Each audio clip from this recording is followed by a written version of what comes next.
Hello and welcome or welcome back to the stream. The council is #1 apparently. The first person to, I guess, comment on chat on YouTube. Yeah, my if you hear me kind of panting, it's because my heart is not great today. I don't know. I took my medication, but yeah, it's still not 100%, so we'll see how we go. Yeah, so if I sound out of breath, it's because my heart is being a dickhead. So, hey Ricochet, good to see you. Alright, well, let's do the spelling bee. I will remember to put it on the screen. Let's go. Yay.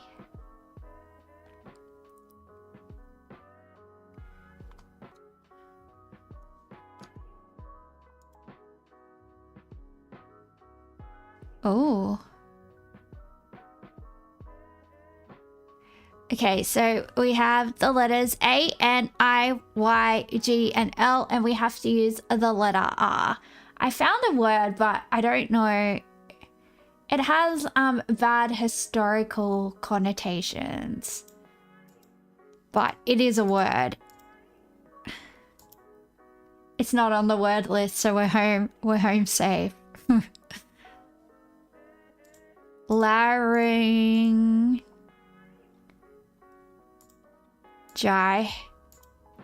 No.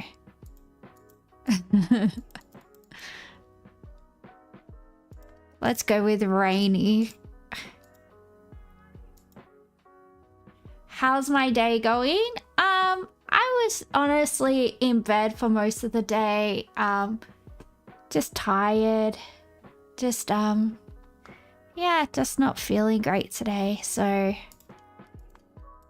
can have grainy.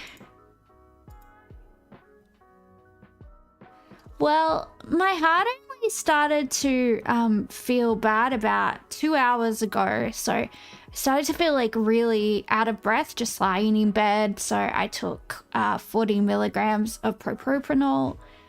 And then I was like, oh, okay, I kind of feel all right. And then I was like, oh, I'm going to get up and take some Panadol and stuff before I start streaming. And as I was walking to the kitchen, I was like, oh, I can't even breathe. Like, so I took another 40 milligrams. And it has slowed my heart down a bit. But yeah, I don't really want to take another 40 milligrams until I know that these 2 propranolol tablets haven't worked, because there's a chance that they kick in and then I slow my heart rate down too much. So I just want to, yeah, I just want to play it safe just in case.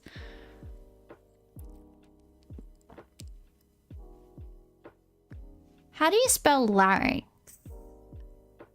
I don't think we've got the letters for it anyway.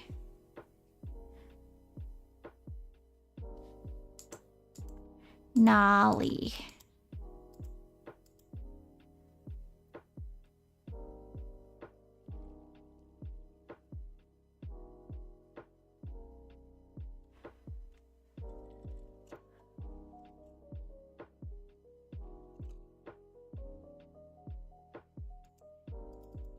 Arrange? No. Arranging.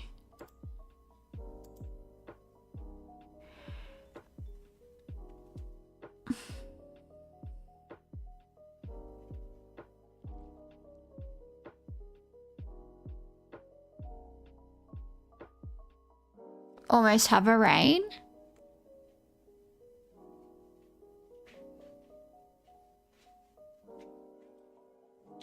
You've been left alone for about 2 minutes and it was the 4th of July, so you need to belligerently sing the American national anthem. Yeah, you can do that. Okay. We don't mind. I always I always sing the Australian national anthem goes Australians or let us rejoice, and I always have sung since I was like a little girl Australians or love ostriches, and like I always giggle to myself every single time I sing it because I think I'm really funny. It's not funny, but it's funny to me. One time like I was at a footy game and I sung it and my friend was like, "Did you just say Australians all love ostriches?" And I said, yes I did. And that's just what I enjoy. So, you know, you gotta let a girl enjoy her. Hi, Joey. What about Nigeria? It usually doesn't let country names, but we'll try it. Not a word. You're not a word either. How about that? How do you feel now? Grange. Oh no, there's no E.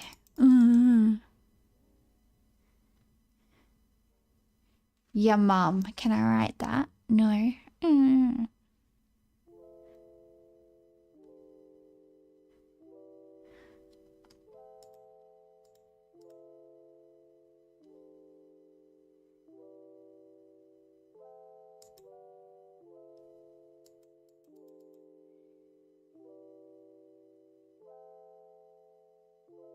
Oh, someone just followed. Sorry, I didn't even catch that. Thank you for following Leo Resident. Sorry, I'm not firing on all cylinders today, or on most days, to be honest.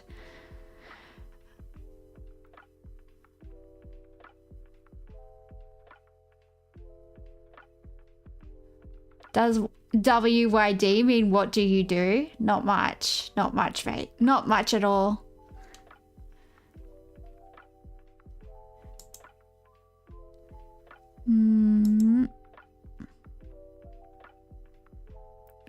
What about raging?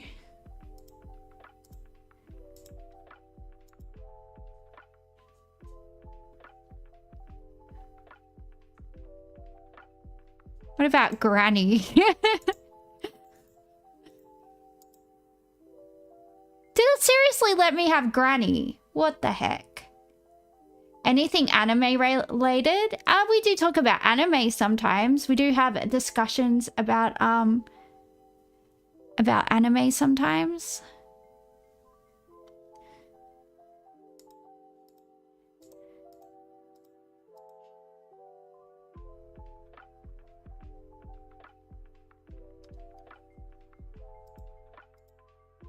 Glaring. Can have glaring. Oh, we got up to 50 points. We're actually doing all right.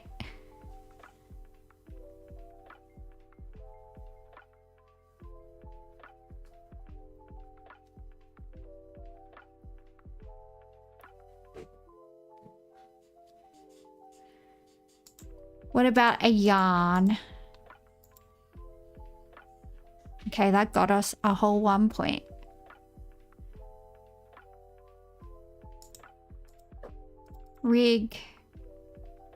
Rigging.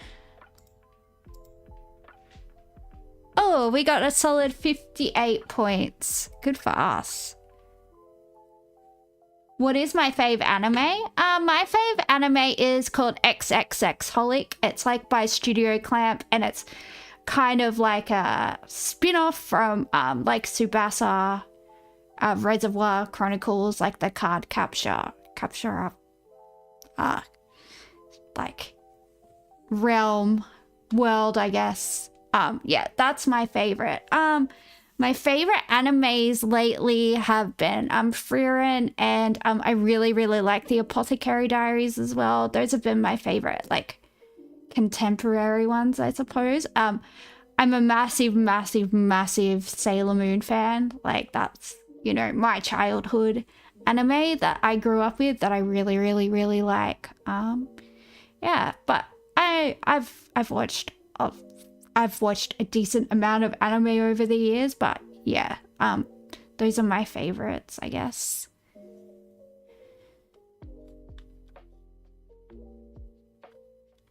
All right, let's do the crossword puzzle.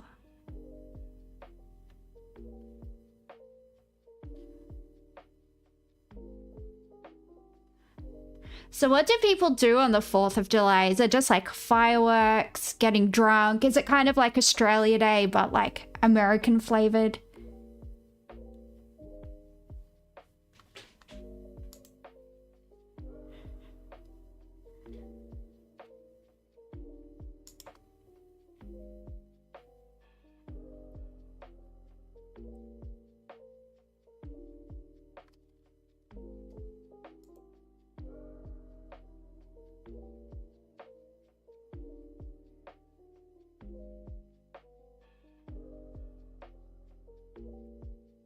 You hear they do barbecues? Yeah, well, that's what we do. We do barbecues in the back of their utes. I don't think they... Well, they do have utes, but they call them trucks. And they're like giant. They're like giant ones. You've seen the Yank tanks on the street, how like after Holden and Ford shut up shop in Australia, they started importing like the Chevrolet ones and the American Fords, and they're so big. Yeah, they call them pickup trucks. But like Australia invented the ute. So if we say it's called the ute, it's called the ute. And that's the end of the story. But have you been behind one of the American ones on the road? Those things are so big. Like, how small is your willy that you need to drive that? Sorry. No hot tradie with securing their masculinity is gonna drive one of those. Okay, sorry.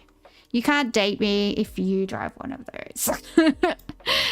you have to have like a Hilux or something like that. Your neighbor has a raptor. They're so big. They're so scary. I don't like them. All right. To blast with unwanted messages. I don't know. Is that spam? I don't think that fits. SPAM. Could be an S at the end. An orderly assortment. Its state mammal is the bison, and its state sport is the rodeo. Like I know what that is. Let me think. Turn across Hawaii's. I'm gonna butcher the pronunciation of this. An orderly assortment is a line? Is that what? Doesn't fit. LINE.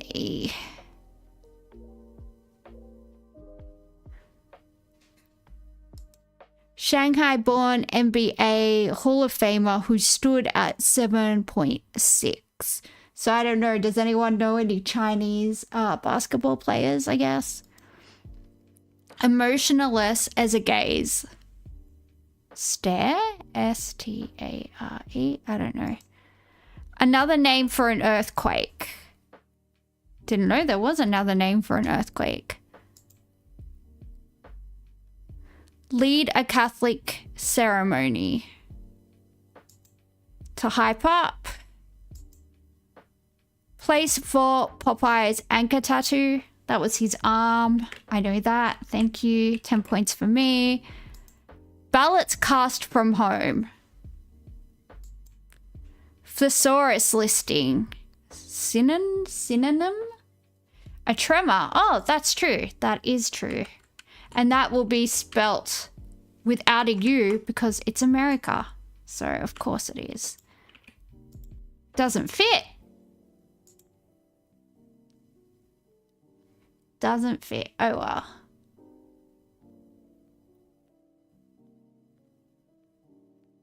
Yo Ming? Wait. Which number was that? That's 11. So we have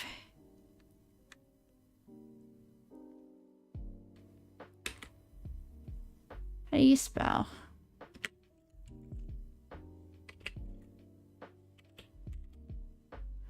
All right.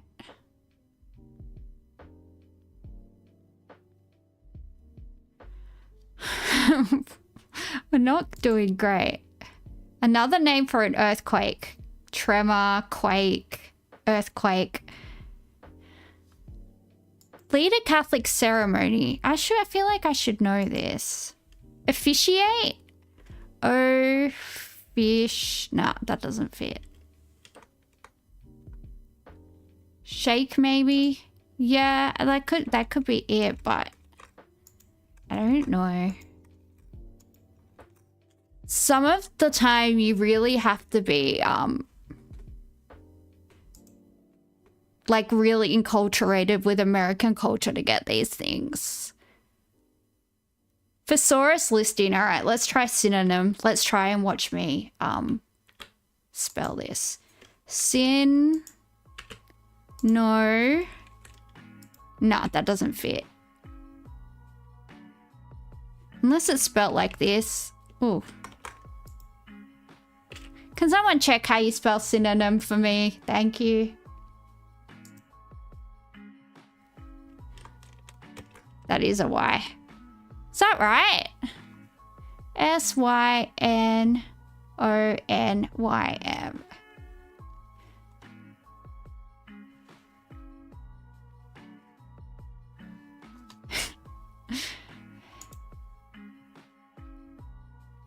Blast with unwanted messages. Let's try spams.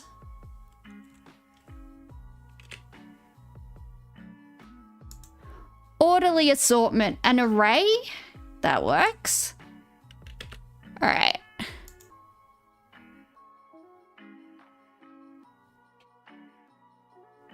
Its state mammal is the bison and its state sport is the rodeo. Okay. We'll get more letters soon, hopefully.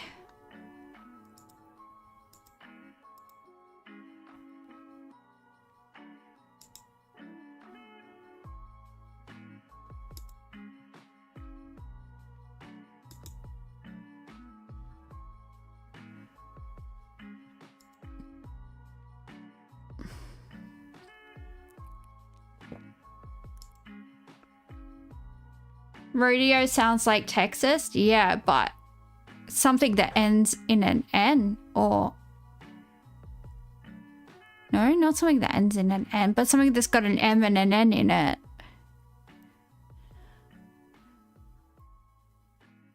Assuming that 5 down is Wyoming. Yeah, that would be a really good guess. Because that is a cowboy state for sure.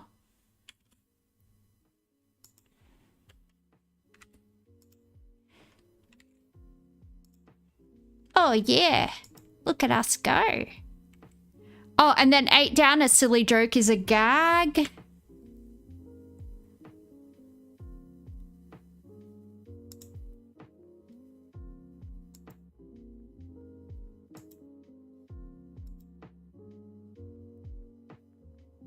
Excusez-moi? How do you spell that? French.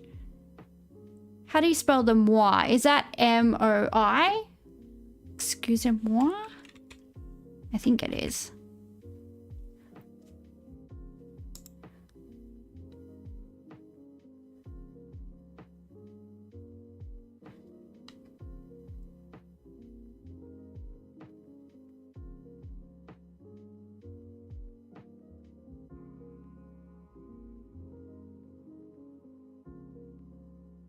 Four downs, mail. Hang on. Oh yeah, mail-in vote. Good done. Well done, Ricochet. I said good done. That's how tired I am. Oh, why do I always do that?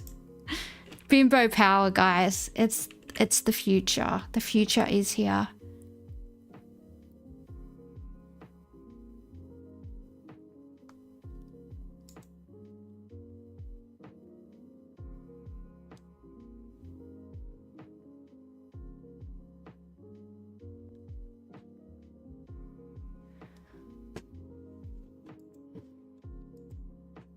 See, I wanted to say sacrament, lead a Catholic ceremony, but say mass. Oh, say mass. Because it can be 2 words, right, with this crossword. So you could say mass.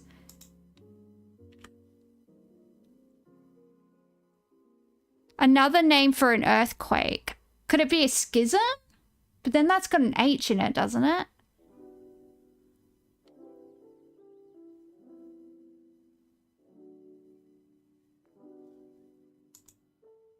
Yeah, we've already got schism matches. Well, I'm sure it's got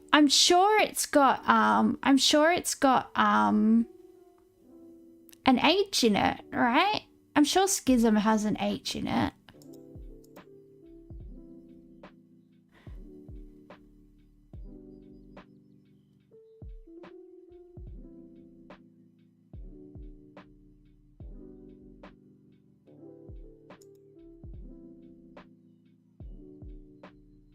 Then what's 9? Let me think. We've got the letter M.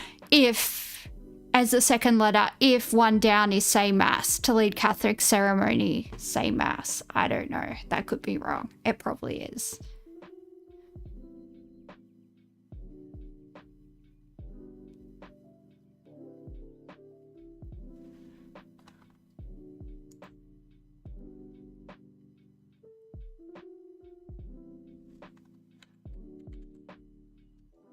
What's 9? Let me think.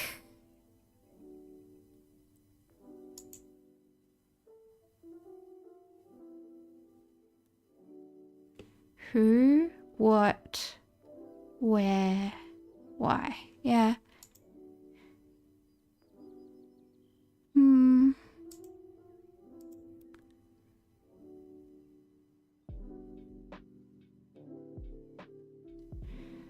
Two down, promote.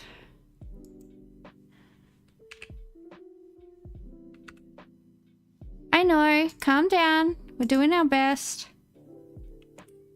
Oh! We did it!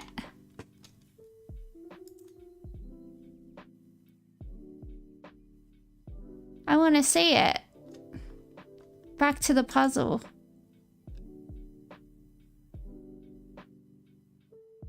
Oh, stone cold stare, a stony expression, a stony gaze. Okay.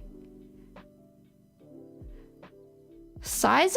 Seasm? Sizem? Okay, well, I learnt a new word today, I guess.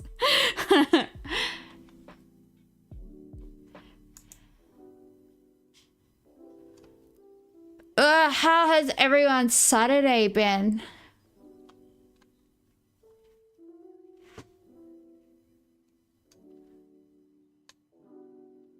Let's try this connections game again. I can never do it. It's so annoying. Yeah, I've heard like seismic activity. Like I've heard the word seismic, but I've never heard it like without the IC. I've never heard just like size. It's just a bit weird in isolation. Although I was in Melbourne a few years ago when that earthquake hit. It was really weird. It was like really bizarre.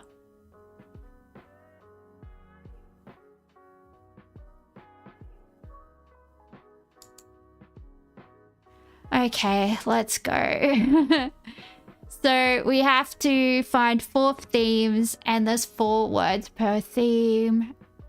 And it's annoying and it's stupid. So we've got to do, bucket, short. Okay, I think these are lists. To do, bucket, and short list. Pine list, fold list, racket list, long list.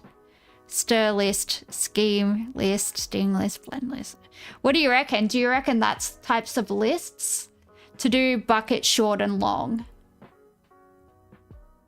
Do you reckon those are types of lists, or do you reckon I'm dumb? Laundry list. Oh, laundry list. Let's take off long and do laundry list. What do we think? I'm waiting for permission from chat because we know how often I stuff these up. So burn list. Ooh. See, now I don't know what to do. But burn list is just the name of a show, right? I don't really hear it used that much. Is that like the thing where you're a spy and you have to... See, now I'm confused. Okay, we're gonna have a vote. Are we gonna go with this for lists, or do you reckon no? I will wait. I will wait for permission from chat before I make any stupid decisions. I'm scared. You reckon this one? All right. Everybody cross your fingers. Let's submit it. 3, 2, 1. Kinds of lists. We did it, guys. I'm so scared of this game because it only gives you so many chances and I just know I'm gonna stuff up. So I'm like, oh god. Oh, this could be like types of bad sensations. Itch, burn, sting.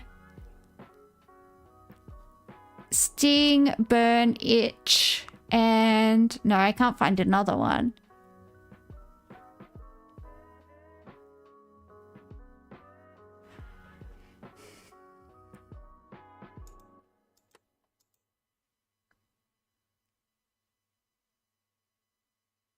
Burn and fold are poker terms. Okay. You're going to have to help me out with the poker terms. But you scheme and hustle in poker, don't you? Scheme, hustle. But then that could be something to do with the word racket as well.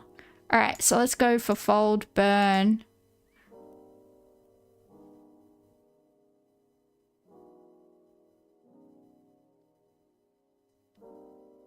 What do you want me to do with pine, Joey? What list do we think that's going in?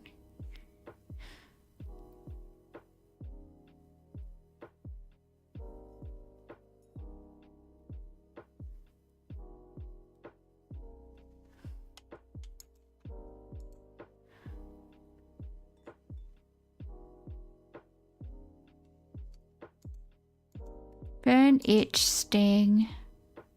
Nah.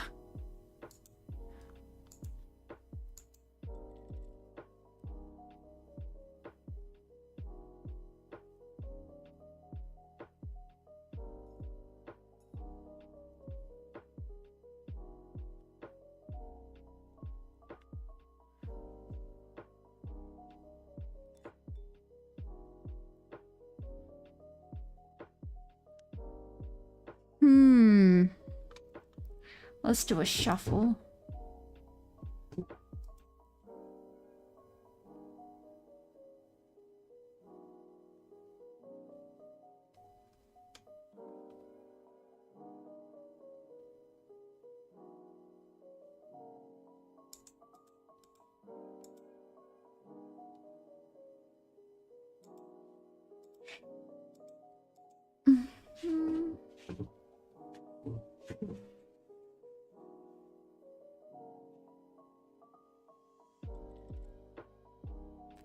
Beat, burn, fold. Yeah, cook. That works for cooking, actually. That works really well for cooking. Beating some eggs. Burning some toast. Folding some egg whites.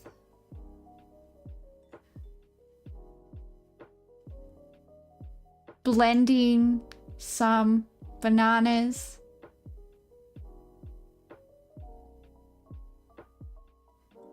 What do we reckon for... Oh, stir actually makes more sense. Burn, fold, stir, beat. Submit. Nope.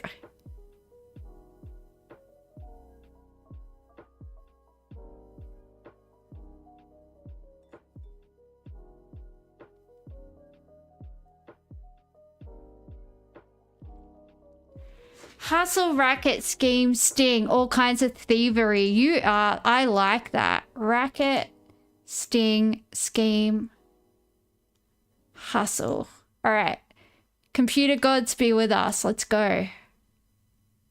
Con game. Yay, you did it.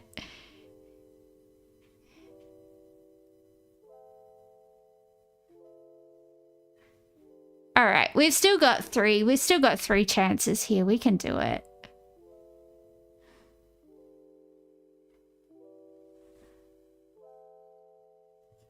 Yeah, hyper is definitely... Hyperbovian is blend instead of burn. Yeah, well, that's what I thought at one point, but I'm just scared now.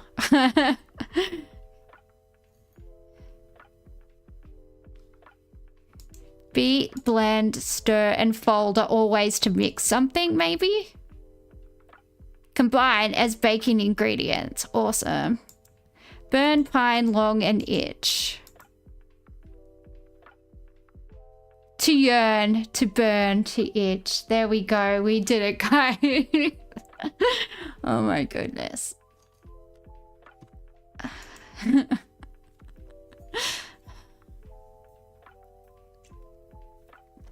Hey, look, Hyperbovian.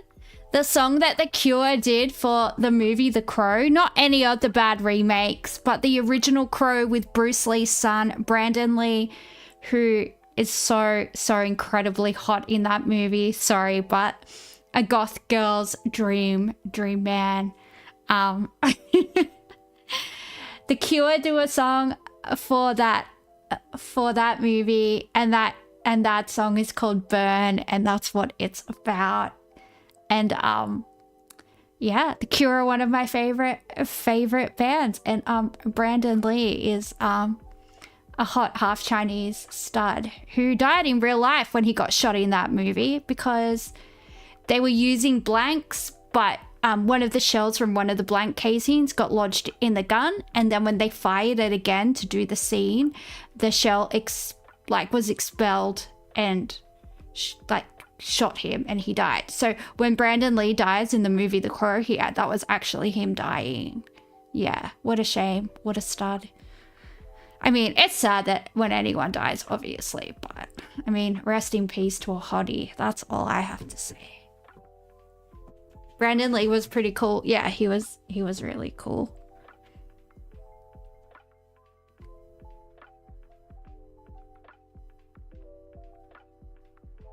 Made that movie with the story. It's just a really timeless movie. They remade it really recently with like FK Twigs and that guy that was in Hemlock Grove, like the Netflix series. Hang on, they remade it. Apparently it was just total ass. I refuse. I didn't even watch any of the sequels. Like I just refuse. Show it. Yeah, look at this. Look how bad this looks. Looks so bad.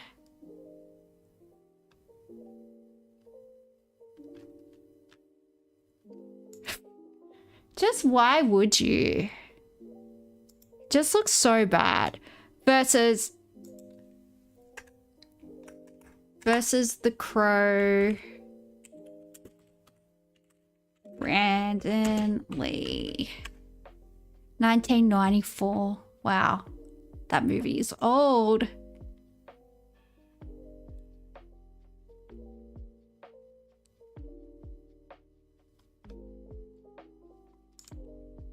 I mean, I know you guys are all probably heterosexual men, but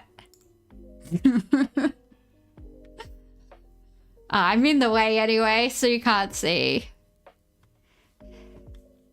But, well, he was Bruce Lee's son, so you can imagine the physique on him. I mean, just a fan. Sorry, guys, I'm being a gooner.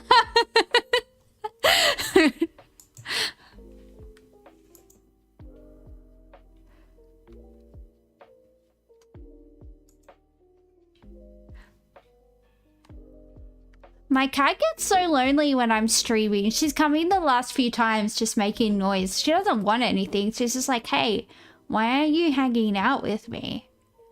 Like, 'cause I'm busy. How rude. I actually didn't really get that many videos ready to watch tonight. So if anyone wants to send like the name of YouTube videos you want to watch, Cat Cam 1. She has worse ADHD than me. She won't stay in one place. She also has like these little rules that she made up for herself in her own head that she thinks she has to obey. So she'll only cuddle with me if I'm on the bed, like on my bed, and she'll come and get me because she wants to cuddle. But if I'm like in the lounge room, she won't come and sit on my lap. She'll like start pulling at my sleeve to try and get me to come into my bedroom so she can cuddle with me. It's so weird. And she won't, like, she'll come in here and meow at me to like try and get me to go lie down on the bed so I can cuddle with her. I don't know. But these are rules that she made up for herself and she's sad about them, but she can't break them. I was like, well, why did you make up those rules for yourself? It's so bizarre. She's so funny. She's the funniest cat.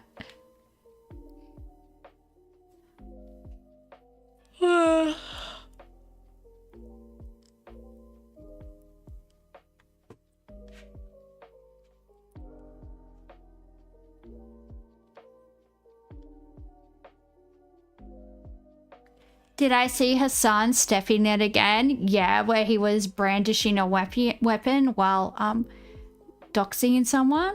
Yeah, I did. But I'm scared of Hassan's fandom. Like, they could totally get my tiny little Twitch channel closed down. So salutations, Burning Hell 66. Welcome to the chat. Have I seen the history of everything? I believe I have. That sounds very familiar. But we can revisit it if you wish. Why am I so tired? Oh, probably because I can't breathe properly. That's probably why. The history of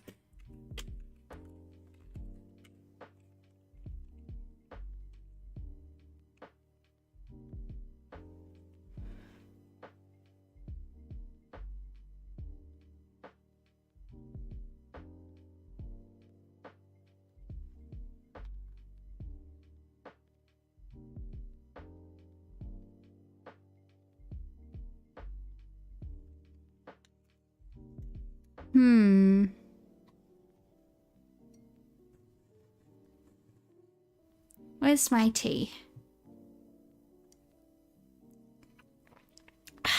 Delicious. I'm guessing you've seen Meet the Team from TF2.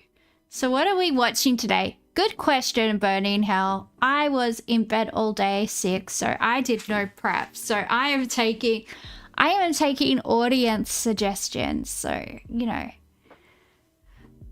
whatever looks good and is not going to get DCMA'd.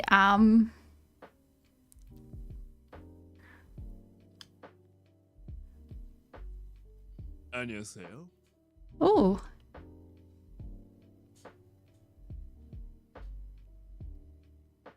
K-drama call out. What is this? Can I check?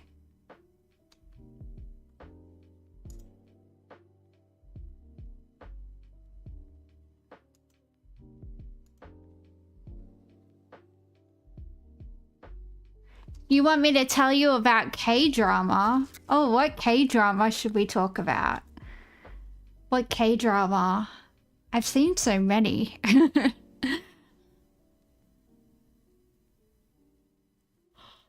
You were gonna say the documentary of Shane Dawson. Oh yeah, that guy's done some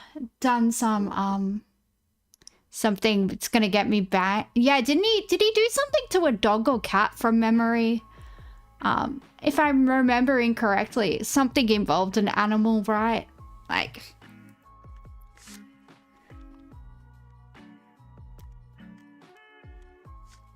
it was a cat. Oh my goodness. No. Yeah, I think I'm starting to remember again.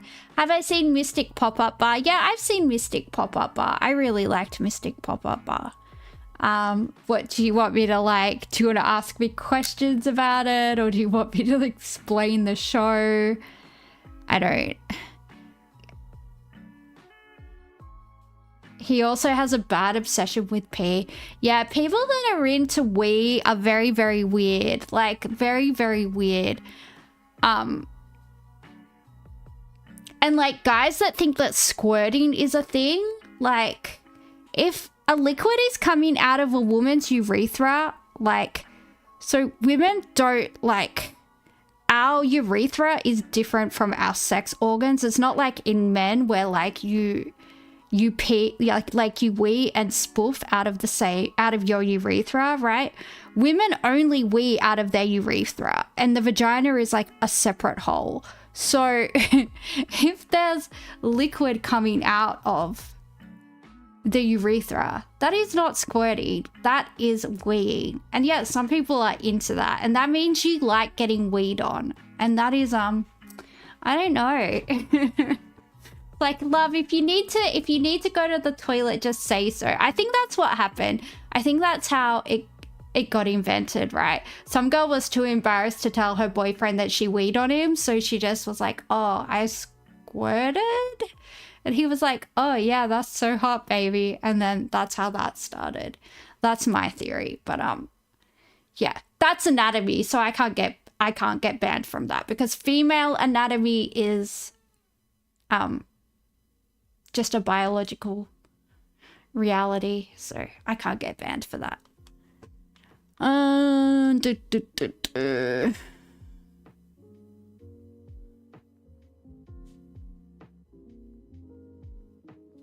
That actually makes so much sense. Well, yeah, the thing is, I know a lot in a lot of countries, women don't even get like basic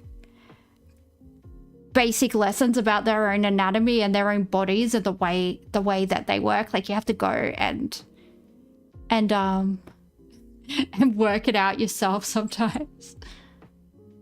That would be hilarious if that's how that kink started. Well, I can't think of who is telling these people that squirting is a thing, because if you've ever seen it, it's clearly just a girl weeing. Like, I mean, the vagina is like a self-lubricating organ, and it does that, right? It does produce fluid, like natural lubrication, but it doesn't just have like liquid gush out of it. And that is not coming out of the vagina, that is coming out of the urethra, which means it is urine, because that's the only thing that comes out of our urethra. It's a urinary tract. What do you think is coming out of it? Like, seriously. Oh my goodness. All right, let's watch all the great operas in 10 minutes.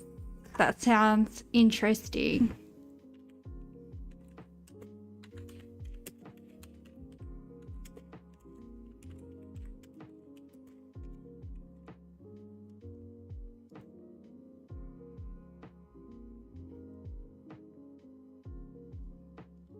What is that, Hyperboobian?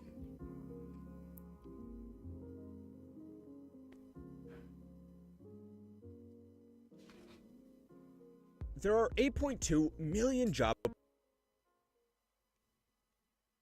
You're gonna play Valorant? Well, have a good time burning hell 6-6, and I hope you are not burning in hell forever.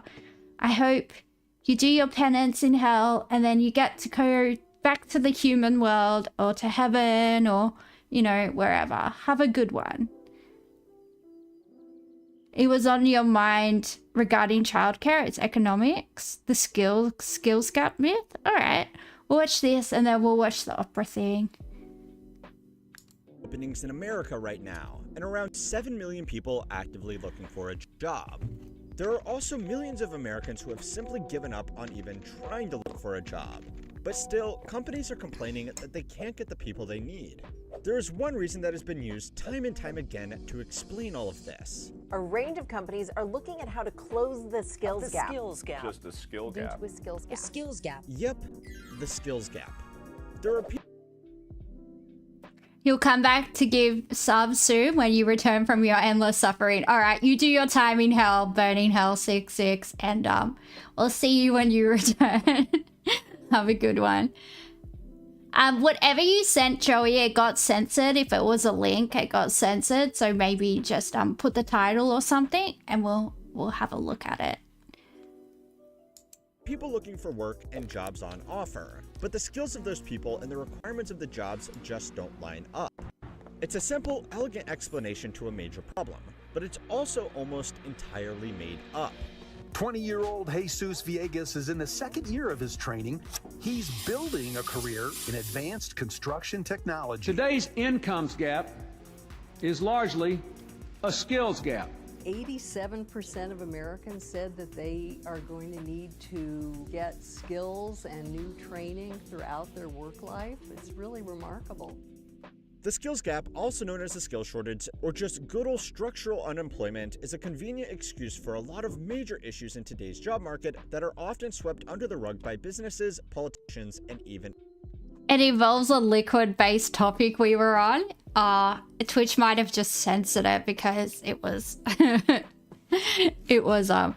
made sure to talk about what I was talking about in a very anatomical way. So I feel like you can't get banned for like... It's the same thing about like talking about any other organ as far as I'm concerned. Like, you think that was all right to say, right? Because it was very like factual, I feel like. With a little bit of speculation about how a certain genre of weirdos started their weirdo types. Economic statistics. If a hospital is hiring a doctor, but the only person in town looking for a job has a degree in computer science, then obviously that role is not going to be filled regardless of how much time and effort the applicant has put into their education. The argument that you would have seen is that this same problem is playing. Well, that doesn't apply if you want a job in childcare. You don't have to have any qualifications, or if you do have qualifications, they don't have to be related to taking care of children. Oh, your favorite hobbies are finding dodgy material on the dark web. Well, the Victorian childcare sector is awaiting your application, guys. It's got .gov in the link, so you think it's somewhat legit. Yeah, if you want to put it in the Discord, I think Hyperbovian can grab it and just copy and paste it into the chat. Maybe that might be the easiest way to do it. I need to like start. Oh yeah, or DM him, or you know, whatever. I don't know what you guys are doing. Yeah, I've got to start moving people to the Discord, and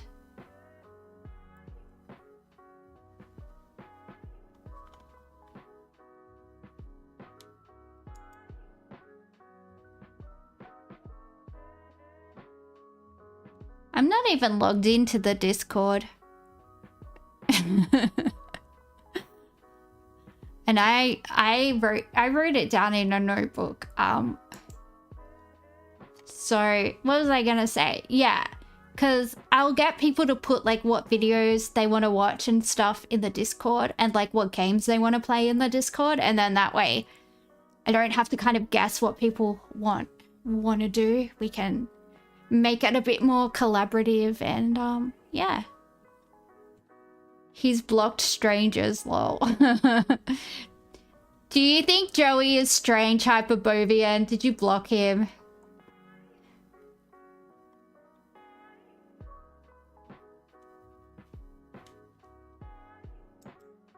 Playing out everywhere across the world, which is why even if companies claim to be desperate to hire people, you might struggle to find a job. The whole argument conveniently shifts the blame of any labor market. It probably is. I need to get more on top of this. As like people actually start watching my stream, I'm gonna have to actually keep things up to date and have a checklist before I stream. Sorry, I've got a soother in my mouth. Pardon me. I'll try not to make sucky noises into the microphone. Although some people like that weird ASMR. Is that what it's called? ASMR, weird stuff. But try now. Is that to Joey? I assume that's to Joey.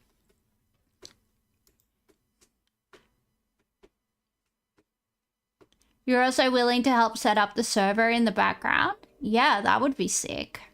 I'm up for any help because it's a struggle out here for a bimbo, guys, not gonna lie. It's hard. Life is hard. Problems onto the workers because they're the ones that haven't trained the right skills or developed the right experience. The first problem with this idea, though, is how the problem of the skills gap quietly slips away during the good times. Research published by economists from Harvard, Northern University, and the Federal Reserve found a striking relationship between unemployment and the experience that employers look for in their candidates. The team collected data on over 36 million job postings over 3 years, and what they found was that the skills and experience required was almost directly proportional to the unemployment rate.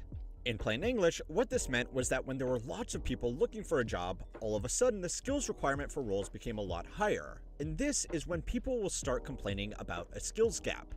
But when unemployment is lower and there aren't that many people applying for jobs, suddenly the skills gap isn't such a big problem and companies are happy to hire whoever they can get. Now, as long as they aren't discriminating based on protected classes, companies can basically hire whoever they want and ask for whatever skills they can.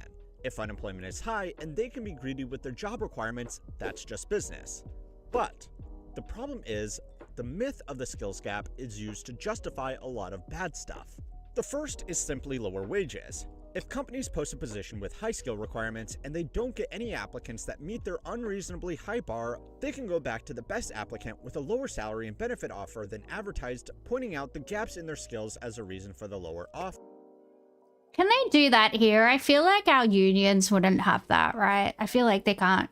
You're either qualified for the job or you're not. They can't say, well, we'll give you the job, but because you don't have the exact qualifications, we're gonna, like, if it's an award wage, it is an award wage, right? Like, you either get the job title or you don't.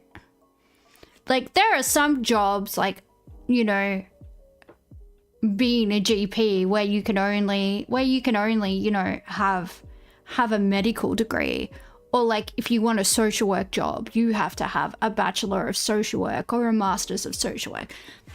Like, there are some jobs like that, but there are also, like, you know, different policy jobs where, like, you could come from a mathematics background, you could be a statistician, or like research officer jobs, you could be like you could have a policy degree, or you could have a stats degree, or you could have a mathematics degree. Like, there's lots of, you know, jobs where multiple disciplines might be applicable, right? And then you just kind of learn to fill the gaps just by being on the job and talking to your peers, and, you know, you're on like a multidisciplinary team, so you all, you know, you're working with other people that have other applicable skill sets, and you kind of all complement each other. And most jobs are in the ANSCO occupation codes and have a specific list of tasks and duties. Yeah, this definitely couldn't happen in Australia. I feel like they can't just say, oh yeah, we'll give you the job, but you have to take $20 less an hour or whatever. It's like, no, there's like, yeah, an award for that job title. You can't just... A lot of organizations want to roll in more and more responsibilities, though. Yeah, well, the stuff that they expect people to do for like $30 an hour is insane.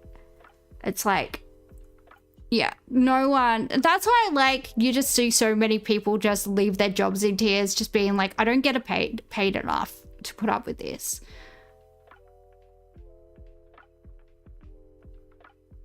Sorry to derail the stream, but if you can get Discord permissions when I'm free, yeah, 100%. I might get Hyperbovian's got access to the Discord. I think he's got like admin stuff on there. At least I think he does. He should be able to help you out.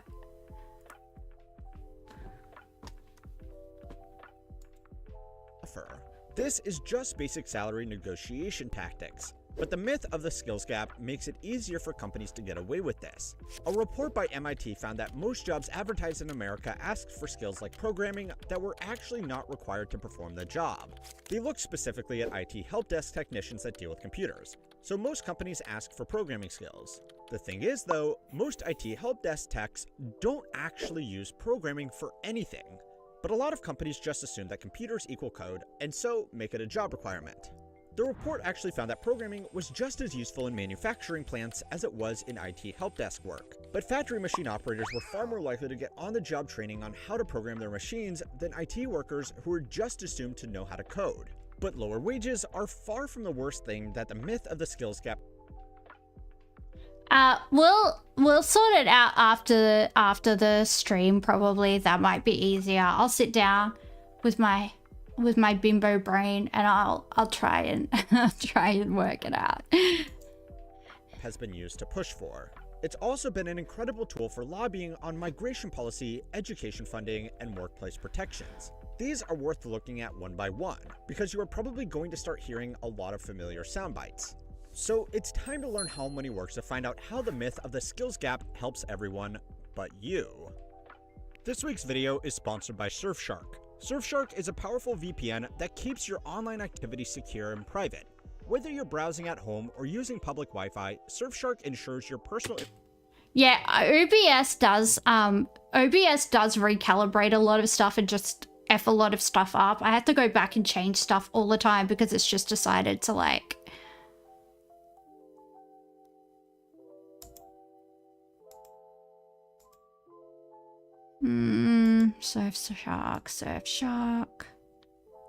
Surfshark. For 4 months extra at surfshark.com/money. If there was actually a supply of good paying jobs available to people that were going unfilled because of the skills gap, then the traditional market assumption would be that people would retrain to fill those roles to increase their income and job security. But that isn't happening because there are problems with every part of this assumption. The first problem is that a lot of the jobs we have a skills gap for here in America don't actually pay that well. According to a report by the Society of Resource Management, the hardest roles to fill currently include jobs like nursing, teaching, the trades, and social service work. Most jobs in these roles do not pay enough to support a comfortable life in a major city, especially for entry-level employees into the roles. The trades can be great, but apprentice tradesmen are not going to earn much until they are fully qualified, and even then, they need to work significant overtime or own their own business to make a comfortable salary in most parts of the country. Even still, they are going to be better off than teachers and nurses who not only need a college degree where they won't be paid anything, they also need on-the-job training before they are earning anything at all. That's on top of reports about Yeah, paid prac for nurses and for social workers is going to be so good because I had to do a year's full-time work for my social work degree, which is a 5-year degree. So like 4 years of study. And yeah, 2 semesters of what they call field education, which is essentially prac. Like you have to go actually work as a social worker for the last semester of 3rd year and the last semester of 4th year, and then 5th year is honors. And a lot of social work degrees now have compulsory honors, so it's like a 5-year degree, which is stinky. But yeah, I don't know. This stream is very unorganized tonight, and yeah. Look, I'm deprived of oxygen. I can't breathe properly, guys. I'm doing my best. Useless just joined the Discord. Ooh, Dango. We love Dango. extreme job stress, brutal work schedules, and the general lack of respect these roles receive. Putting your career on hold, spending tens of thousands of dollars on a college degree, and dealing with difficult patients or often dangerous patients or children is not that enticing to Americans who would consider a career switch because the income for these roles hasn't risen in line with the demand gap. There is not a skill shortage. There is just a shortage of people who want to do difficult jobs for bad pay. People in these roles who already have the skills to perform the job at a high level are leaving because it... Hey, he just showed New South Wales nurses, okay? There are doctors in New South Wales who only make like $70,000 a year. I was listening to like, I think he was like a Scottish doctor at Westmead Hospital, and he was saying how much money he made, and I was like, whoa. Dude, that is nuts, especially for the hours that they work. So like, don't show Australian nurses like you know what they're talking, like... Yeah, this is footage from Channel 10. Bad pay. Okay, this is a strike that happened in New South Wales, right? I was listening to an obstetrician who is a specialist, right? So that's at least like 8 years at uni, because 6 years for your medical degree and then like 2 years post-grad to specialize. She doesn't get paid for the hours she's on call for. So say she finishes work, she goes home. She's with her family, she's winding down. She can't have a glass of wine because someone might go into labor. If someone goes into labor, this is what this obstetrician was saying, if someone goes into labor and she has to go into work, deliver the baby, she doesn't get paid for those hours that she goes in to deliver the baby. Excuse me? How is that okay? So these health workers, and by the way, the staff at Westmead Hospital, I've been in Westmead Hospital myself as a kid when I was sick. One of my brothers was there when he was a newborn baby, and he was also there as a toddler when he was in a very, very, very, very bad car accident and almost died. And the staff at Westmead Children's Hospital, grade A, they deserve a pay rise. Like, I don't care. So yeah, don't show pictures of New South Wales health workers like they're asking for too much money for what they do, because yeah, it's hard work. And yeah, if a doctor's making 70 grand a year, a qualified general practitioner, then yeah, there's something seriously wrong. Because I know people that don't contribute to society at all and make shitloads more than that. So yeah. People in these roles who already have the skills to perform the job at a high level are leaving because it's just not worth making the sacrifices necessary when there are easier jobs that pay just as much or more. A counterexample to this trend was the rush to train computer science. The tech industry in the 2000s was expanding rapidly, and we didn't have enough coders to perform roles that actually needed programming skills. The allure of high-paying, respected jobs with a good work-life balance meant a lot of very smart people moved into that career path to fill the skills gap because there was a real reward for doing so. Now, there are actually too many qualified programmers, and as the tech industry has cooled down, hundreds of thousands of people have been laid off. Well, that's the other thing. I know so many people that studied a specific degree because they were told all throughout high school, there's a skill shortage, there's a skill shortage, there's a skill shortage in mathematics to a mathematics degree. Like, I know somebody who studied mathematics at a group of 8 university, and they can't get a job as a mathematician, but they were told, you know, and it's like a $40,000 degree, right? Because it's from like a sandstone university, so it's not cheap. They were told, like, you know, really smart person, they were told there's all these jobs in mathematics. They graduated, and it's like people are constantly getting told there's these skill shortages in these areas, so they go and they study them, they go get qualified, and then when they get out, there's no jobs in those areas. Like, okay, where's the skill shortage? And it's like, oh, well, we wanted someone experienced, so we brought someone in on a visa from overseas. It's like, okay, well, why did you tell us to study this? And then ironically, the people that study these things have to go overseas to get a job. So we import someone from overseas, and then the person that was born in Australia has to go overseas to get a job. It's like we're just swapping over. Just 5 years ago, though, they would have been told that there isn't enough programmers, and companies are hiring whoever they can as fast as they can. So the assumption that empty jobs are just waiting to be filled and the only thing standing in the way is the skills gap can be a bit dangerous. But the final piece of the puzzle is how profitable fixing this myth can be. Politicians can win some easy political points by talking about... I know, Hyperbovian, everyone thought it was the brain drain, but it was the old brain swap all along. See, I'm ahead. I coined that term, so if you see other people start using it, just know it was mine. And no, I didn't misspeak. I did mean brain swap and not brain drain, because it is a swap of brains. retraining programs, and companies can push the responsibility. It's the International Brain Exchange, not the International Stock Exchange. It's the International Brain Exchange.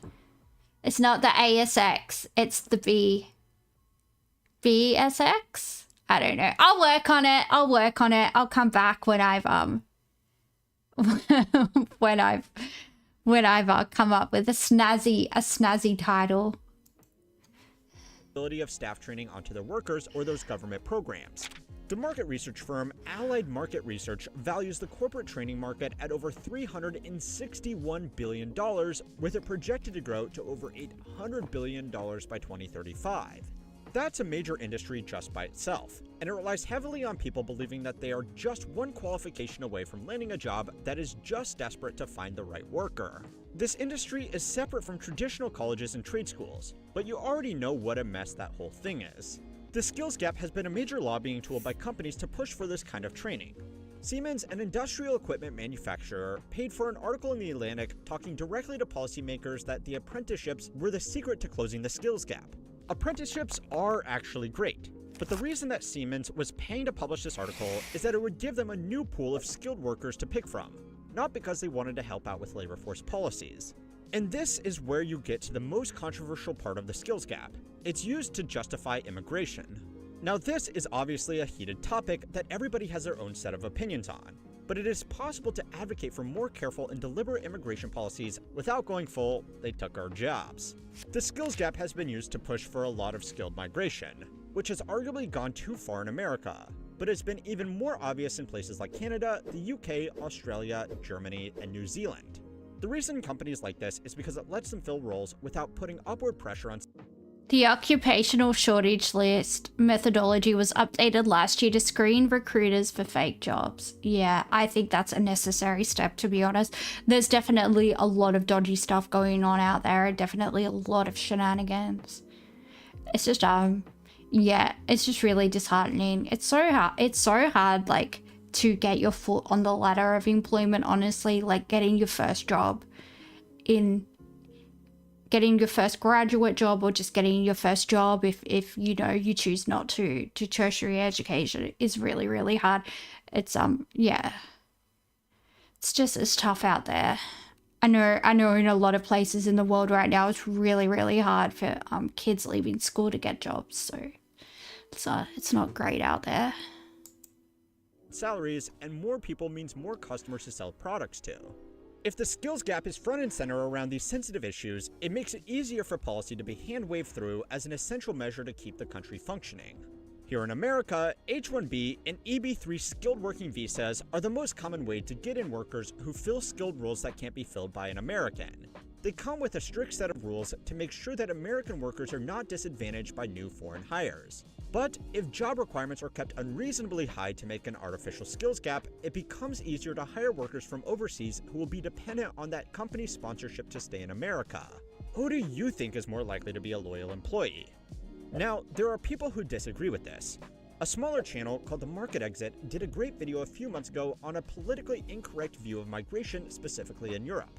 I don't always agree with everything he says, but I think it's essential to hear our conflicting arguments. At the very least, his videos deserve way more attention than what they are getting. So instead of shamelessly plugging myself, I recommend that you go and check out his video.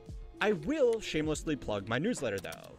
This week, we are publishing an article on the people who can't afford to retire, but they are doing it anyways. So make sure to sign up to that so you can keep on learning how money works. Excuse me, I'm just yawning. I'm so tired. I don't know. Should I get like an oxygen machine? Be like, can I have some oxygen, please? But yeah, I just feel like I've been running all night, like just out for a jog because my heart's just going boom, boom, boom, boom, boom, boom, boom, boom. And I'm like, nah. It's very exhausting to be tired. We're gonna watch the opera video and then I got sidetracked. Who said that? Was it Ricochet? All the great operas in 10 minutes. Are you still around, Ricochet? I'll watch the video if you're still here.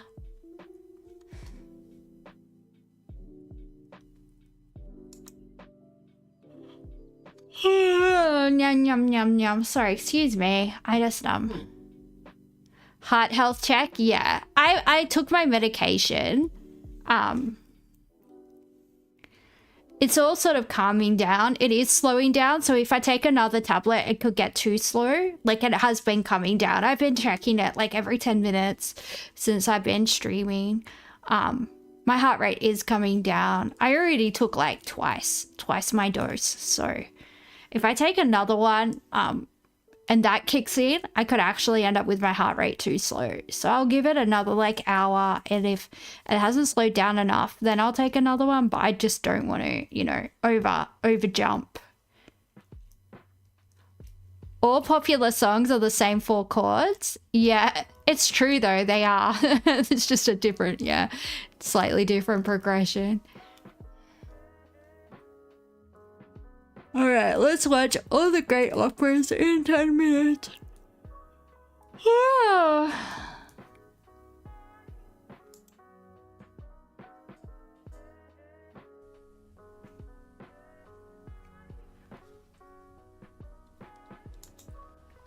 Opera. So, how much do you know about opera? Nothing. Yeah, well, okay, that's a start. But how would you like to know more about it? Okay, tell me. No, come on. It's art. It's culture. It's... Italian. People are impressed if you... It's like really educated, in the know types, know all about opera. You should really... Okay, look, you've got 10 minutes, haven't you? Well, most people learn about opera the hard way. By going to them. Like, who's got the time for that?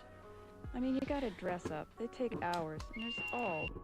I would love to go to the opera. Like, you can just get shit-faced on expensive wine, wear a nice dress. You get, like, those little fancy binoculars. I don't know what they're called. I know they've got a name. I want to sit at, like, the little weird balcony thing that's on the side of the theater. Ooh, that feels fancy. Yeah, I would love to go to the opera. That sounds sick.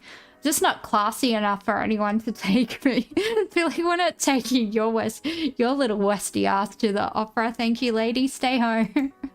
That's singing. So you figure there's gotta be an easier way to find out what opera's all about, right? Well, here it is.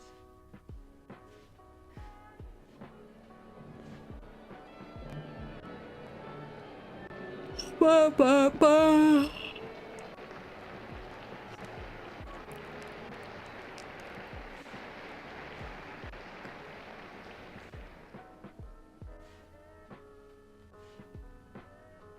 Sounds like a mosquito.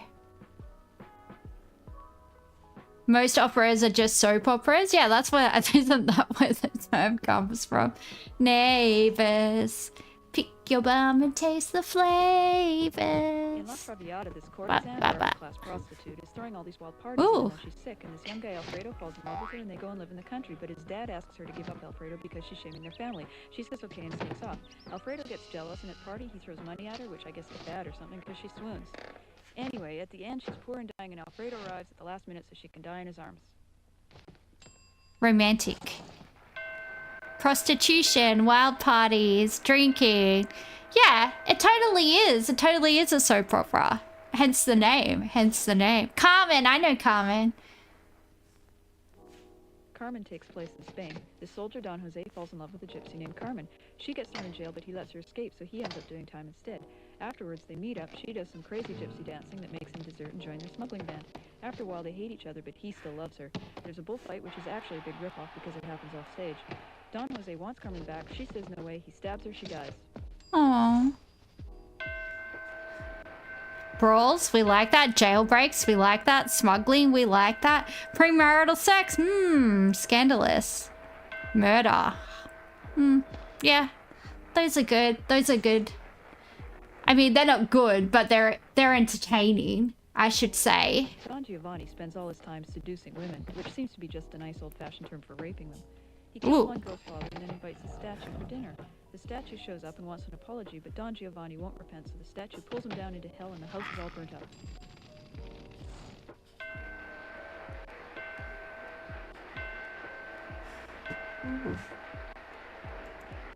Geez, there's a lot of R wording in these operas, guys. Not...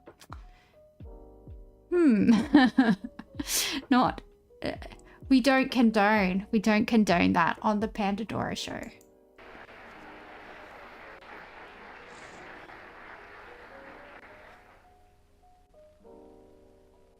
Aida takes place in ancient Egypt.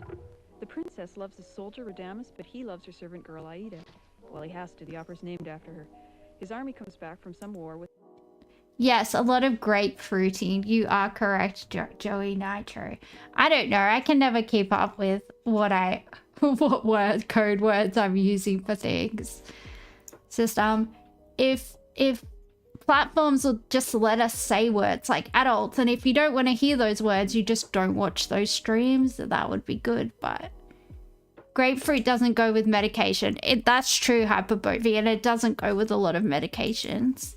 With Aida's father enslaved, everyone's cheering, and the Egyptian king announces his daughter will marry Radames. Aida gets top-secret battle plans out of Radames for her father, who is then killed while trying to escape. Radames goes on trial for treason and is sentenced to be buried alive. Meanwhile, Aida has hidden in the vault so they can be buried alive together, and they both up and die right then and there so as to be dead before the opera ends. Wow.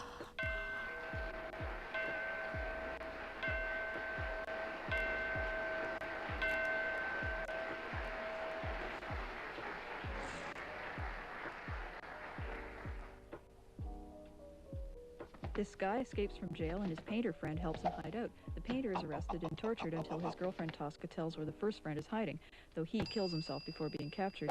Then they drag the painter off to be shot, but the chief of police promises the bullets will be blanks in return for Tosca's favors. She agrees but stabs him and runs off to the painter to tell him that they can escape after he pretends to die. Of course he pretends real well because they're using real bullets, so Tosca throws herself off a tower. I mean, that works.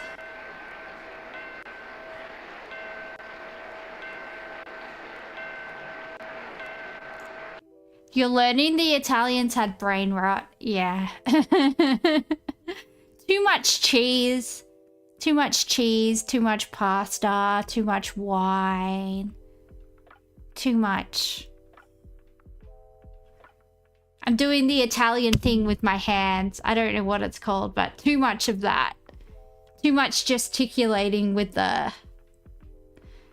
where you put your thumb and your fingers together. You know what I mean? I don't know.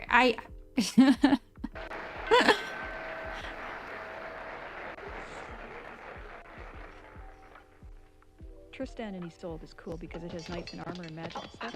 Isolde is going to become King Mark's wife against her will. She hates Tristan, but of course she loves him too. She plots for them both to drink poison, but they get a love potion instead, so they just sit staring at each other like idiots. Even though they're warned in time, they can't bear to leave each other, and King Mark finds them. Tristan is wounded, and when Isolde shows up to cure him, he gets so excited he rips off his bandages and dies in her arms. These two other guys kill each other, and then Isolde just falls over Tristan's body and dies right there, of love or something.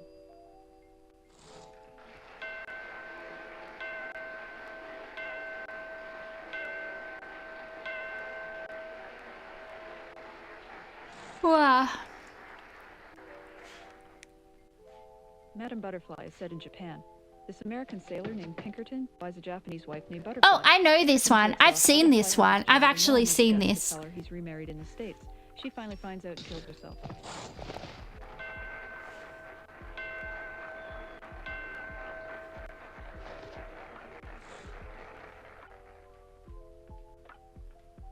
The Ring of the Nibelung is actually more of a mini-series because it's 4 full operas.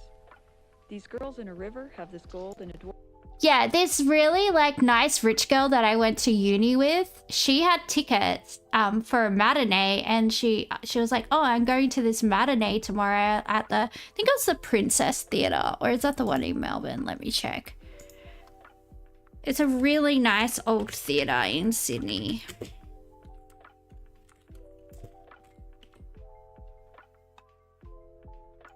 Is it this one? Show me a picture, please. No, that's Melbourne. Brisbane. Launceston. Or is it the Princess and not the Princess?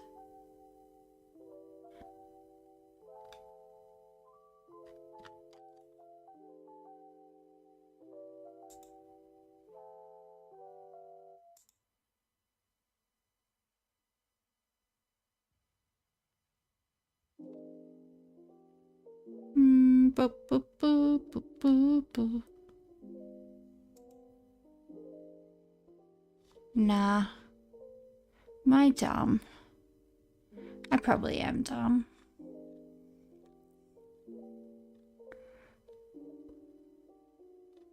No, that's the one in Melbourne. What's the one in Sydney called? No, it wasn't in Melbourne. It was in Sydney, but I think I saw something else at the Princess Theatre in Theatre. Her Majesty's Theatre, maybe? It's something to do with the royal family. It's going to annoy me. Theatres, Sydney. I'll know when I see it. Theatre Royal, Capital Theatre. Was it the Capital Theatre? It wasn't the Lyric, Sydney Theatre Company, State Theatre. No, it wasn't Belvoir. That's the one in Surrey Hills. It was the State Theatre. I recognise this building. It was the State Theatre. Oh, you know what? This guy that was friends with one of my ex-boyfriends, he made us see Les Mis with him and his missus at the Princess Theatre in Melbourne. That's why I got confused, because they're both like old buildings. It's a State Theatre in Sydney.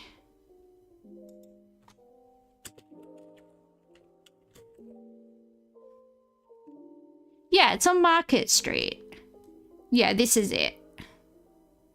Anyway, I saw it there.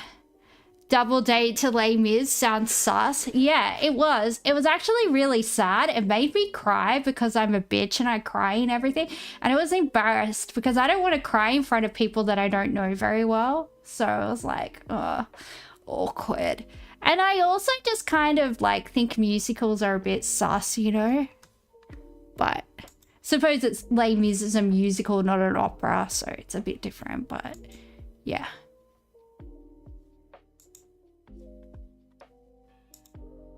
Dwarf steals it and makes a ring from it. The head god Wotan gets the gold back, but there's a death curse on the ring, and these two giants get the gold, and one kills the other and then turns into a dragon to guard it. Wotan wants the ring, so he decides his illegitimate human son Sigmund will get it for him. Sigmund, meanwhile... Hey, the Opera House is one of the wonders of the modern world. What does Melbourne have, Hyperbovian? I ask you that. What does Melbourne have? Nothing. Absolutely nothing. So, that's all I have to say. Alright. And yes, I know I live in Melbourne, but it's only because I'm poor and I can't afford to live in Sydney. So, there you go. Falls in love with his long-lost sister Siglund. He picks a fight with her husband, so Wotan gets Brunhilde to protect him, then changes his mind and orders her to kill Sigmund instead. But she doesn't want to, so Wotan gets Siglund's husband to kill him, and then Wotan kills the husband too, just for the hell of it. He punishes Brunhilde by putting her to sleep on a mountain in a ring of fire. Siglund has Sigmund's baby Siegfried, and she dies, so the kid is raised by the brother of the dwarf who stole the gold because he figures Siegfried can get the gold back for him. Sure enough, Siegfried grows up, kills the dragon, drinks its blood, can suddenly understand birds, decides to keep it for himself, kills the dwarf. I want to understand birds. That's where wives can be found, I guess, for there is Brunhilde. He wakes her, they fall in love. However, there's this King Gunther whose half-brother Hagen wants him to marry Brunhilde and wants their house it's to Gunther. marry Siegfried. Hagen's father was the dwarf who started this whole mess, so this is just another plot to get the ring, which Brunhilde now has. Because of a love potion, Siegfried falls in love with Gudrun, then takes the form of Gunther, gets the ring back, and claims Brunhilde for Gunther's bride. Brunhilde is a little peeved over this and tells Hagen that Siegfried's protective spell doesn't cover his back. Hagen kills Siegfried and then kills Gunther too. Brunhilde grabs the ring back and throws herself onto Siegfried's burning funeral pyre. The river maidens fight with Hagen over the ring and pull him down to drown. The flames from the fire spread to Valhalla and all the gods die too. The end. Yay! Oh, incest. That's a new one. That's very Game of Thrones. So now you know. Hey, has anyone else noticed an uptick of like since Game of Thrones of like incest storylines in like mainstream media? Like mainstream shows and stuff have been pushing, like, I don't know. I'm not saying like people are trying to normalize it, but I've been seeing it a lot more lately and it makes me feel very, very, very uncomfortable. I don't know. Please, please. Make it stop, okay? Just make it stop. Know what opera is all about. We've looked at 11 operas and we have seen torture, adultery, theft, prostitution, incest, war, bigamy, treachery, boozing, wild parties, premarital sex, slavery, magic, premarital sex, blackmail, jealousy, heartbreak, love potions, arson, cruelty to animals, smuggling, fights, rape, a walking, talking statue from hell, execution, suicide, and murder. We've seen people shot, stabbed, poisoned, burned, drowned, buried alive. An uptick of incest, like incest plots in like storylines, like just kind of like, oh, these people are related to each other and they're like having some type of relationship. Gilbert and Sutherland operas are comedies? That sounds nice. I do enjoy a good comedy. Live, flung off towers and pulled directly into hell without even dying first. Altogether, 26 dead, plus all the gods at the end of the ring, which brings us to a grand total of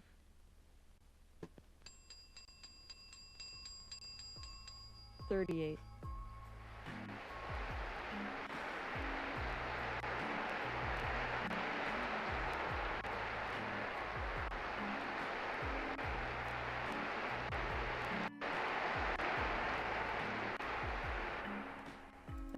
Yeah, I don't watch a lot of them either, Hyperbovian, because I started to notice that a few years ago. Domestic girlfriend, oh dude, but that's Japan, you know. They're always a little bit always a little bit weird with that stuff, you know. Yeah.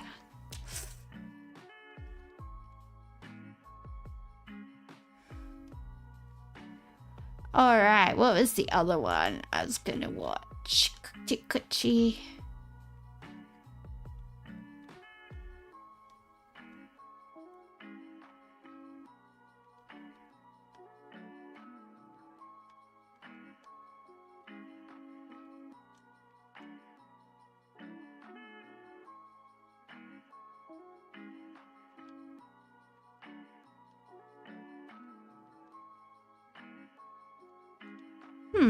I swear I was gonna watch something and then, I don't know, in one ear, out the other, I guess.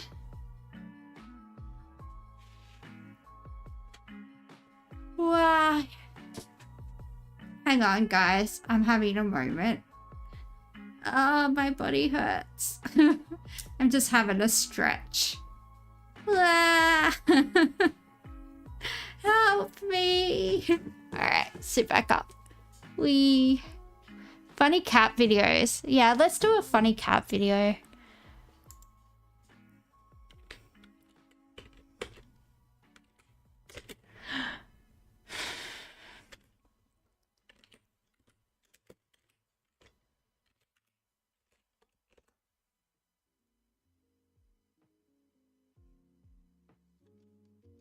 Silliest cats on earth. Some good news. Hamas says ready to start Gaza ceasefire talks immediately. Okay, that's good. Let's have a look at that. And then we'll look at the cats, I guess.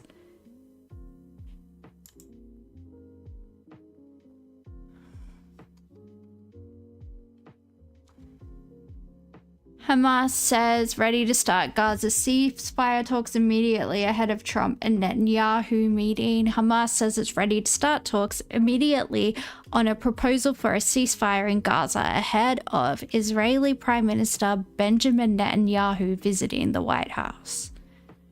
Hamas says it's ready to start talks immediately on a proposal for a ceasefire in Gaza. The announcement on Friday local time came after it held consultations with other Palestinian factions and before a visit on Monday by Israeli Prime Minister Benjamin Netanyahu to Washington, where US President Donald Trump is pushing for an end to the war now in its 21st month. The movement is ready to engage immediately and seriously in a cycle of negotiations on the mechanism to put in place. The terms of a draft US-backed truce proposal received from mediators, the militant group said in a statement. Hamas ally Islamic Jihad. Wait, let me read that again. Hamas ally Islamic Jihad said it supported ceasefire talks but demanded guarantees that Israel will not resume its aggression once hostages held in Gaza are freed.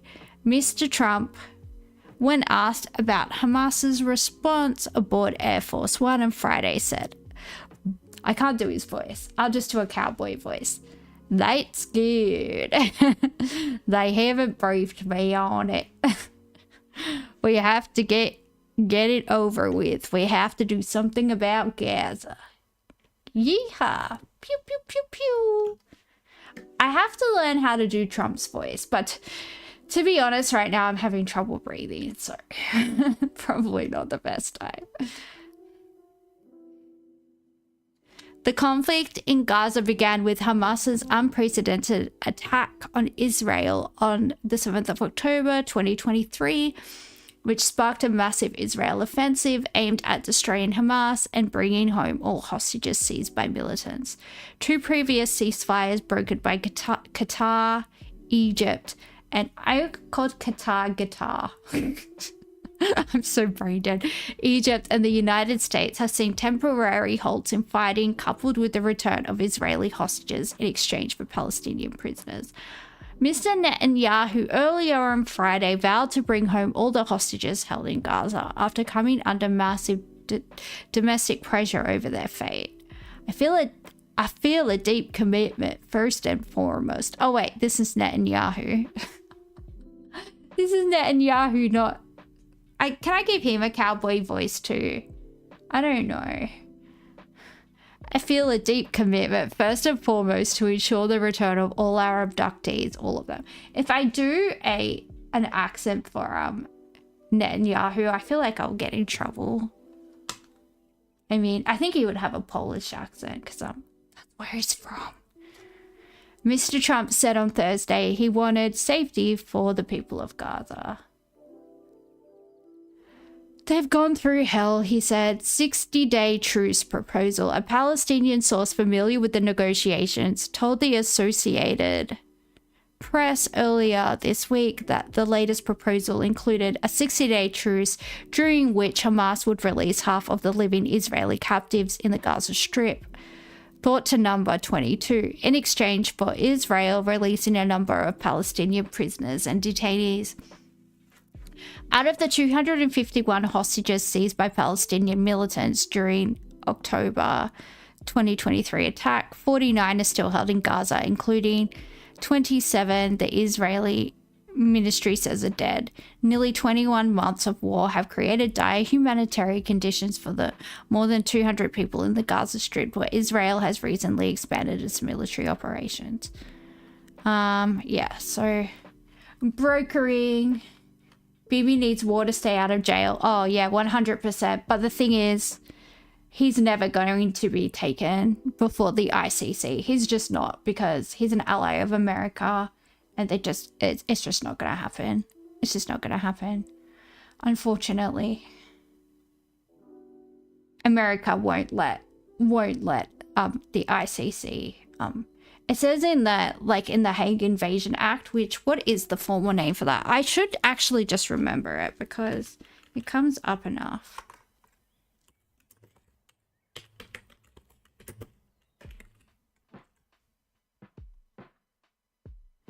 The American Service Members Protection Act, ASPA, often referred to as the Hague Invasion Act, is a U.S. law aimed at protecting American military personnel and officials from prosecution by the International Criminal Court, the ICC.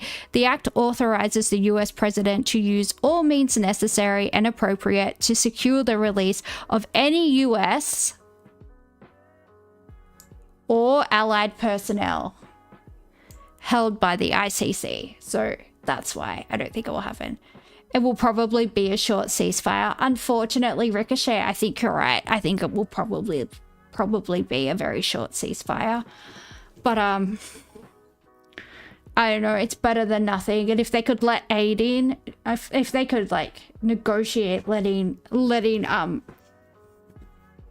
third-party aid organizations come in, to independent aid organizations to come in and deliver food, that would be great. Trump looking to pardon non-Americans too. Oh my god, just I can't deal with the stupidity. My heart's already pumping too hard. I'm sorry if you guys can hear like heavy breathing. It's I'm doing my best.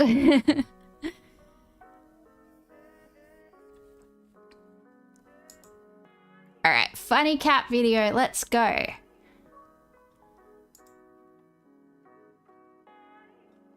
don't know what happened, but I walked into this room and they're both like hissy puffies. What's going on, you guys? It's a standoff.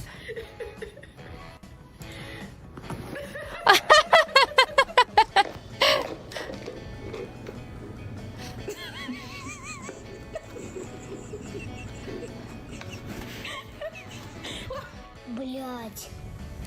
Сука ебанская, бля. Чё ж делать?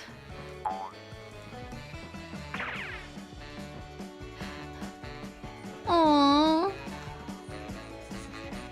Oh, it's a toy. I was like, that doesn't look real, because it's not real. Oh, that was mean. Me in my thoughts, then me in real life. Literally.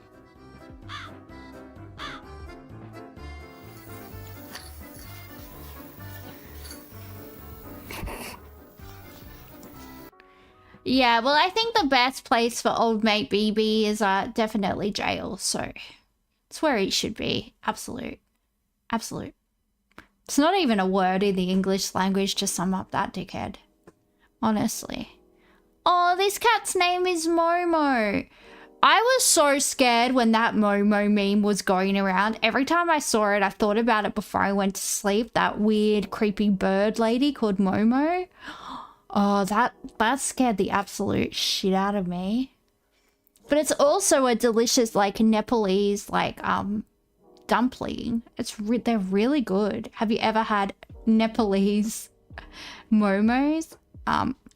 They're really good. I think they have them in Tibet and Nepal. They're so good.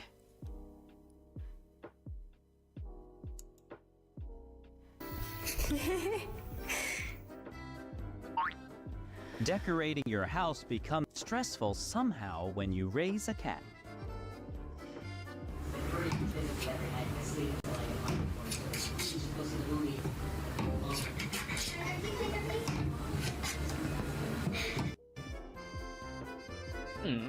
When you're an introvert and suddenly get approached for a conversation. Aww. What's he doing? Why is he so fat? What a little chunky chunk. Oh yeah, the Nepalese egg wraps, they're so good because they're like in a piece of roti and then they put like spicy egg and spicy chicken in like red stuff. I don't know. I think it's like tandoor sort of style. Yummy, yummy. That's so good. Yeah, there's a Nepalese place near my house. Chunk shaming. I'm not shaming him. I think he's beautiful. I like his little fat belly. But he's probably gonna get arthritis from carrying his chunky little body around.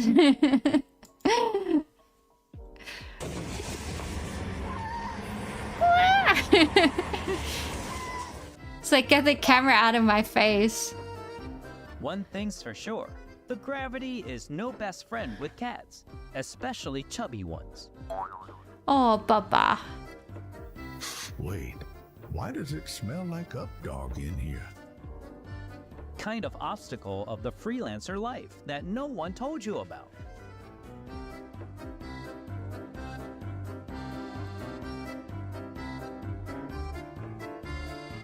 Oh my god, what is that? Oh my god! What is that?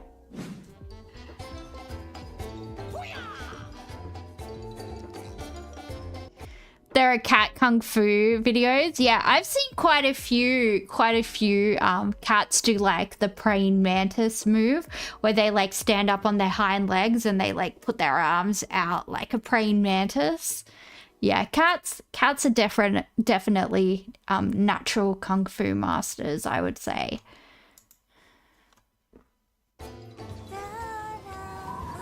Curiosity often leads cats to awkward places.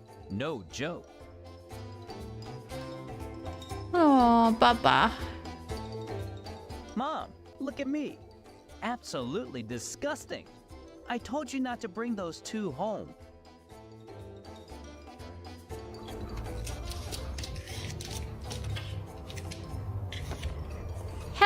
him! Help him! Oh, that's cute. See if you can catch it.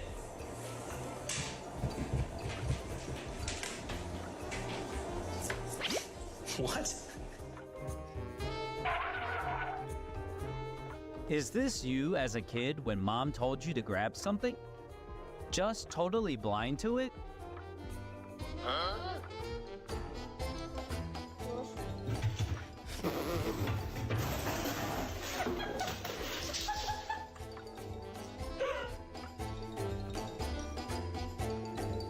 Well, not the best behavior, but at least the cat has the determination.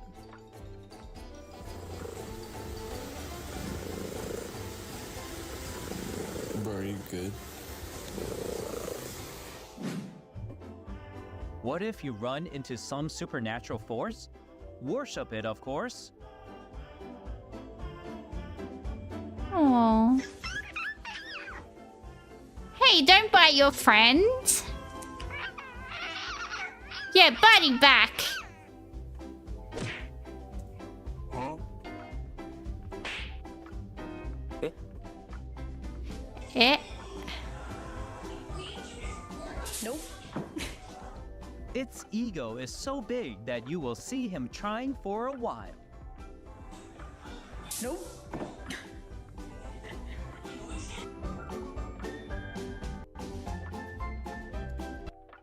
Oh, look, he wants to be Brandon Lee from The Crow. He tried to do his crow makeup. He's trying to bag the hot goth cat down the street, the hot black goth cat. He's like, I'm gonna put my black crow makeup on. Maybe then Shadow, the black cat down the street, will finally notice me. Aww. I hope she notices you, buddy. You're cute. You're a cute little baby. Aww. So as long as it snows, your backyard will never be tedious. Oh, it's a baby. No, she's gonna fall. Help her. She's gonna fall. Like humans, cats talk to themselves sometimes, just with a bit more intensity.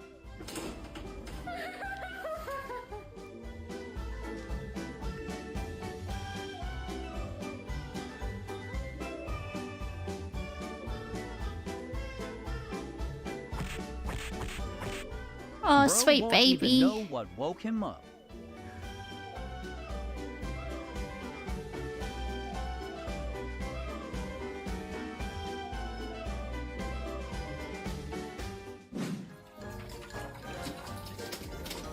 Whatever he did, this embarrassing moment will be stuck in its head for long.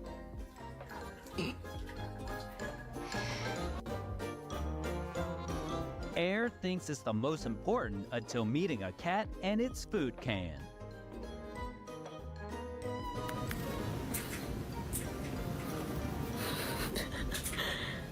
How much more of a circle can you be?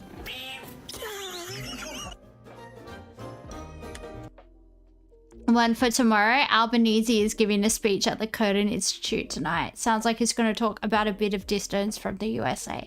Yeah, I'll have a look at that when it's out, and I'll watch it, and I'll discuss it, I guess. I might watch this, and then maybe if I feel up to it, I might play a bit of G.Jester, but I'll see how I go, because I'm very lightheaded from not being able to breathe properly.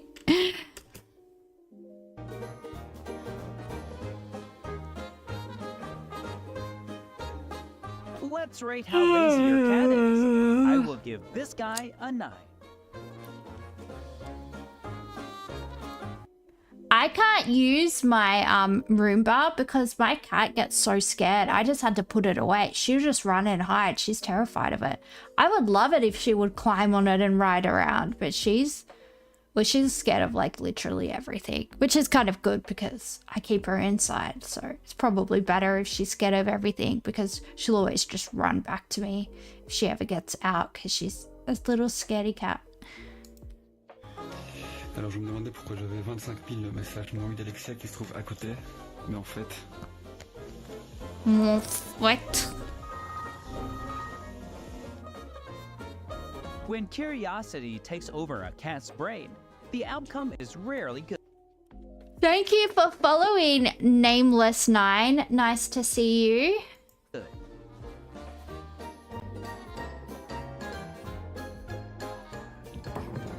No strategy, just powerful jabs. And that's how silly cats communicate every day.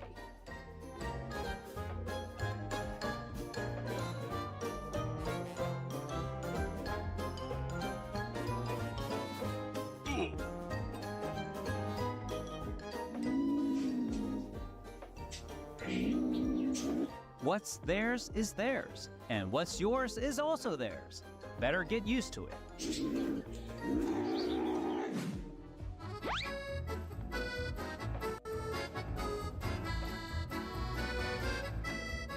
Its tail must be stressed out with this level of surveillance.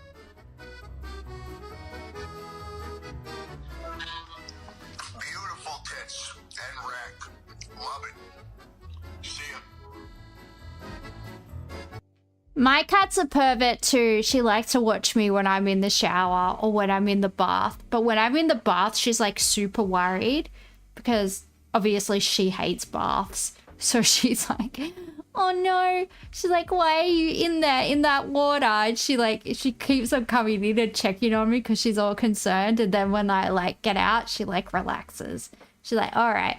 Mummy's out of the bath. She's safe, guys. Hopefully she doesn't accidentally put herself back in there and fill it up with water again. It's like, why does she keep on doing that?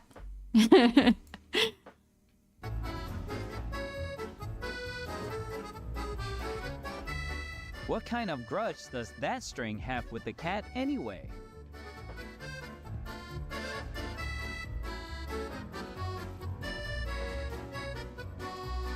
I would have a grudge against my owners if I was that cat and they gave me that haircut.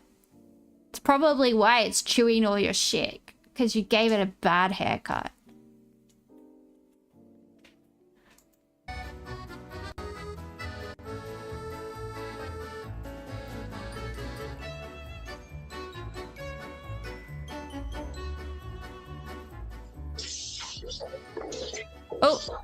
Oh wow, that was a good jump. Created nor destroyed. It just transfers from you to the hyperactive cat. At this point, I think it can even take a nap on the desert.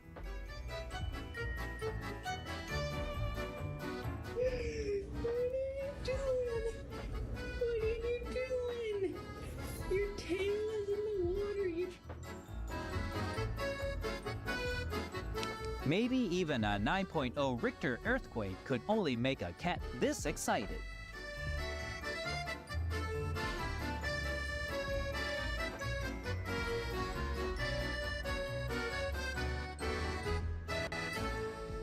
He's so chunky. Look at him. He's so chunky.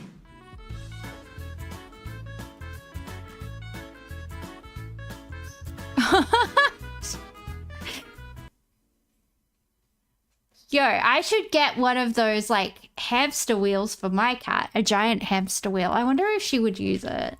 She'd probably hurt herself though. I could see her hurting herself trying to use that. Among the feline society, OCD cats aren't minors at all, and they only drink pure water.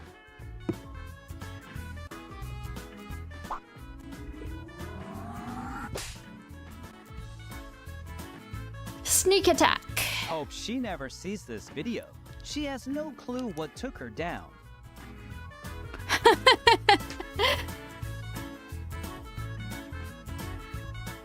Your cat could definitely lose a few pounds. Yeah, it's so hard when like you have to make your cat lose weight because they make you feel so guilty for not giving them food. Luckily, my cat is the perfect weight at the moment. My cat actually doesn't like a lot of food. She only eats 2 types of foods. So if I don't buy those, she won't eat. But also she gets sick of those, so sometimes she won't eat those either. And I'm just like, well, what do you want? She'll only eat Fancy Feast dry food, and she'll eat two flavors of Dine. She really likes the tuna mornay, and then sometimes I give her like the salmon just to, you know, break it up a bit. Or she'll eat like the flavors of Fancy Feast that have cheese in them. I guess she just really likes cheese. I don't know. Yeah, I don't know. She might have autism. She's a very, very picky eater. Actually, can cats have autism? That would explain a lot about my cat.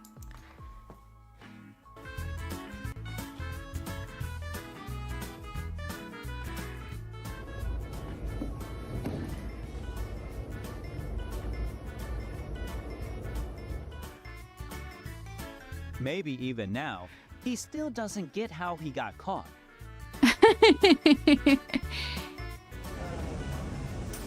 Oh, what's he? What are you doing, mate? Everything being on its mind is how to get attention. Logic is optional.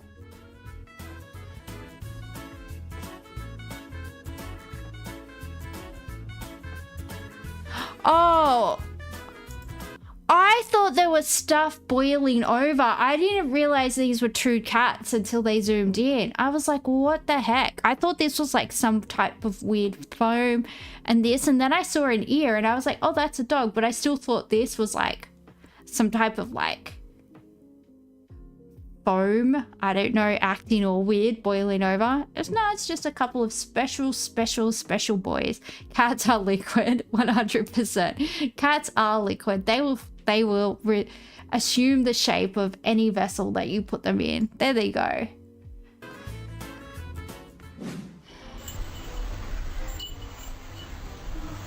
Wow. Cat might drink properly once he knows how water bill affects his meal.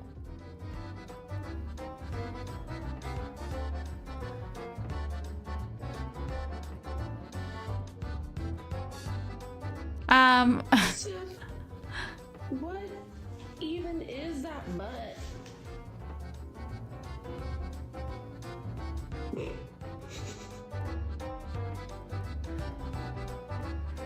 Uh-oh, it's like going outside through the toilet's window. Why the hard way, though? Some of this narration is questionable. Even me, I'm like, this is some questionable grammar.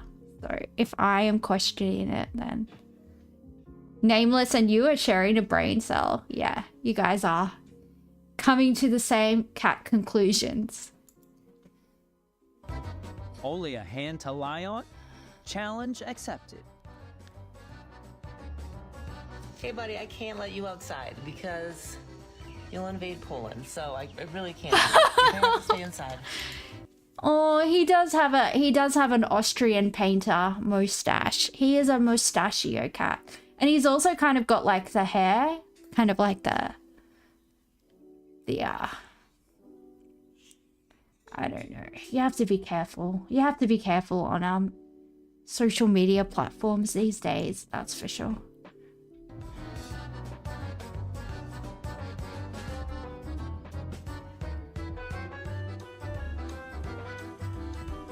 Not everything appearing on you is fur, Reggie.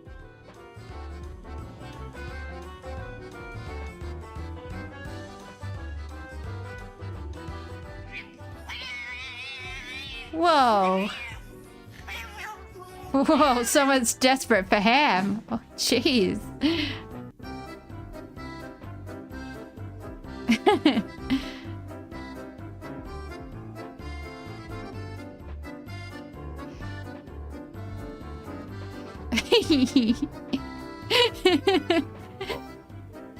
Where'd he jump? There are ways to tease a clean cat, but messing with its fur is the easiest. Better not digging into details. Cats see things you don't.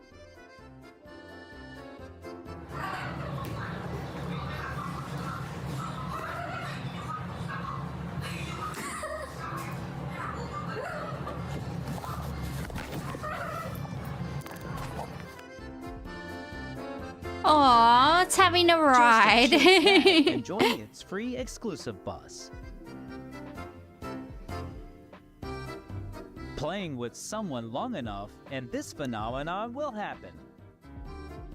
Yeah. How did you get in there? Aw. How did you get in there? Come on then, smart ass. Get out.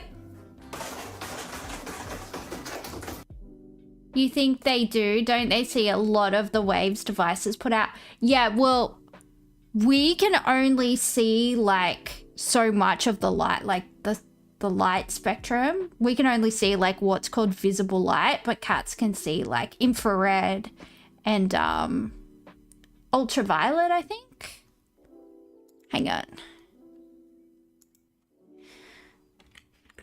Cats. Vision, light, spectrum.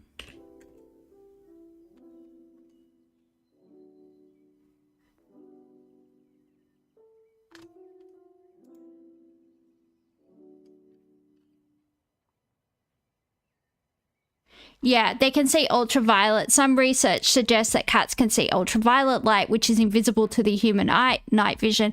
Cats have excellent night vision due to a number of rod cells in their retina and a reflective layer called the tapetum lucidum, which helps them see better in low light conditions. They're colorblind as well, or like see colors more muted. Where does it say infrared? Or did I make that up?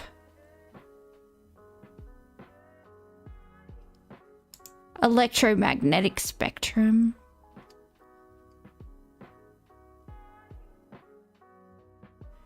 Human. Yeah, they see a lot more than we do. A lot more. This little graph.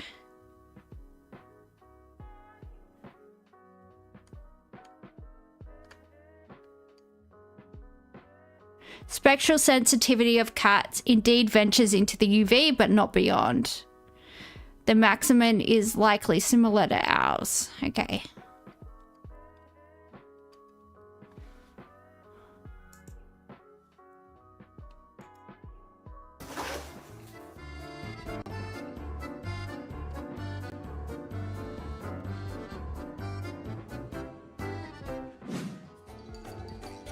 Even higher?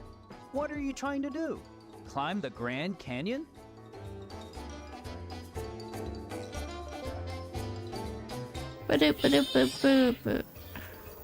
Oh, baby cats.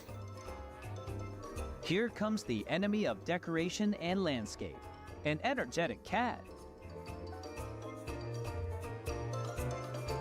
Me being stressed after eating a McDonald's discount combo. He's weighing himself. Oh, that poor mummy cat. Leave her alone.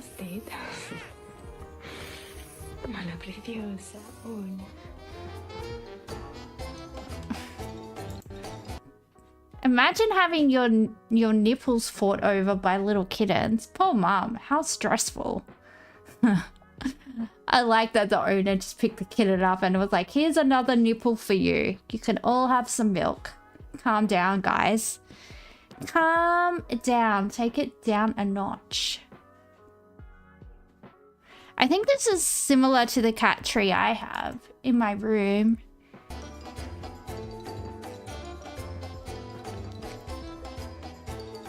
There won't be another pet that's as dramatic as cats. They're born actors.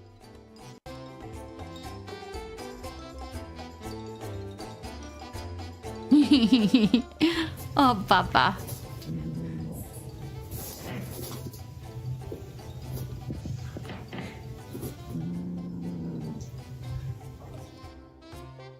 I can totally imagine this cat. See you, Dango. I hope you have a delicious dinner. See you, mate. Judging humans for using a back scratcher.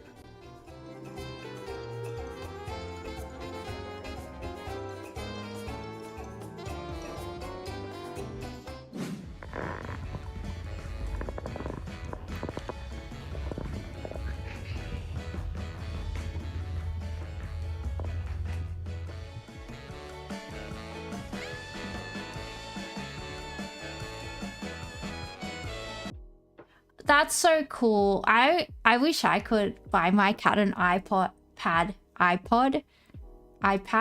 Oh no, wait, the iPod is a real thing. It's an old, I guess it's an old-fashioned thing. MP3 players, because everyone has a smartphone. But yeah, I wish I could buy my cat an iPad. I can't even afford to get my laptop fixed because it's Apple, so it's gonna cost probably more to fix it than it is to buy a new one. So I'm probably just gonna buy a cheapo laptop that'll probably break in 6 months. We'll see how we go. And that's all for today. Thanks for watching, and see you soon in the next video. Ew, he's rolling around in his kitty litter. I didn't realize what he was doing. iPod was cool, way better than Spotify. Yeah. Well, I used Spotify for the first time like about 6 months ago, and I kept on putting songs I didn't want into like lists that I would make lists of songs, and then it would like sneak in. I'm like, I don't want to listen to this crap. I don't know what this is. Okay? Stop trying to push your musical agenda on me, okay? I'm not interested. All right. I think I'm going to play some GeoGuessr, and then I will check my heart rate and probably go to bed, or take some more medication, or go to bed, or either that or have a walk, see what I can do about my heart. But we'll see how we go. Alright, GeoGuessr, let's go.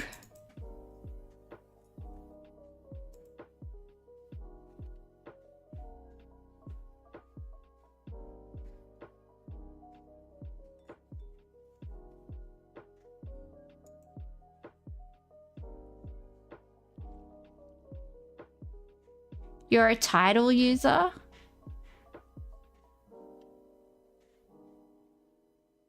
I honestly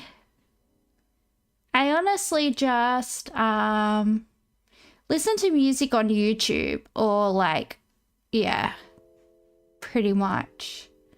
Just listen to music on YouTube and yeah, just cop the ads. It's fine, I don't care.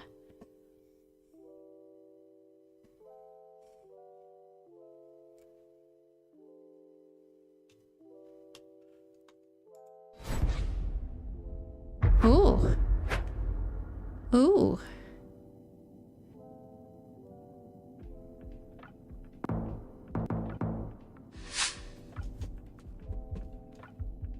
Mont Blanc. Okay, we're in France. I think we're in...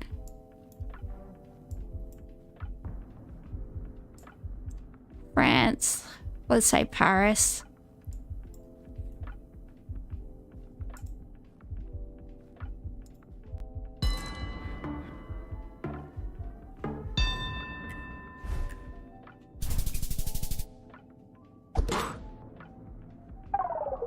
Well, we were in France, so I got that right at least.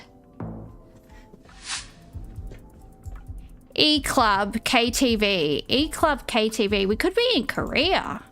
KTV. Nope, we are not. That's English signs. Hotel 23, Kuala Lumpur. We are in Malaysia. There's Australia. Malaysia, Kuala Lumpur, guess.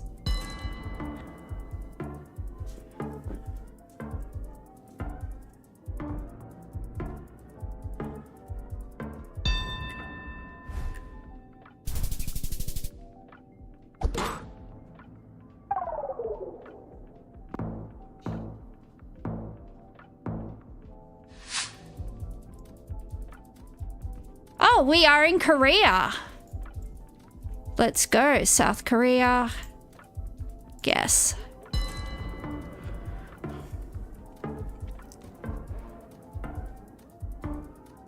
Oh no, we're not. Oh no. Oh no, we're not in Korea. I was still closer than them though. I just saw the Korean writing, and then I saw the Thai writing after I saw the Korean writing. Oh. Oh well. I was still closer than them, so that's okay. Oof. Alright. That was scary. That was scary, guys.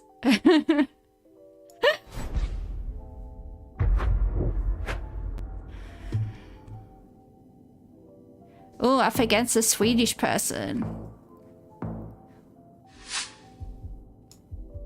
Alright, we've got tram tracks. Ah, okay. Got Cyrillics. Where's that truck? Did it drive off? I need a website. Should we just go? I mean, it's cold. Let's just go for the border of Ukraine and Russia.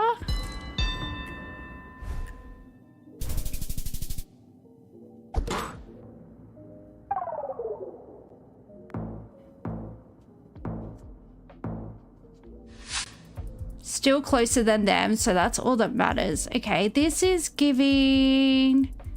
What is it giving? This could literally be anywhere.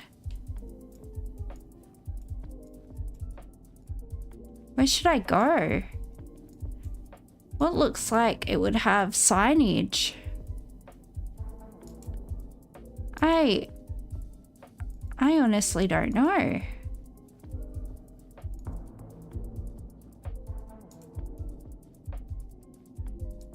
This could even be Australia, honestly. No, we don't have street signs like that. Oh, there's a truck here. Can I see the truck? What does the truck say? Sendai Lastuden. Sendai Lastuden HF.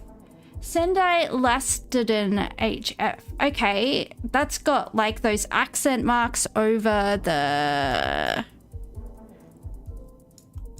They do that in Scandinavia or Germany, but I'm gonna go with Sweden. Which is where this guy is from, so that's funny.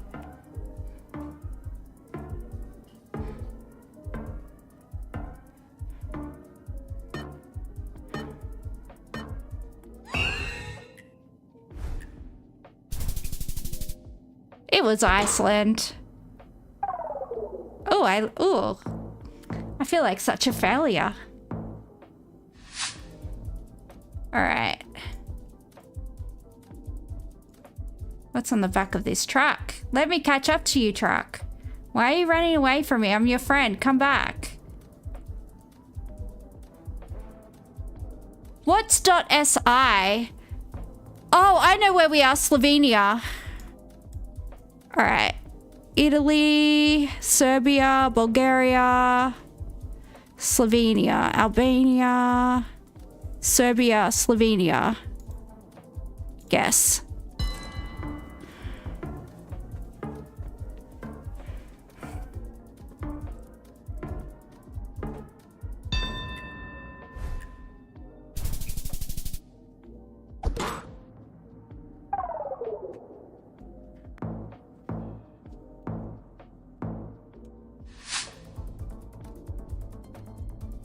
All right, there's lots of signs, so...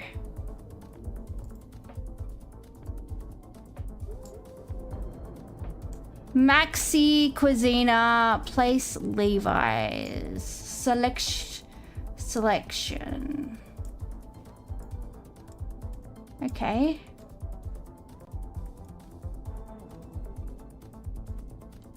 This could literally be anywhere. Maxi. IGA? Is it Australian? Dude, no, that's not Australia because that's not English. Where else has IGA? Rochelle Berry.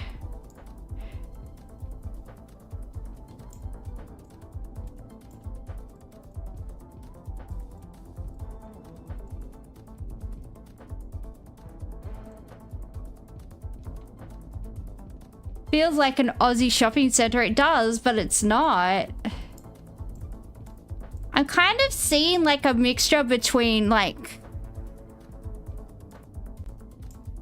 I'm gonna go with Brazil because I feel like this is Portuguese because I don't recognize it.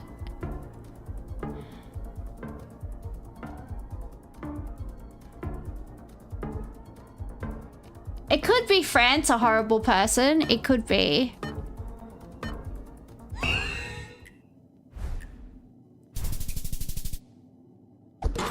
It was Canada. It was Canada.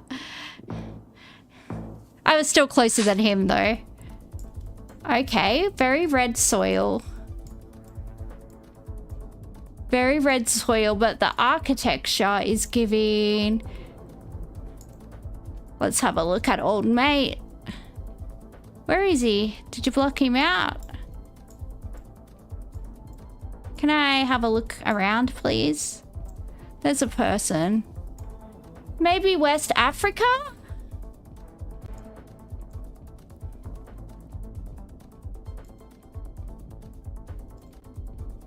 I don't know. The soil is giving Africa.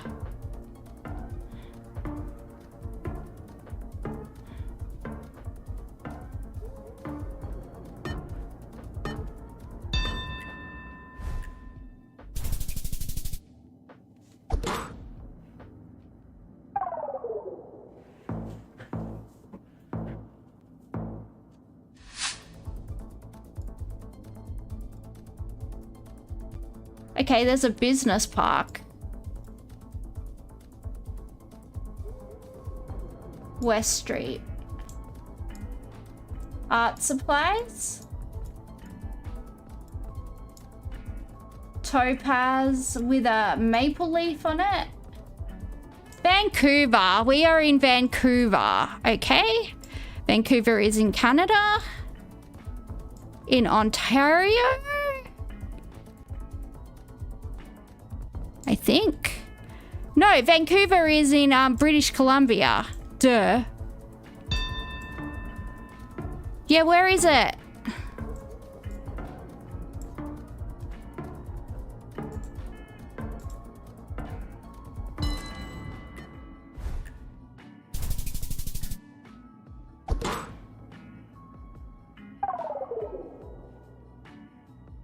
Oh, that's right. It's just across from Seattle, isn't it?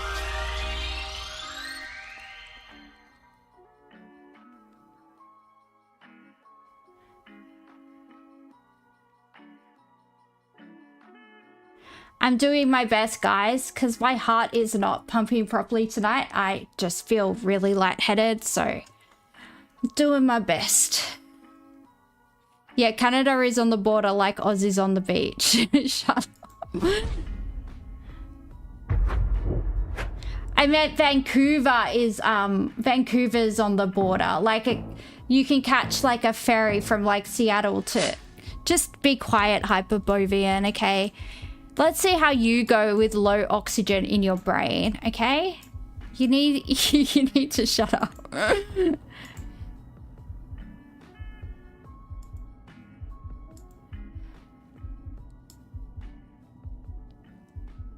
Okay, well, I feel like this could be Penrith in Western Sydney. I see some mountains and I see like kind of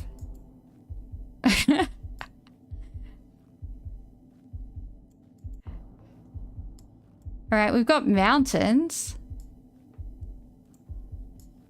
You gonna give us anything else? What's this writing say? Balstelli Christina. Okay, that could be literally anything. We've got a silo over here. Okay, there's no writing to be seen yet, so gonna have to find a way out of this suburban hellhole. Is there a road? All right, there's a sign here. What do you say? Kilmer. Does not help at all, but thank you.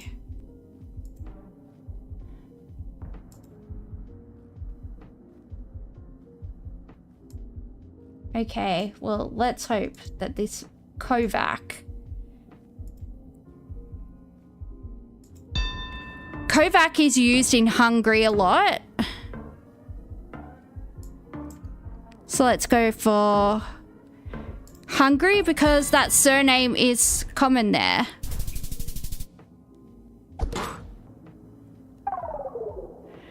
Alright, well it was Montenegro. But I was a lot closer than her, so that's all that matters in this game. This feels like it could be anywhere in the world. This feels like the Dandenong Ranges west of Melbourne, to be honest.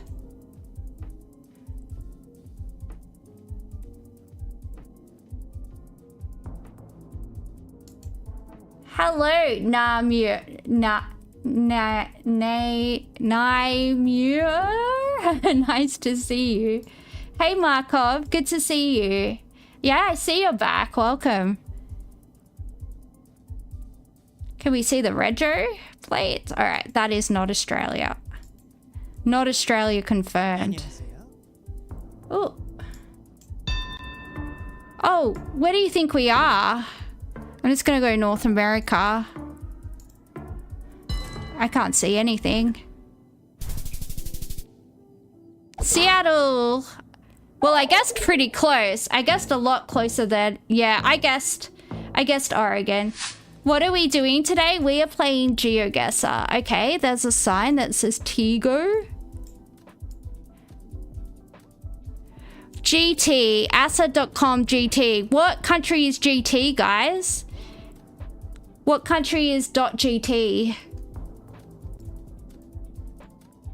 GT.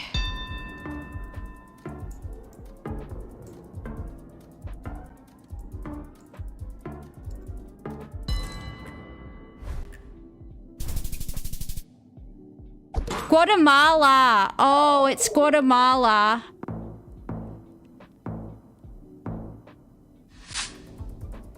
All right. That looks like Hindi or Thai. Hindi or Thai. Memorial to the civilian victims of the Japanese occupation. So obviously Thailand. Because, well, we study history, don't we, guys? Let's go.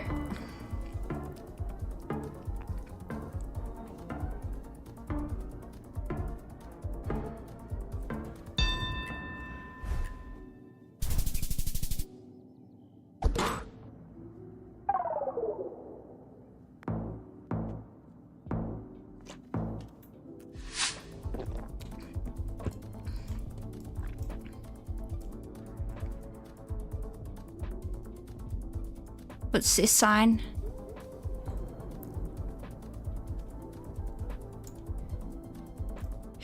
Stone.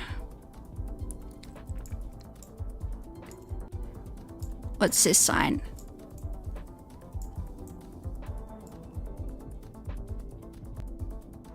Sveen Boasson. Norway?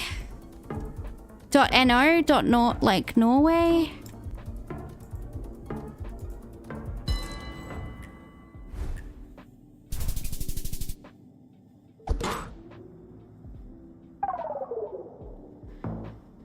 Oh.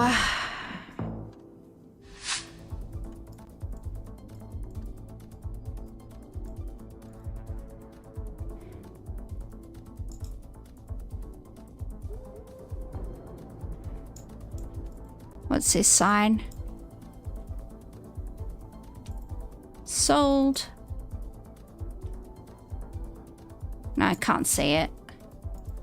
Gotta go to the shops down the road. Body beautiful, that helps. Rosefield Avenue. This feels like the UK, right? Public Library, Wine and Spirits.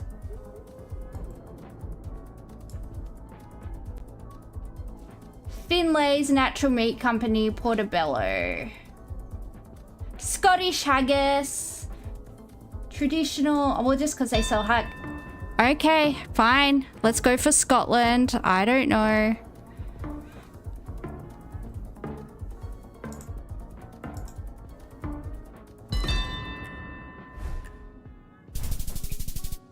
Edinburgh. Boy, see you next time.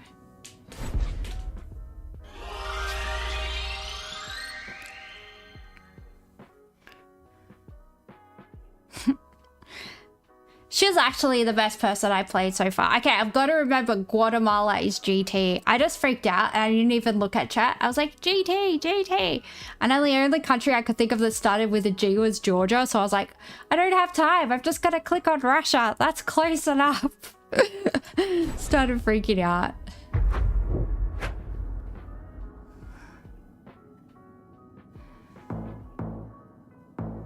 But all these people are from Europe, so they have like such a big advantage, right? Because I've only been to Europe a few times. Like, how am I supposed to compete? But somehow I still do, so don't know what that says about them, really. All right, what do we have? Stanovalas, Razansa, Strasmea Chevi.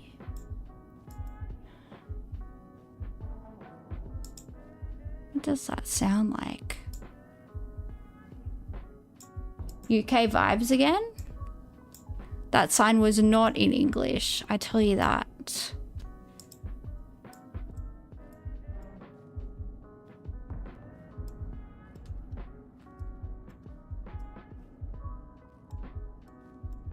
Okay, I feel like maybe Central Europe. You hadn't seen the sign yet? You're right. I think there's a bit of a delay.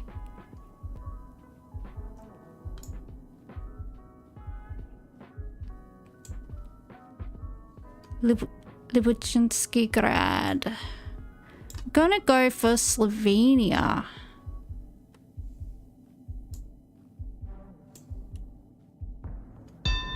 Oh!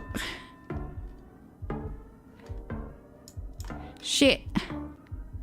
I hate that.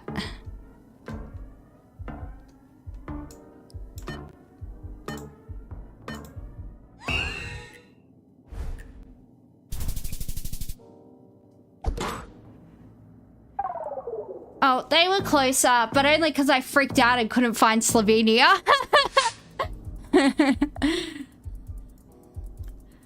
Oh my goodness. I don't have the nerves for this game tonight, I swear. Okay. Kontraktova.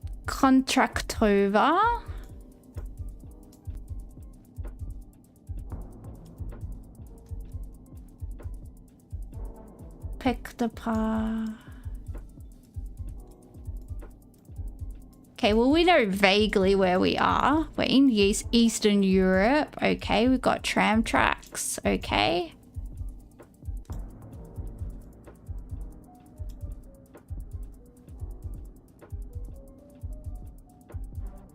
Okay, Joey, you drink some water. I'm just gonna have to go with...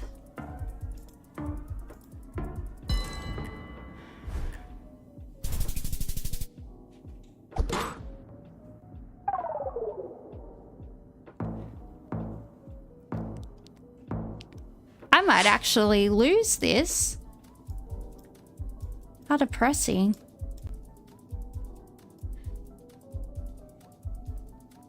Well, there's a sign here.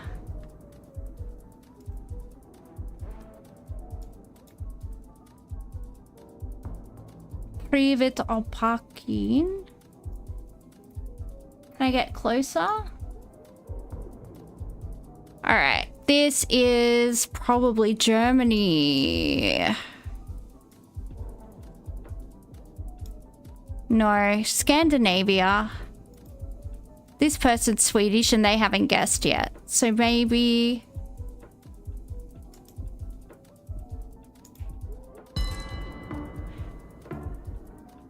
I don't know.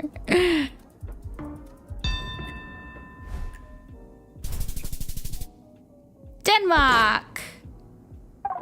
Wait, that guy is Swedish and he didn't get one in Scandinavia. Dude, I live in Australia. Sort out your life. San Jose. San Jose is America. It's in one of the southern states. It is in San Jose. San Jose is in Texas, I want to say. My voice went so high just then. San Antonio. Well, maybe it's near there. Let's just guess.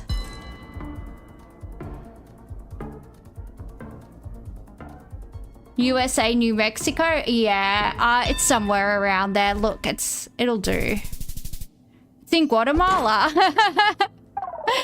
Well, we both suck. That's all right.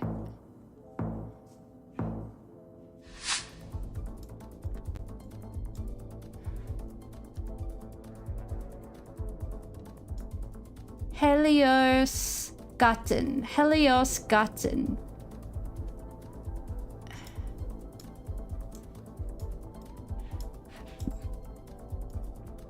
Interesting language wherever we are.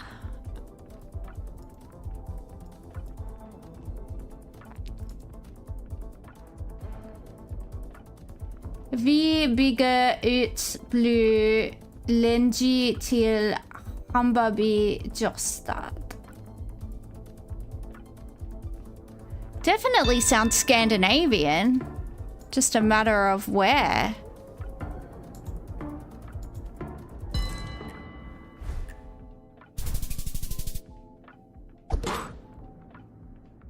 Well, at least I got the right country. Wait, he's from Sweden and he couldn't read Swedish. What is happening? I at least recognized it was somewhere in that wheelhouse. Jeez. Sort out your life, mate. Oh, this is the same country we were in before. Where were we? Does anyone remember? This is the same place we were before. Was this Guatemala or Montenegro or something?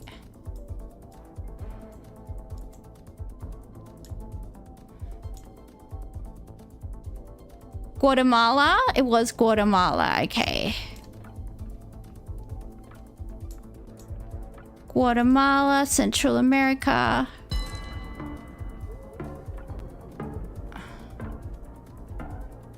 Oh, I didn't see you write the other two countries.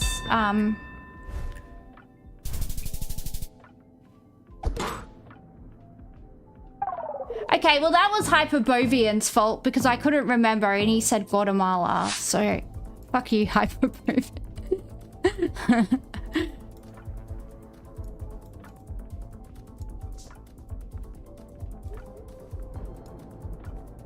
Uppsala University.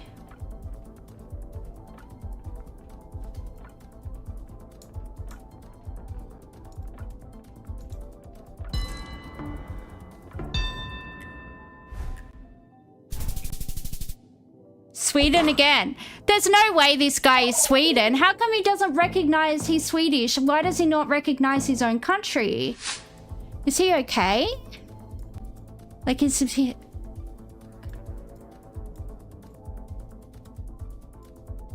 Is this America? I feel like this is America. Wheaton Street. This could be Canada, right? It's somewhere up north. I'm gonna go with Canada.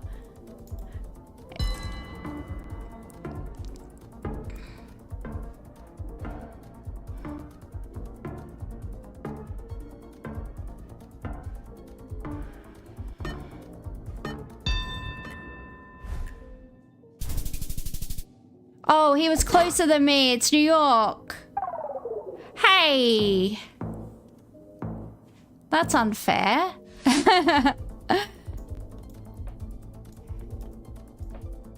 All right, we've got...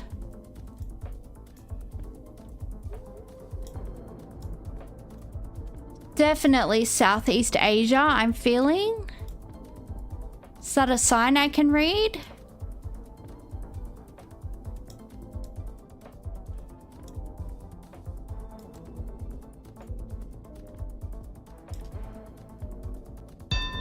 Oh, all right.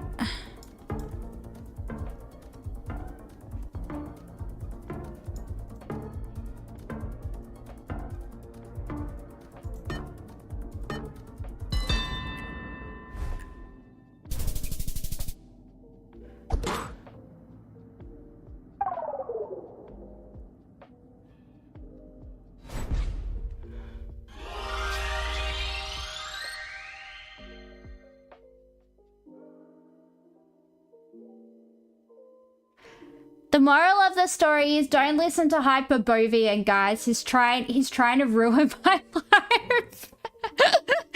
He's out here trying to... I'm just joking, Hyperbovian. I just honestly couldn't remember what country that was. I knew it was either Guatemala or like Montenegro or somewhere like that, but I couldn't remember where. And then the first thing I saw was you say Guatemala, so I just tried that.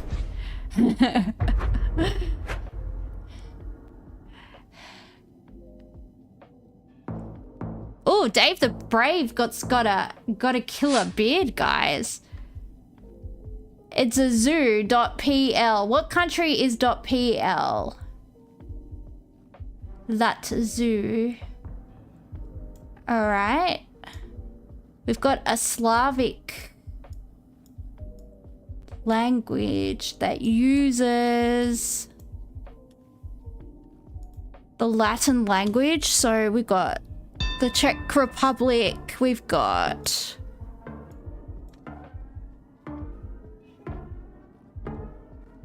Poland or the Czech Republic. Let's go in the middle.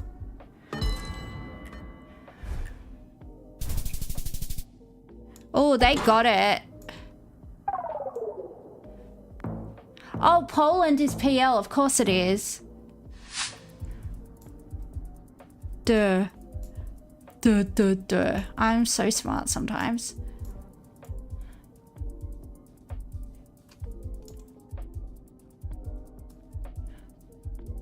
Casa Espirita.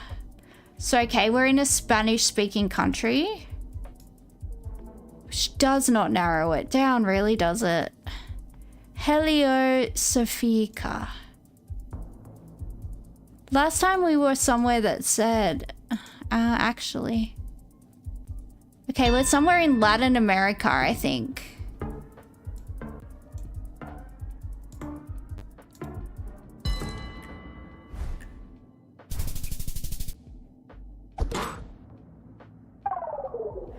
Oh gosh.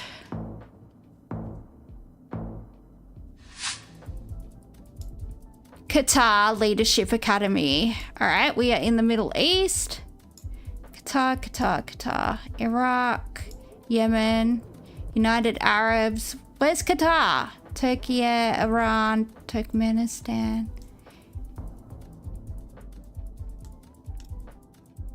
Kuwait. Where am I? Where's Qatar?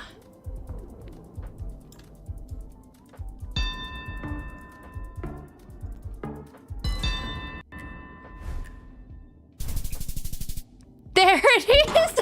We both were like, where is it?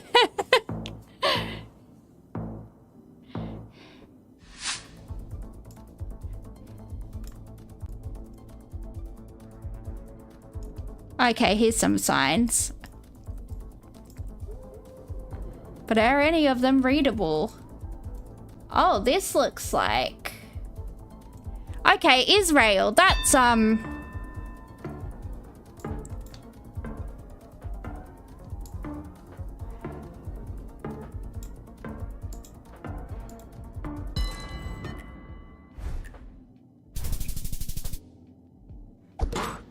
It was Jerusalem.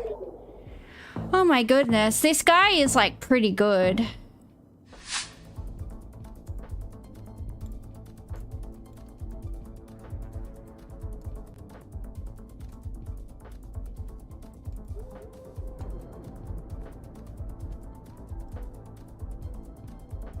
Okay, I think we're in Taiwan. I can't see any hiragana. So I'm gonna go with Taiwan. South Korea, the Philippines, Taiwan.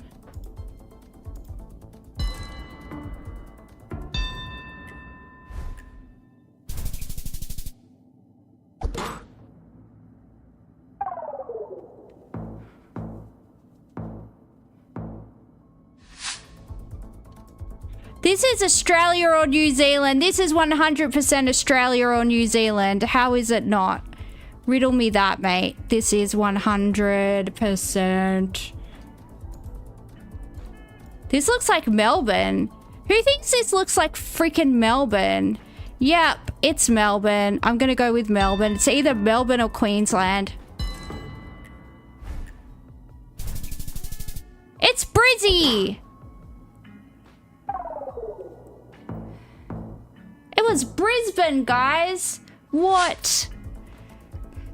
Abuela. Abuela bike. Doesn't that mean auntie in Spanish? I don't know. I think so.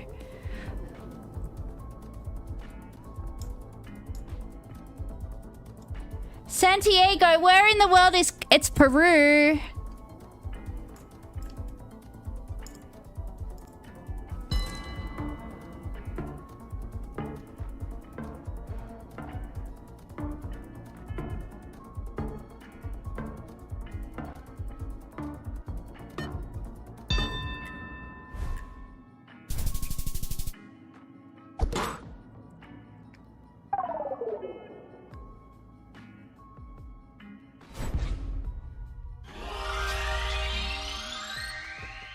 A horrible person. We have had Sydney representation, and even my Western Sydney ass found where we were. It was a neutral bay, and I was like, oh, I know where that is. That's the side of the harbour I'm not allowed to go to, because probably they will check my birth certificate and say, back to the western suburbs with you, scum. That's basically what they did to me when I went to Sydney Uni. You saw that shot? Yeah. It's like, I'm not allowed on this side of the Harbour Bridge, and I'm definitely not allowed on this side of Strathfield, but here we are. Here we are. Whew, okay, I need a breather. This is actually really bad for somebody that's having heart palpitations. It's like game is stressful, man. Sydney Uni representation. Oh, did you go to Sydney Uni too? USyd, as the kids are calling it these days. Good times, good times. The Manning Bar and such. The Lansdowne. What else? What else is Sydney Uni? Going to Broadway Shopping Centre for lunch sometimes. Should we play the solo one? With no time limit? It's actually almost midnight, so... Hang on, give me a second, guys. Wow.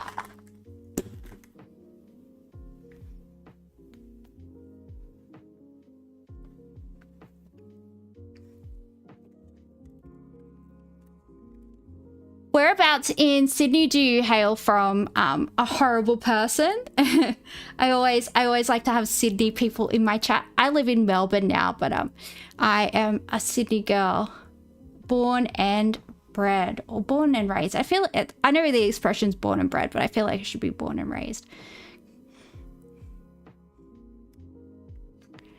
All right, I might do one more. I gotta check my heart rate and see if I need to take more medication or if I just need to go to Rancho Relaxo, maybe have a nice hot bath, see what's happening. All right, let's go. Oh, he's from Poland. Hello, my fellow Slav. Let's go. All right.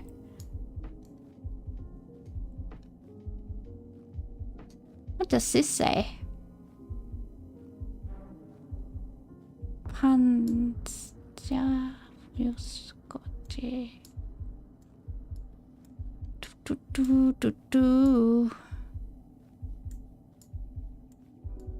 right.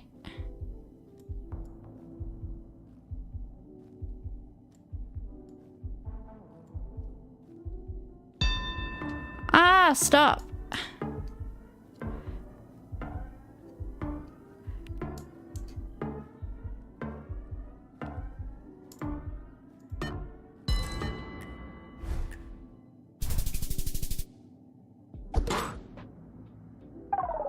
Okay, I knew it was somewhere former Yugoslavia because there was Cyrillic graffiti and there was Latin, accented Latin Slavic, and I knew it wasn't Czech and I knew it wasn't Polish because I can read and write some Czech, so, and Polish is very similar. And I know that in former Yugoslavia, okay, we're in Russia, but where in Russia are we? I don't know. Let's just try and staunch this guy. Let's go.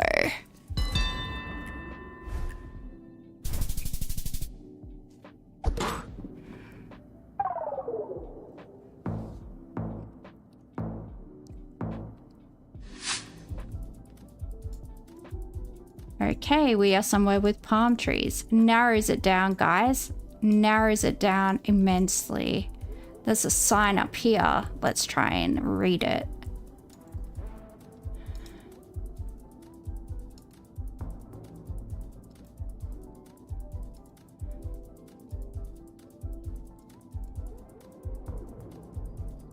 Okay, we got some Arabic.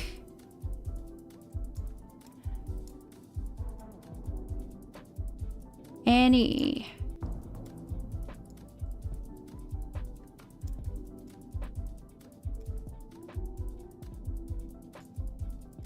Okay.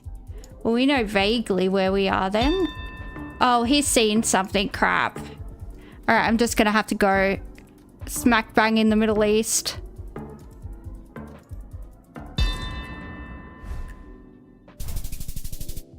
Tunisia. I was closer.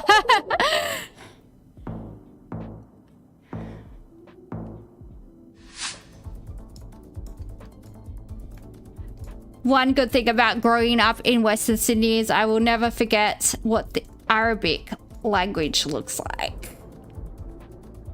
All right.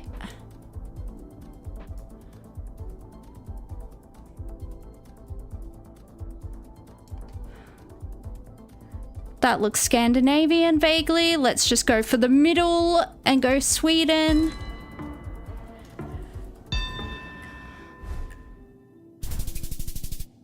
It was Finland.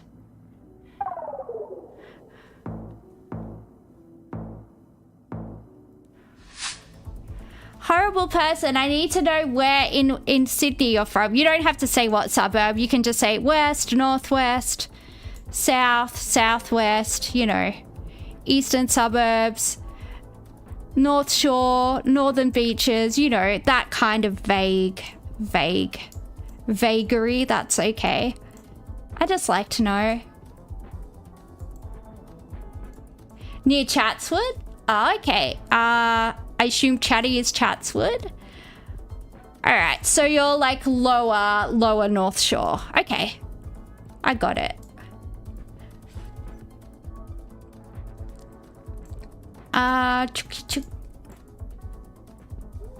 Yeah, I feel like Chatswood, don't get offended, but I feel like Chatswood is Parramatta on the North Shore because it's got a Westfields, it's got like a mall, like Church Street Mall, and then it's got the Westfields. And the demographics now there are also very similar, I feel, to Parramatta.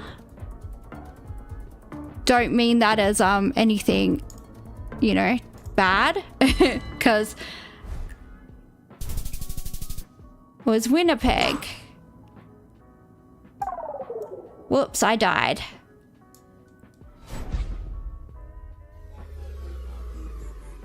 Wow. I don't think I've lost since I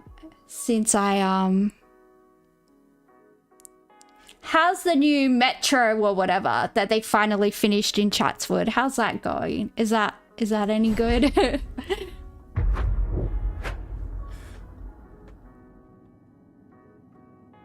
If you ever came up to Queensland, you got to check out Fraser Island.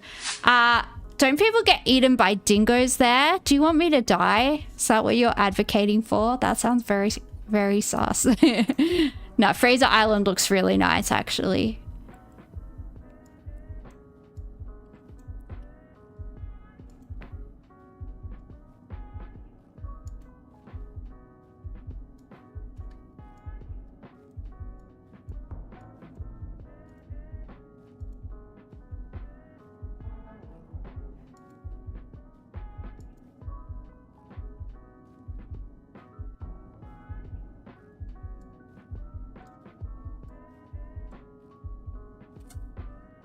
Doesn't help, does it?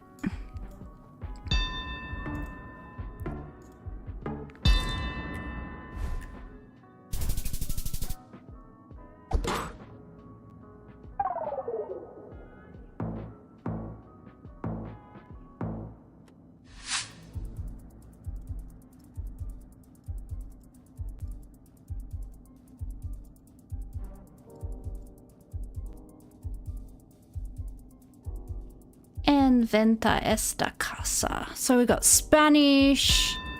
All right, I'm gonna go with Bolivia. I don't know why. It just feels like it's a high altitude. That's how I feel in my heart, you know? And it was Bolivia. It just had that, like, high altitude desert feel, you know? Are you still at uni, a horrible person? Are you still at the University of Sydney?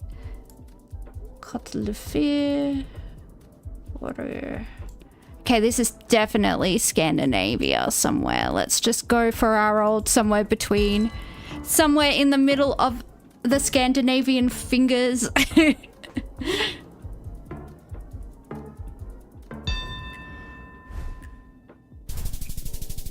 It was Iceland, but I still was closer than you, love. So there you go.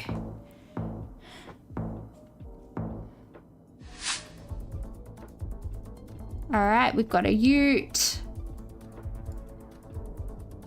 Have a car. All very useful. All very useful. Geolocating things. Oh, phone number. Is there a website on the skip? There is not. Well, well, well.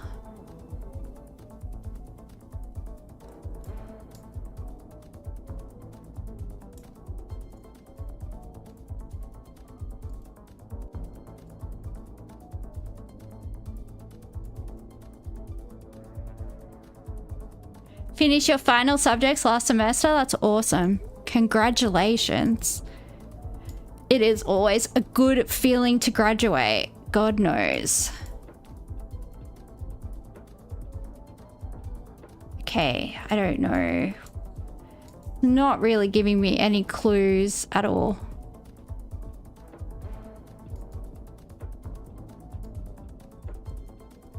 There's a person. What do you look like, person? You look like nothing distinct that I can determine anything from. Bloody heck. Flippin' poo-poo. Someone help me. Where am I?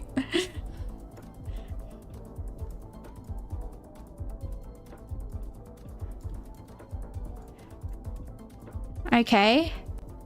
The youth. What are the youth doing?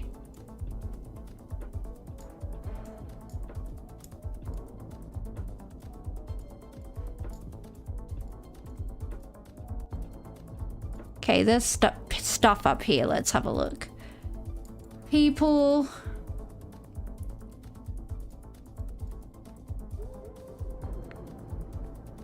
Is this maybe like a former Russian Republic? Because it's giving Eastern Bloc, but it's also...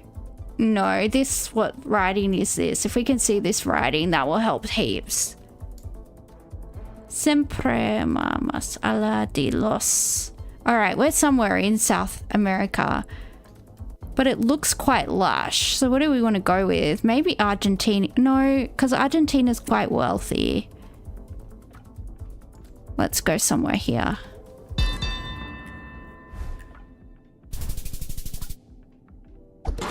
It was Argentina. I always thought Argentina was fancy.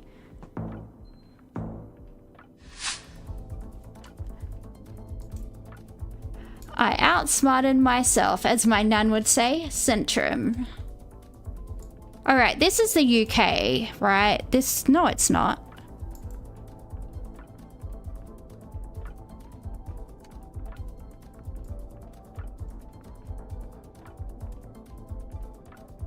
This is Scandinavia.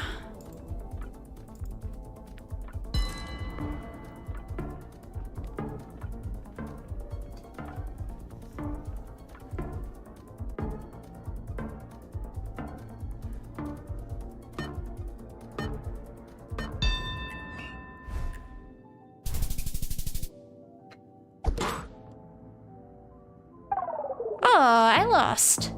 What was my degree? My bachelor's degree was in social work. That's what I studied at Sydney Uni.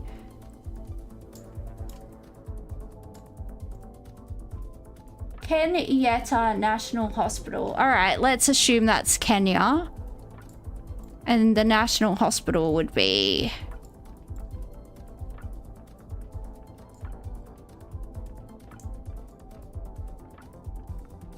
Am I dumb? Where's Kenya? Shouldn't it be over here?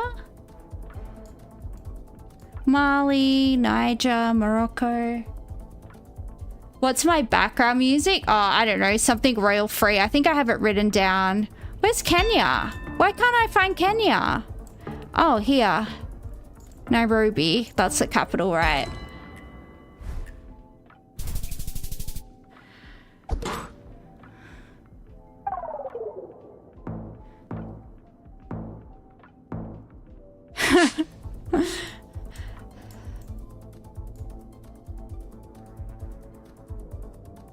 City center. Well, half the sign is missing, so we already know we're doing good.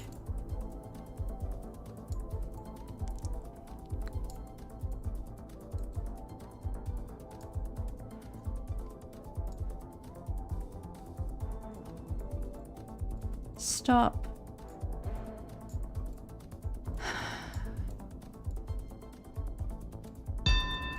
Oh, bloody heck. What should I do? What should I do?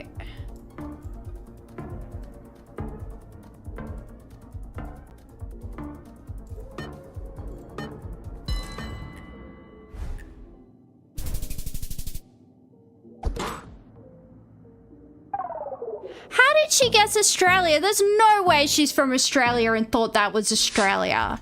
You're lying to me through song, young lady. I don't appreciate it. Oh. Oh no, we've lost picture.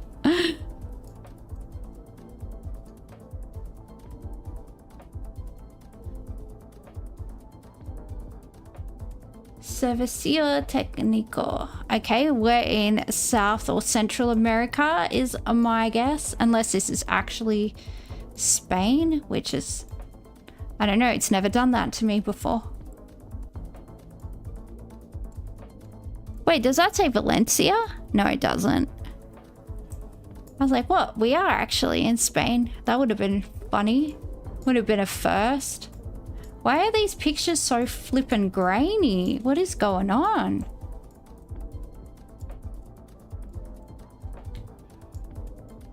I'm glad your head's feeling better, Joey.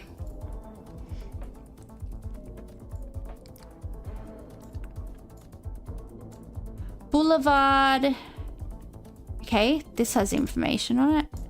Did I overshoot it? Buenos Aires. All right, we are in Argentina. Buenos Aires. Where's the capital? It is right here.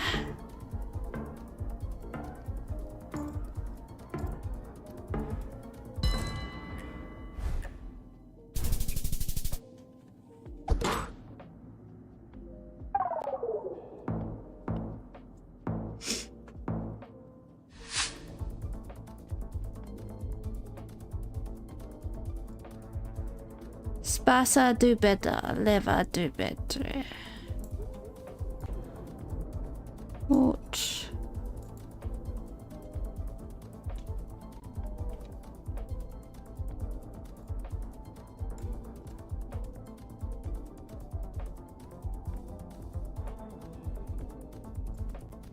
Kind of giving German vibes a little bit.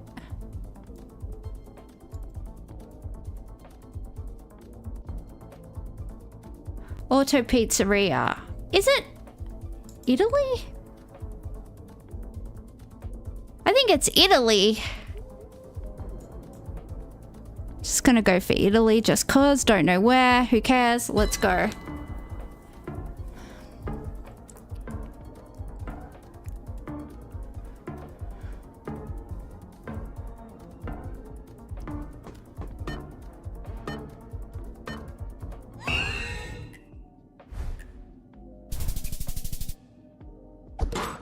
What? It was Norway.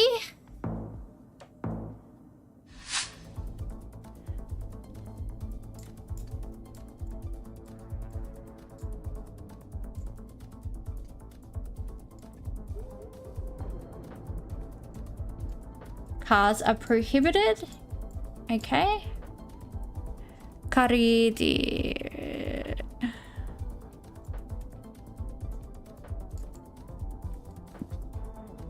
Alright, let's try and find a sign.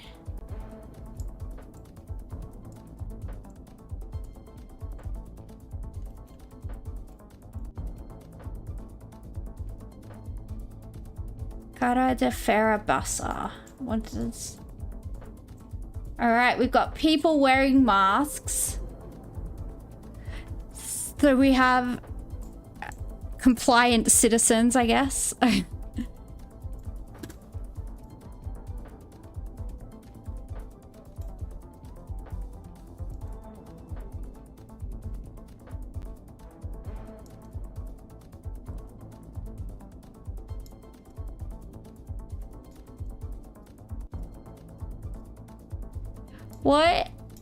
What did you study at uni? A horrible person. I feel like I'm calling you a horrible person. It's not my fault, that's your name.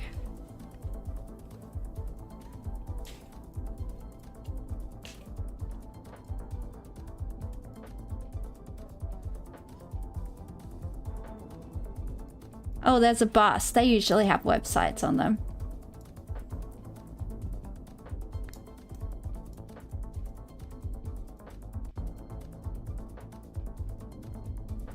I don't know. I actually just don't know. There's a bus stop. Is that going to have any information on it? Maybe like a local council or something. Oh, please don't. I need help mentally and physically.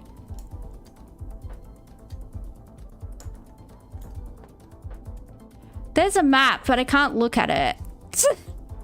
Why? How do we get closer? Can I go here? No, I can't. I still can't read it. Well, she's as stumped as I am. Oh, she's not. All right. I don't even have a general feeling. Honestly. Mexico? I honestly have no idea. It was actually Spain. Wow, it was actually Spain.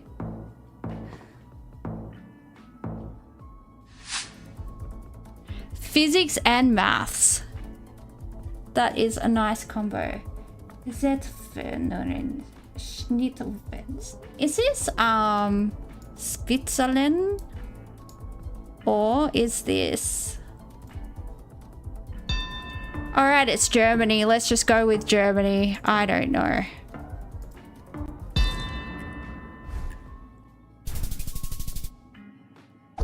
It was Switzerland! It was Switzerland. I should have gone with my gut instinct. I was like, this feels like Switzerland. Oh my god, that was so stressful.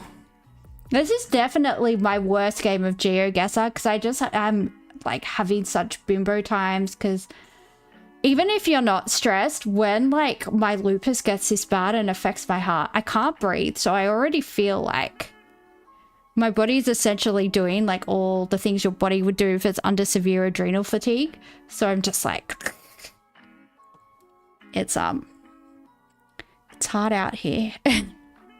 It's hard out here for an autoimmune having lady. Ugh. That doesn't sound very fun. No, no. I have taken so much medication tonight to bring my heart rate down, and it is just like, yeah, it's midnight.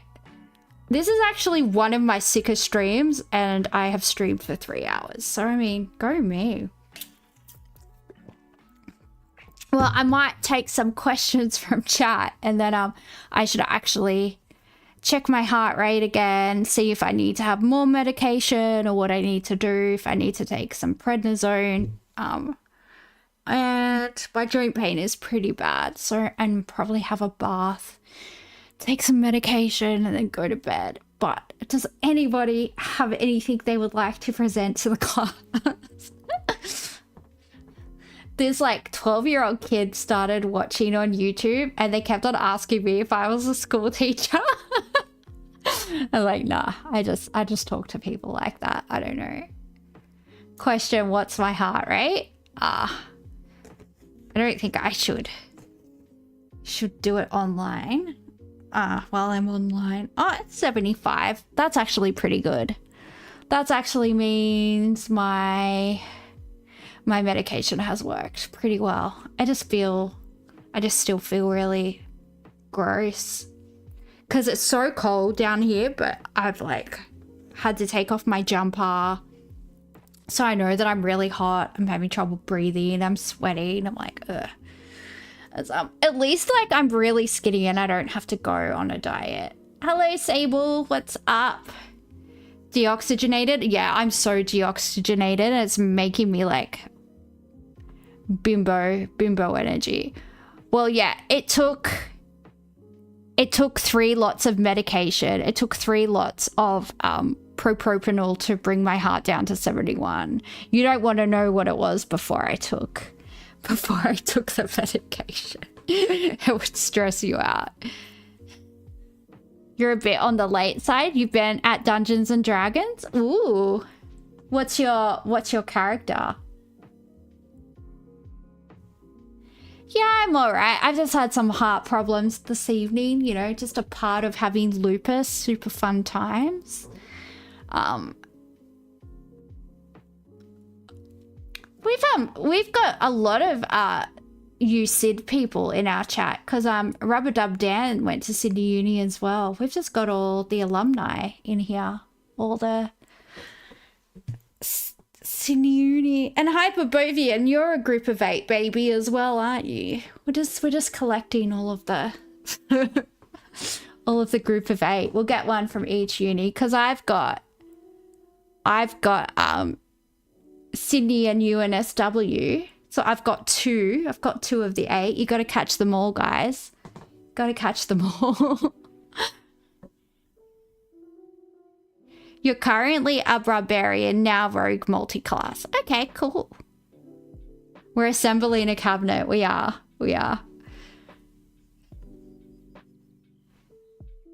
I've never found GeoGuessr so like stressful, and I've never made so many mistakes. Just like, what is PL? And I'm like, that looks like Czech, but it's not Czech. Oh, let's just go for Czech when it's like PL. Well, Poland. There's only a few countries that have like Slavic language with an accented Latin alphabet. I just like going through all of it in my brain, getting confused. Perth. What are the universities in Perth? University of Western Australia. That's a group of 8, right?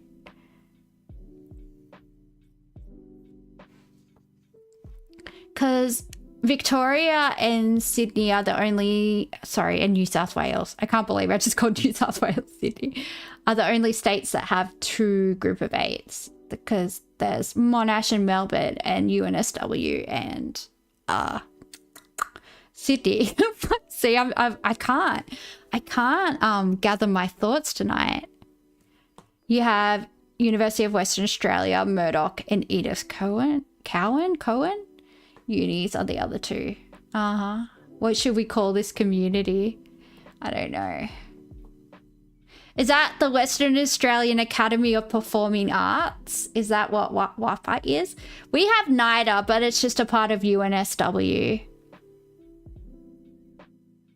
You're going to end up post-gradding at UTS. Honestly, it doesn't matter where you do your post-grad. It honestly doesn't matter where you do your post-grad. Like, you could do your post-grad at Western Sydney. It doesn't matter. They only care, like, about where your bachelor's is from. Because I made the mistake of, like, going to Sydney and then going to UNSW. And all it does is, you know, it's just hex. It costs so much more. UTS is a perfectly fine uni. It's so close to everything. It's definitely so easy, like accessible by public transport. Like, yeah, go for it.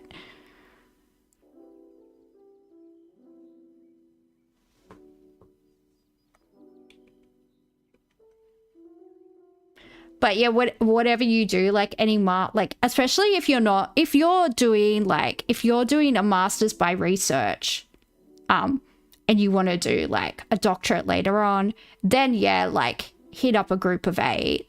But otherwise, if you're just doing like a postgraduate and it's just by coursework, then yeah, just hit up any uni really. It doesn't matter. It's all the same. It's all the same. They don't really care. Caucus, are we the Labour Party?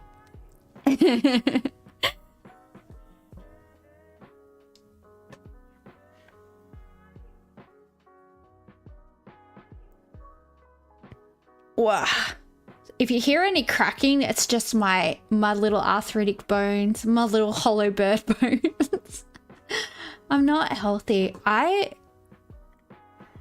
lost at least a few standard deviations on the IQ scale tonight, just from I'm so lightheaded and I know I'm normally a bit ditzy, but I just cannot think tonight at all. Let's quit.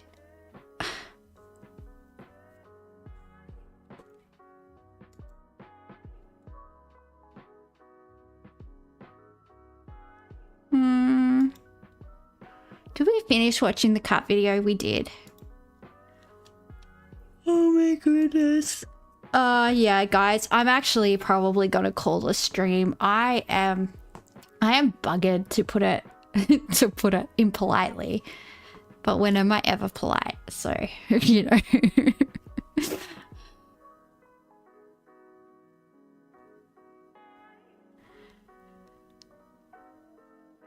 It's rough. I heard your fluid IQ drops like 15 to 20 points on steroids. Yeah, I've been taking a really high dose of prednisone just to bring my swelling down.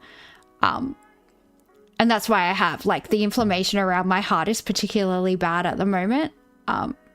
Knackered is so British. Knackered is so British. Buggered is the Australian version of knackered, I feel. I feel like the Poms are very big on the word knackered, which is fine. Like, it's better to use a British turn of phrase than it is to use an American one, I always say. Those are our rules on this stream. We never pander to the Yanks. That's just not what we do. We don't like the way they spell words, and yeah, we're just not. It's not okay.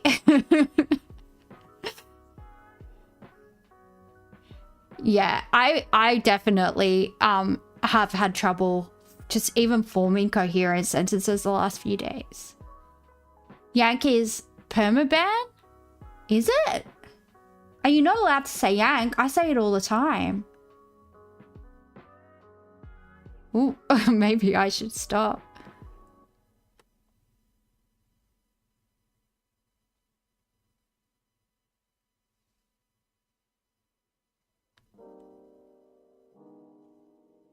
Yeah, I don't know. That's just how people refer to Americans in my life.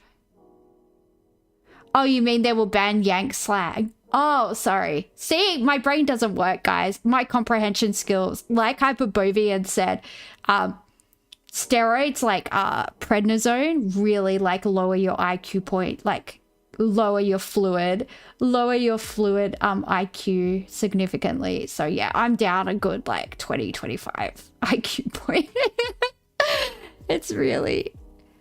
You were jokingly saying you should ban people for using American slang. Yeah, I got that now. Don't worry. Like, I promise a horrible person I'm not usually this stupid. Like, I am ditzy for sure. Like, I am a bit of an airhead, but I'm a smart airhead, okay? Look, in the high 90s in my HSC, all right? Don't like to boast, but in the top 5 for modern history and ancient history. Don't like to boast, but that's what I'm doing. So thank you. Thank you for for coming to my TED Talk. I am having a moment. I'm just not okay in the brain.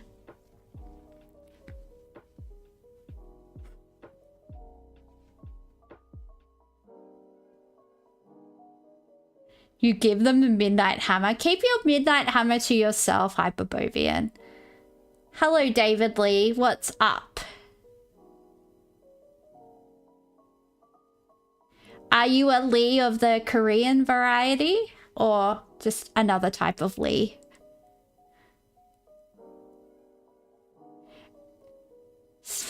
Everyone knows that's the best mark is a mystery mark. What is that? Is that like below 44 and they don't tell you? I think that's what that is. I don't really remember.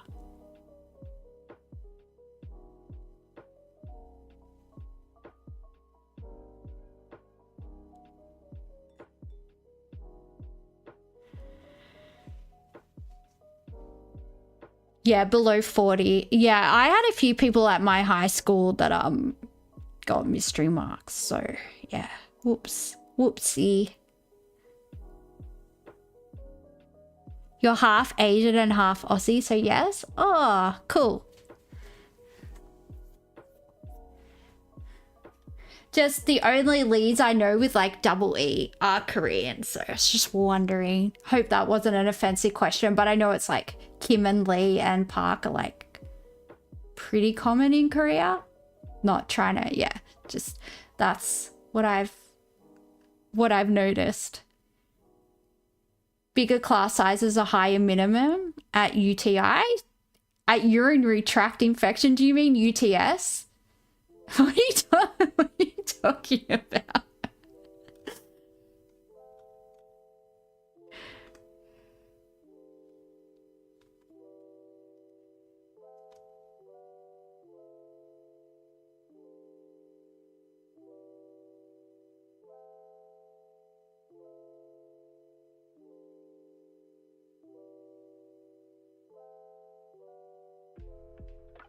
Hey, too soon, a horrible person. Too soon.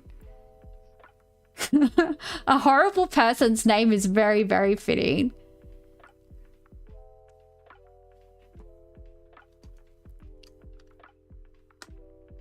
Jeez.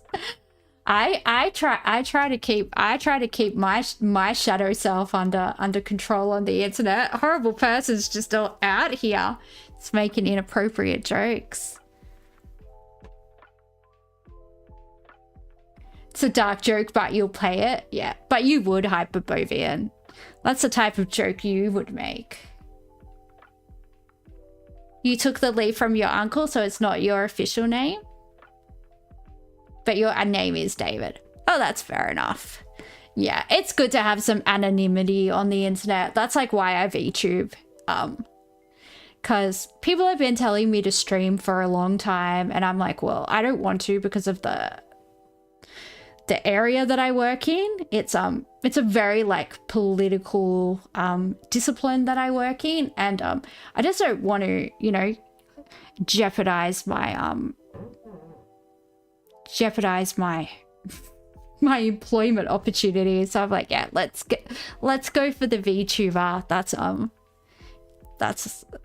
a lot more tenable, I think. One of the parents at the center is a YouTuber with a legal channel. He dropped a lot of info about the case on stream last night. Yeah, honestly, I will cry if I watch that. It's so horrible. I'm too much of a softie. I can't deal with that. Hey, Dimpledore, what's up? You know what? So many people are in chat now. Let's just keep on streaming. Aged care. I don't work in aged care. I'm a social worker. Yeah, so I've worked in child protection, I've worked in sexual assault, I've worked in homelessness. Yeah. It's like a five-year degree program just to get the bachelor's in social work. So yeah. Yeah, not aged care, but I could not put up with the pay in aged care. I mean, it would be nice to not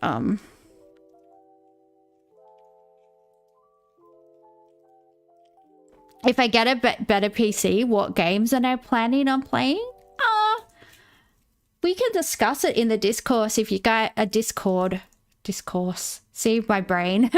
we can discuss it in the Discord if you guys have suggestions for games. Like, I'm 100% down to try stuff. But at the moment, I'm streaming on a potato with like no RAM. It has trouble running things, even having, more than like 5 windows open on my PC is making it shit itself. So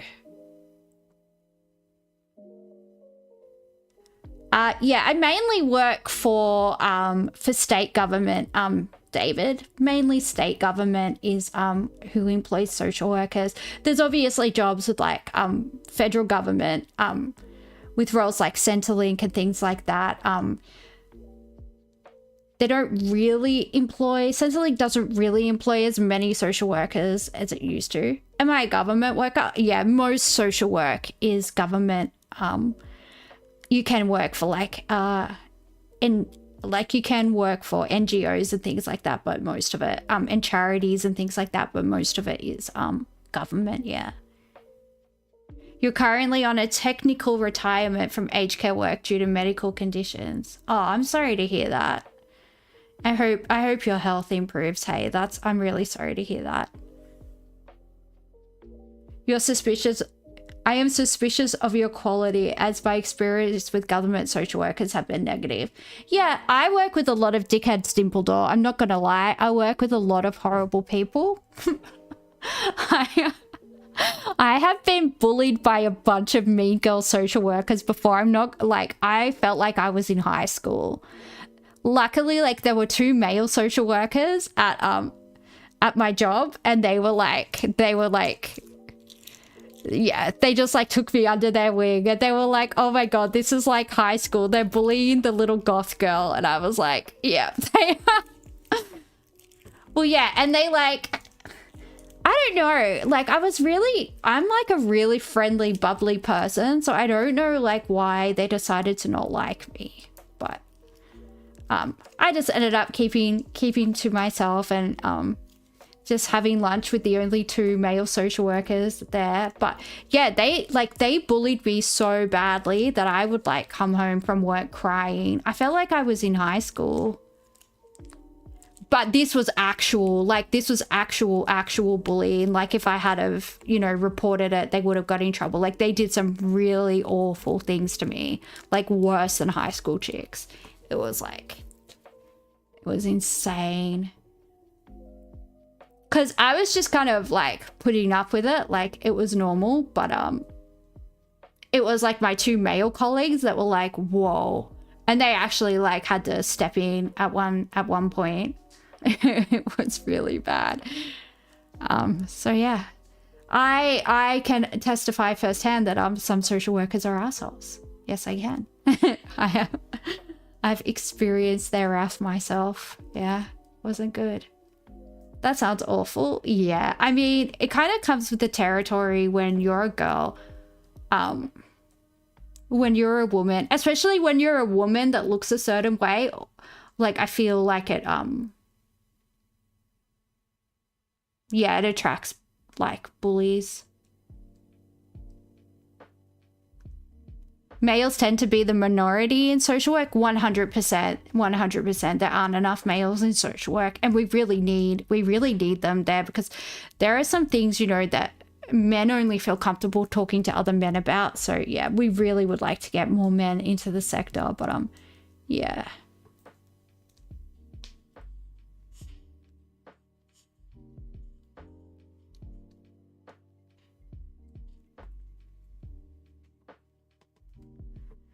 But there's so much like anti-bullying, like workplace legislation and stuff now. So yeah, if I had have reported it, I probably could have even got like a payout from the government. Like these chicks were unhinged. It was nuts. Cause like I went to school in Western Sydney. Like I'm not a little shrinking violet or anything like that by any means. Like, I know I should have reported it, but I didn't, because at the time, I was fresh out of uni. I was like I was fresh out of uni, and I just, I don't know. It was, I come from a very low socioeconomic status family, very, very, very low income, and it was my first time in my life not worrying about money, and I just didn't want to jeopardize that, mainly, I think. So I just sort of put up with it, but with males of domestic stuff, yeah, with male victims of SA and domestic violence, 100%. We need male social workers for that. But yeah, I'll always like approach a male client as like, if you would feel more comfortable talking to a man, like I understand, like I can try and find a male worker to help you, but most of them are less like, oh, you're fine. Because I think because I'm so like petite and like non-threatening that people are just like, oh, you know, she's fine, I'll talk to her. So it's usually okay. But I always give them the option, like if you don't feel comfortable with, like, we can get somebody from another service or like from another site to come in and talk to you. When you were working in aged care, you were mainly doing dementia care 24/7. There was a lot of physical abuse to staff and mental trauma. Oh, 100%. My nan's just been put into like the memory ward of a nursing home. My auntie was caring for her, and it's so scary. Like, I was talking to her on the phone and she was like accusing me of being an imposter and all this stuff. She was like, you don't sound like you sound like someone else, and and she was like, yeah, it's scary. It's scary. And she's been trying to escape as well, because yeah, it's just really, really sad. She just took a turn like really quickly, and yeah, it is really, really sad. It is incredibly sad. But I went and visited her last November because she's all the way up on the north coast of New South Wales. So it's, you know, it's a good 20-something hour drive for me to get there. I went and visited her in last November, and my auntie said it's the only new memory that she's maintained. Like, she keeps on talking about when I came to visit her. So yeah, that's nice. Like, I'm really glad that because it was really, really hard to work out the logistics of getting up there.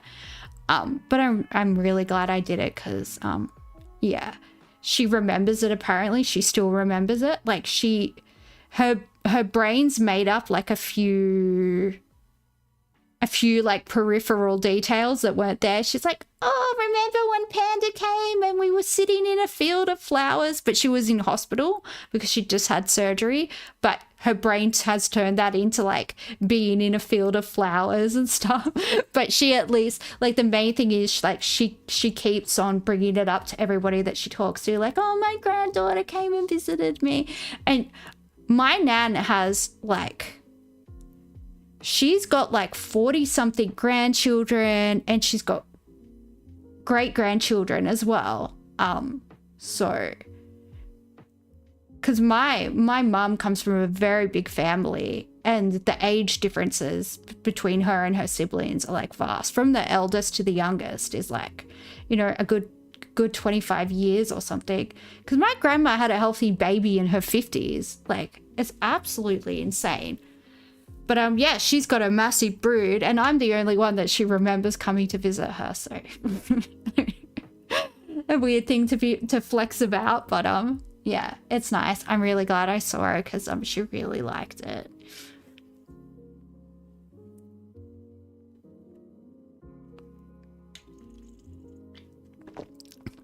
I do feel very, very special, a horrible person, actually. But you know what, like, I'm one of the few grandchildren that always like makes an effort to like talk to her and to help the family, and I've always like low-key been her favorite, because she has really dark hair and is very petite, and I have very dark hair and I'm very petite.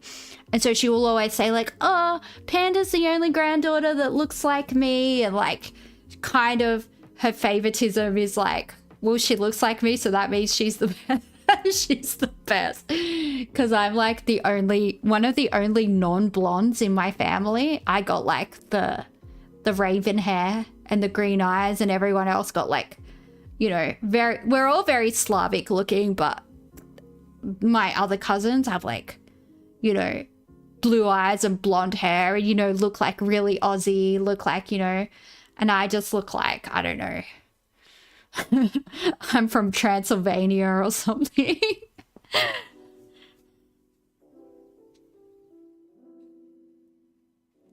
Look like I came out of like, or, you know, like maybe like a Bronte novel. I'm like out on the moors.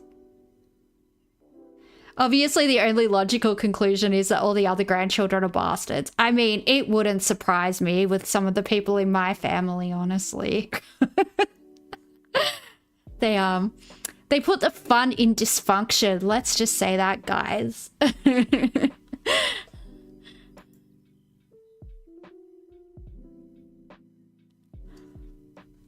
Wow.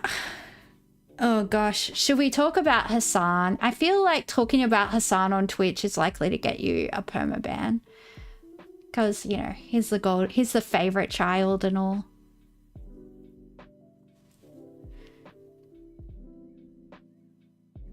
But yeah, what does everybody in, are they Aussie or European? My family, my mum was born in Moravia, which is the eastern part of the Czech Republic that like borders Poland and Slovakia and Austria, which is like very different to Bohemia where they're like kind of German. It's very Slavic. And I'm like 50% Czech and 25% Russian, and the rest is like some Irish and Finnish. This sounds like a certified European family. Yeah. The Asian side of your family is large. Like they're everywhere, all overseas. But your Aussie side, we're very small. It's only you and your dad and his two brothers. Aw, that sucks. Do you ever get to see like your extended family? Like, do you get to go overseas much?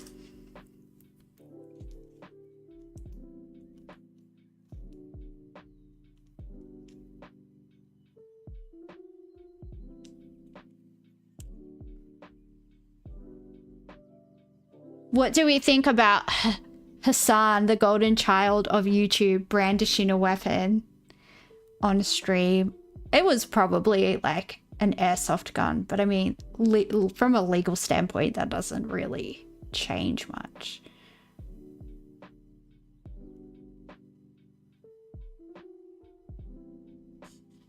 I have to update a video. Yeah, I probably do.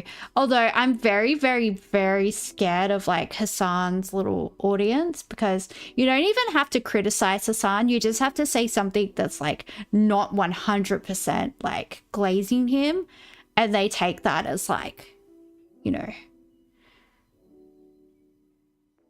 they take umbrage with that very, like their whole ideology seems to be like, if you're not 100% with us, then you're 100% against us. Like there's no room for gray areas. There's no nuance. There's no room for discussion. There's no room for looking at the other side of the argument. It's just that type of like cultish behavior kind of terrifies me.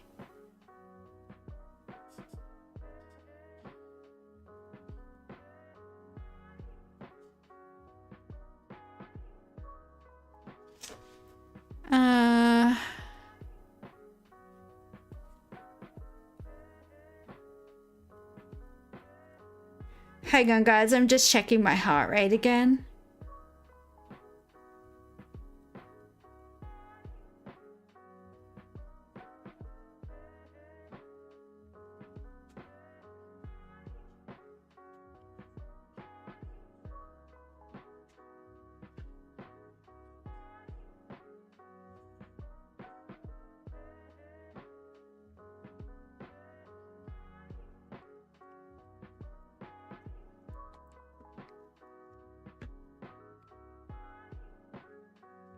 Unfortunately, the behavior is quite common, as in the cultish behavior.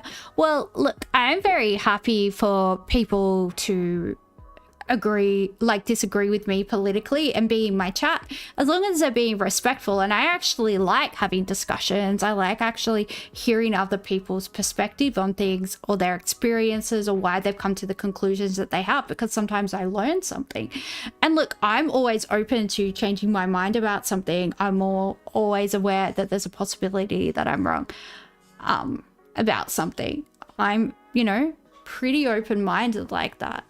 I usually do a lot of research about things like before I come to a conclusion, but that doesn't mean that I haven't missed a piece of the puzzle, right?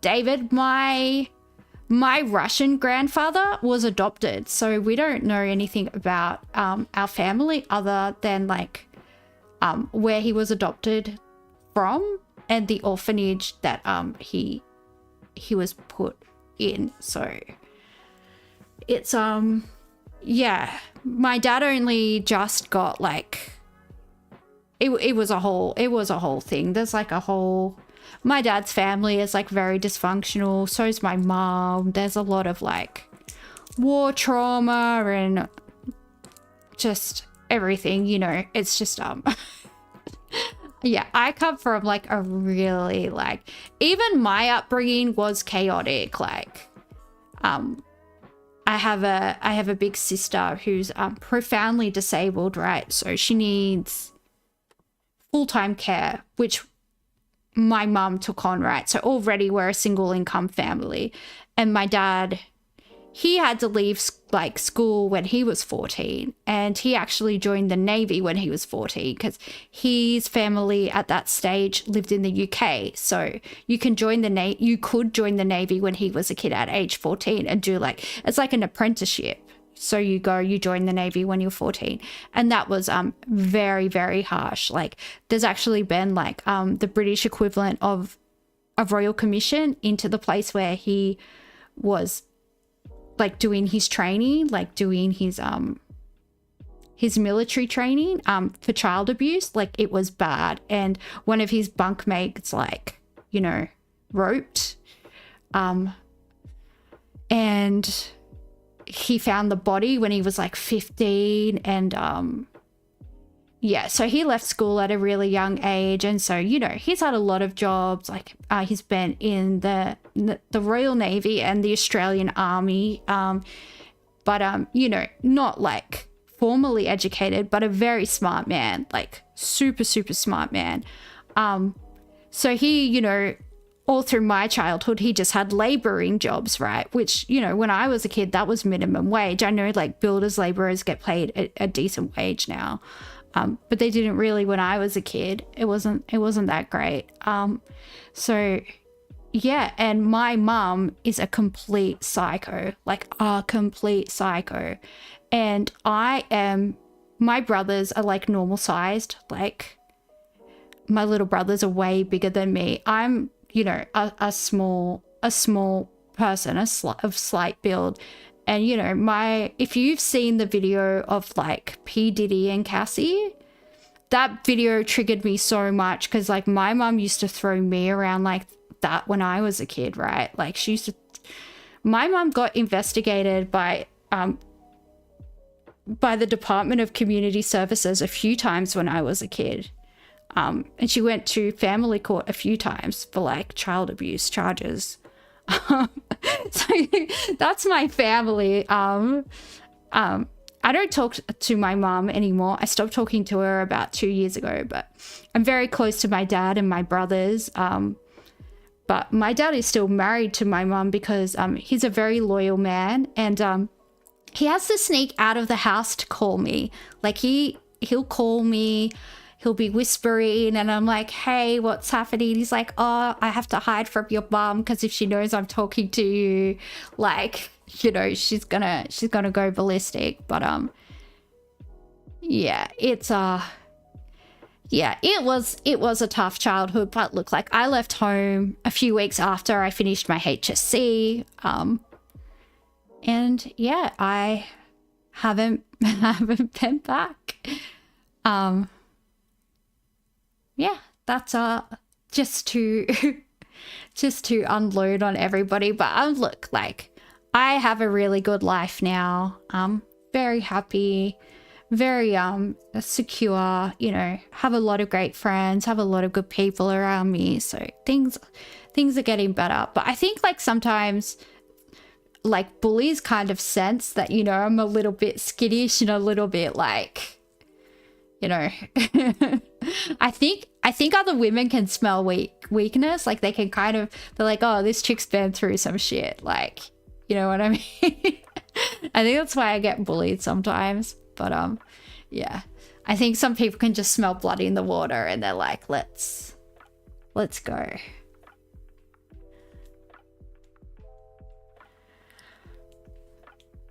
Wow, I just overshared on the internet. It's really impressive that you got to where you were given my pass.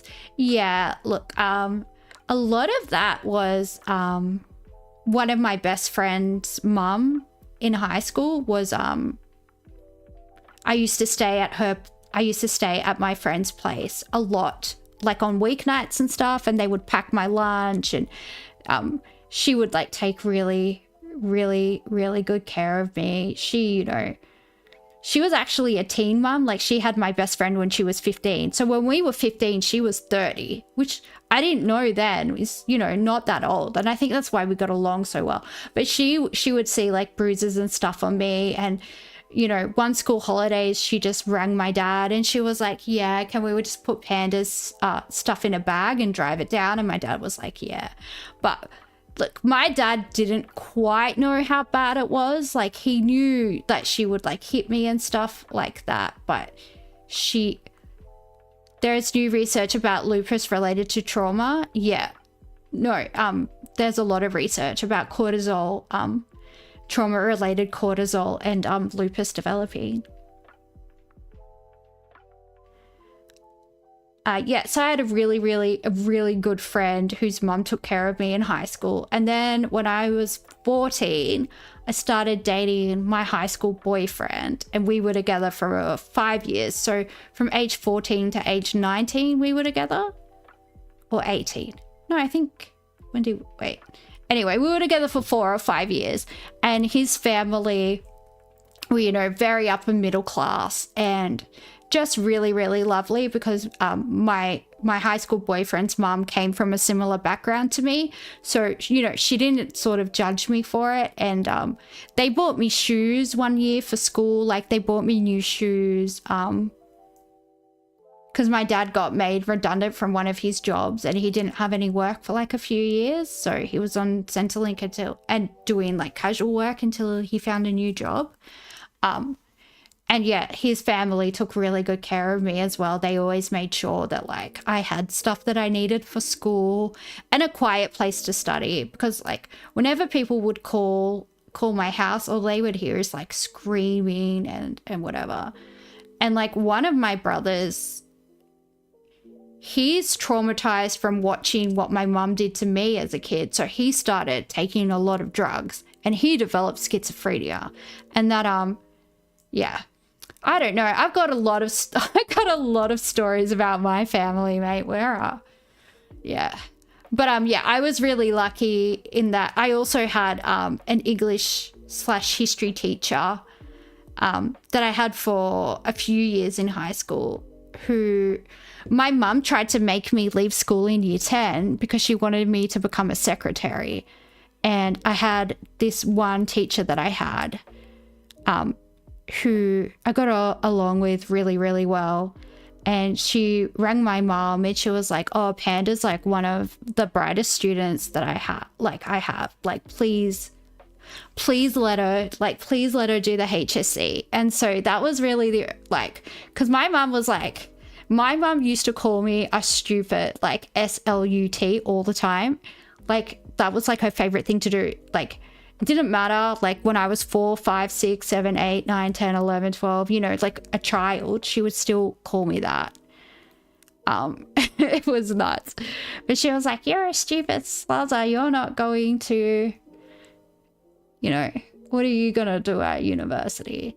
And my dad said that too. She hates it so much that like I went to uni and that I did well, and that like I have, you know, a decent, respectable job. It really makes her mad to see that, like, you know, I don't know what she wanted me to be, but I assume she wanted me to be like living in a fibro shack in, you know, the outskirts of Sydney, smoking meth or something. I'm pretty sure that's what she wanted for me. So you got to know me on a deeper level, not like other VTubers. Yeah. I mean, as long as you don't pity me, because my life is fine now. And you know what? Like, I've taken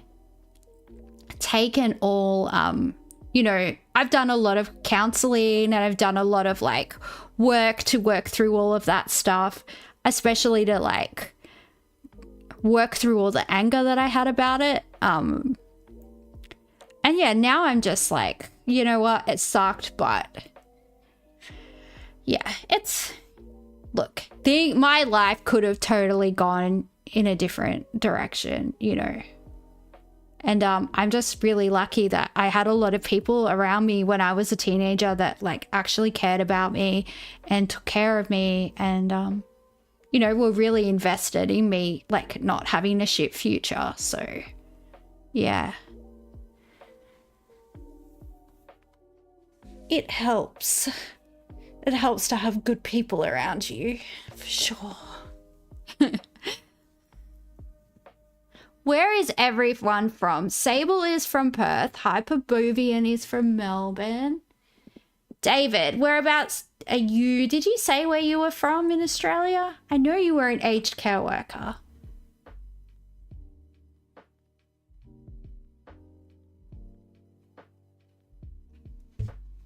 I think the chat is glitching.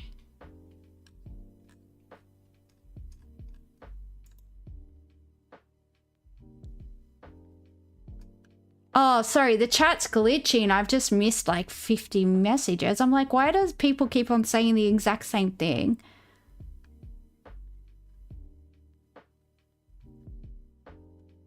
Sorry, I'm just catching up on chat. Do you think having that kind of experience makes you a better social worker? I 100% think it makes me a better social worker. I was doing a prac with some private school girls from Sydney Uni, and they couldn't understand how I was building up rapport with like the people at the center that we were at. They asked me because they thought it was like some type of formula that I'd read in like a textbook or whatever, and like I just did it by just, you know, being normal. And, you know, they could kind of sense that, you know, I just spoke to them the way that like a working class Western Sydney girl spoke, instead of like, you know, trying to sound smart or trying to sound, you know, better than them. And they just responded to it. And the next day when I came in, I was like, you know, I was smoking a cigarette because I found some ciggies at a bar. I'm such a darer. I found some cigarettes at like a bar, unattended, new packets. I was like, score. And they were like, oh, hey sister, can I have a ciggy? And I was like, yeah, like I didn't pay for them, so I guess. And you know, we had a cigarette and best mates.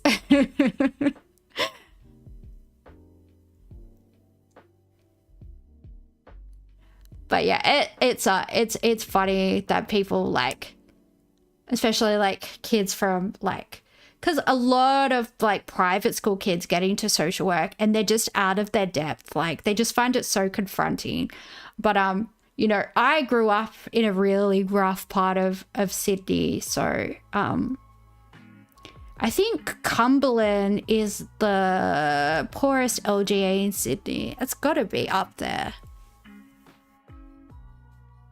It was at one stage. I know Yennora is the poorest suburb in Australia, and that's in Cumberland. So that's got to bring the average down quite significantly.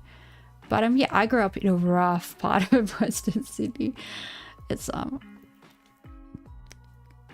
yeah, and just, I don't know, just talking to people like they're people. But I mean, it's something that you learn. Not everybody's like confident in talking to people.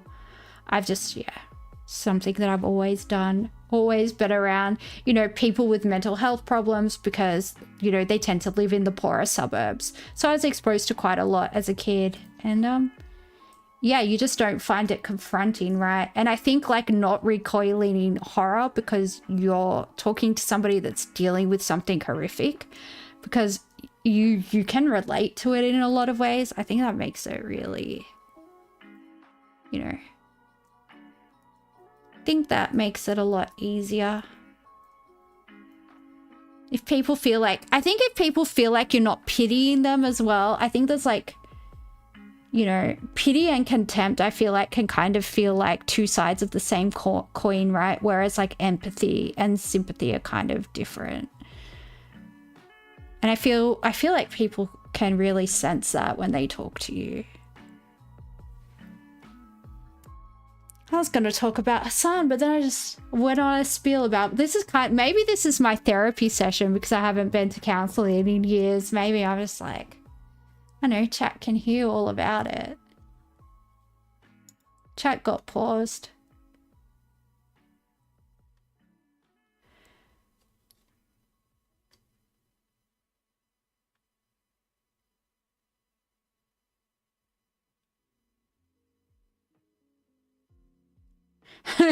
Western Sydney social worker spreads cancer. Freaking hell, horrible person. So really, it really is a fitting name for you, isn't it? Jeez. Oh my god.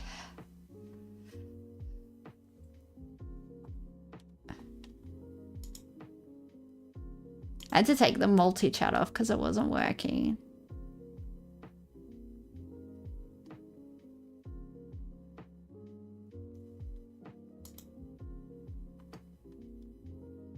What's Hassan's relationship with his uncle and friends got to do with this?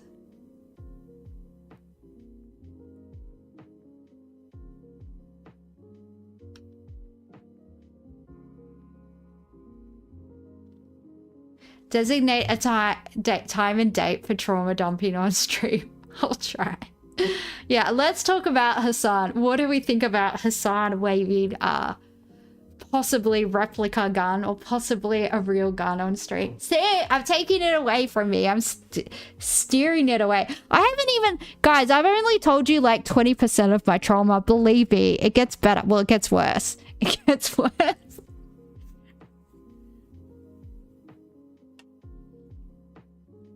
This will count as a session of my mental health care plan. It will. It definitely will.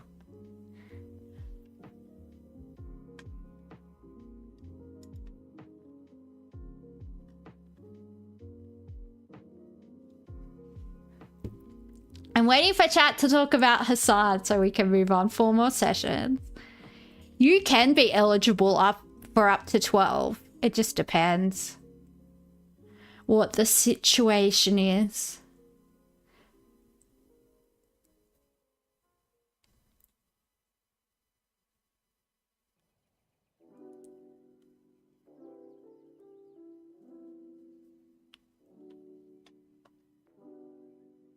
Five was the max when you used it. Yeah, but there can be extenuating circumstances. And then you can also get more through allied healthcare plans. Yeah, 100%. A lot of people don't know like what they're entitled to, which is like half of what a social worker does, right? It's just telling people what they're entitled to and what actually is on the table. They just gotta ask for it.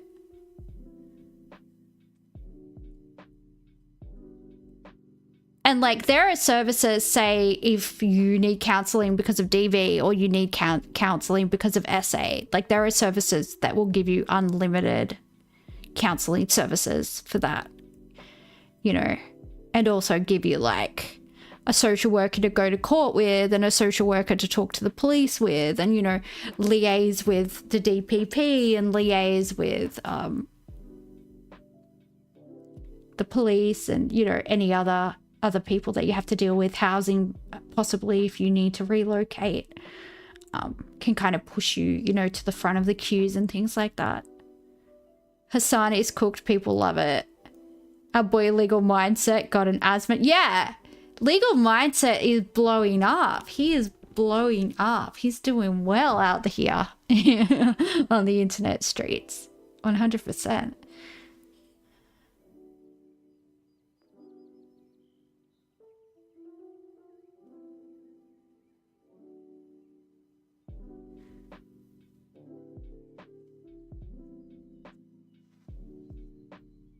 Oh, well, we might as well watch a video about Hassan, I guess. If his little minions are going to attack me, they probably won't. I don't stream in the time that they're awake. They're all unemployed, right? It's like, it's probably not an issue.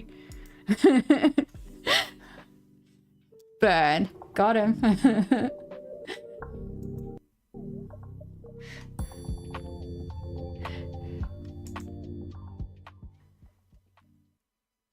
Hassan has slandered me, committed some defamation in response to my reaction to what was going on with Twitch and the situation with Twitch. So today I'm going to respond to that publicly, clear up some of that misinformation, and also talk about some hot water that Hassan may be in legally in the state of California. Of course, I'm Andrew Esquire, American attorney, and this is the Legal Mindset. We teach you to be your own judge.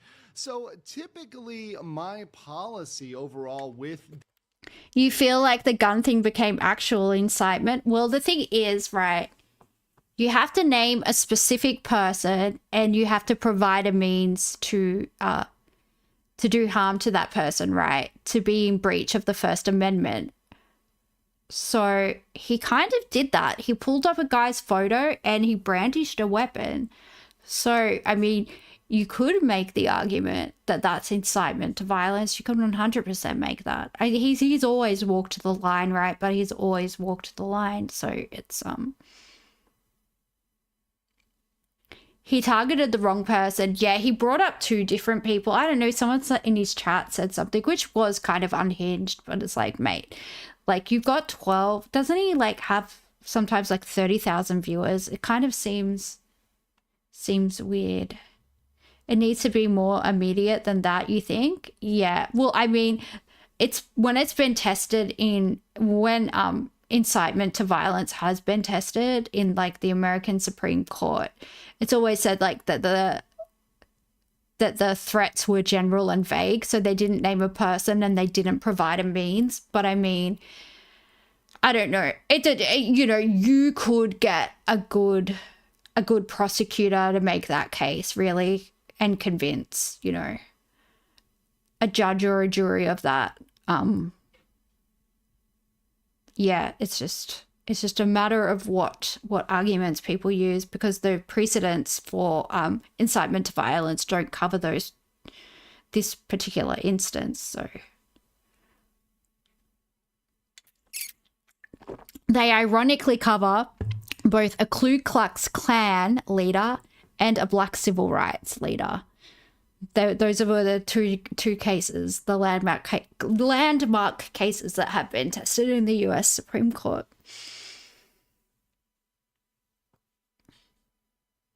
Well, I've been streaming for almost 4 hours. Go me. Look at me go. Cripple of the Year. Is that an award at the Streamies? Can I get Cripple of the Year? Nominate me.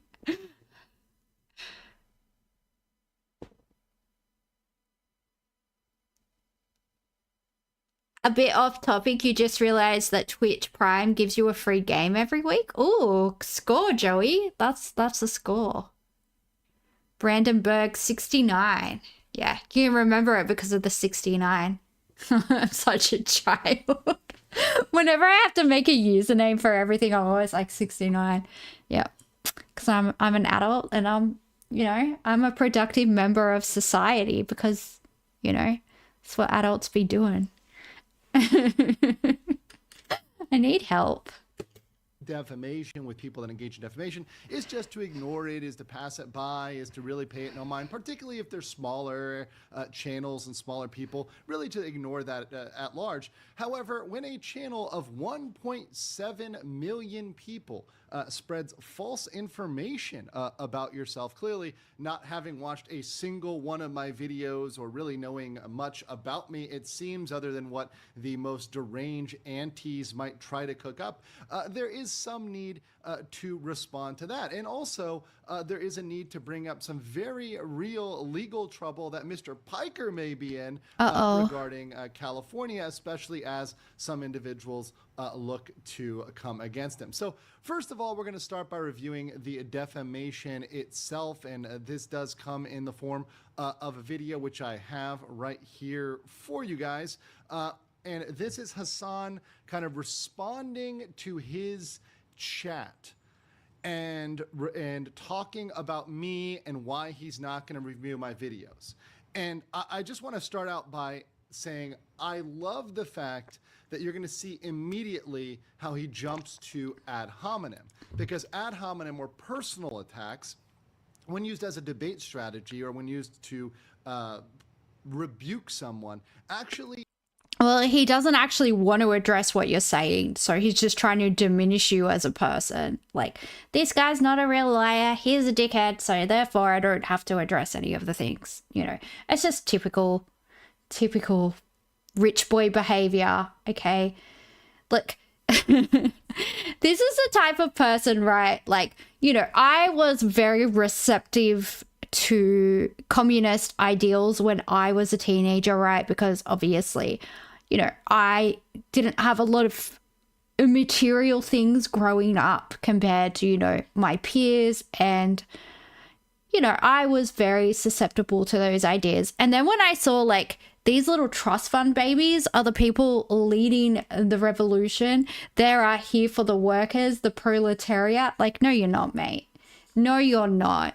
This is just a LARP for you to make money off disenchanted young people. Like, 100%. Such a LARP. Like,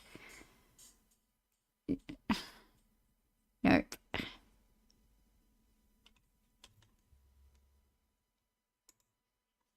Represent a concession. That actually means you are incapable of making a legal argument or an objective argument or an informed argument or in any sort of educational argument.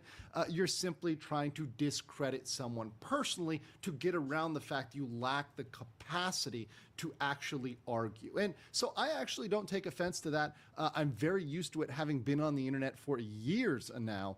So we'll get into this video and the thoughts by Mr. Piker.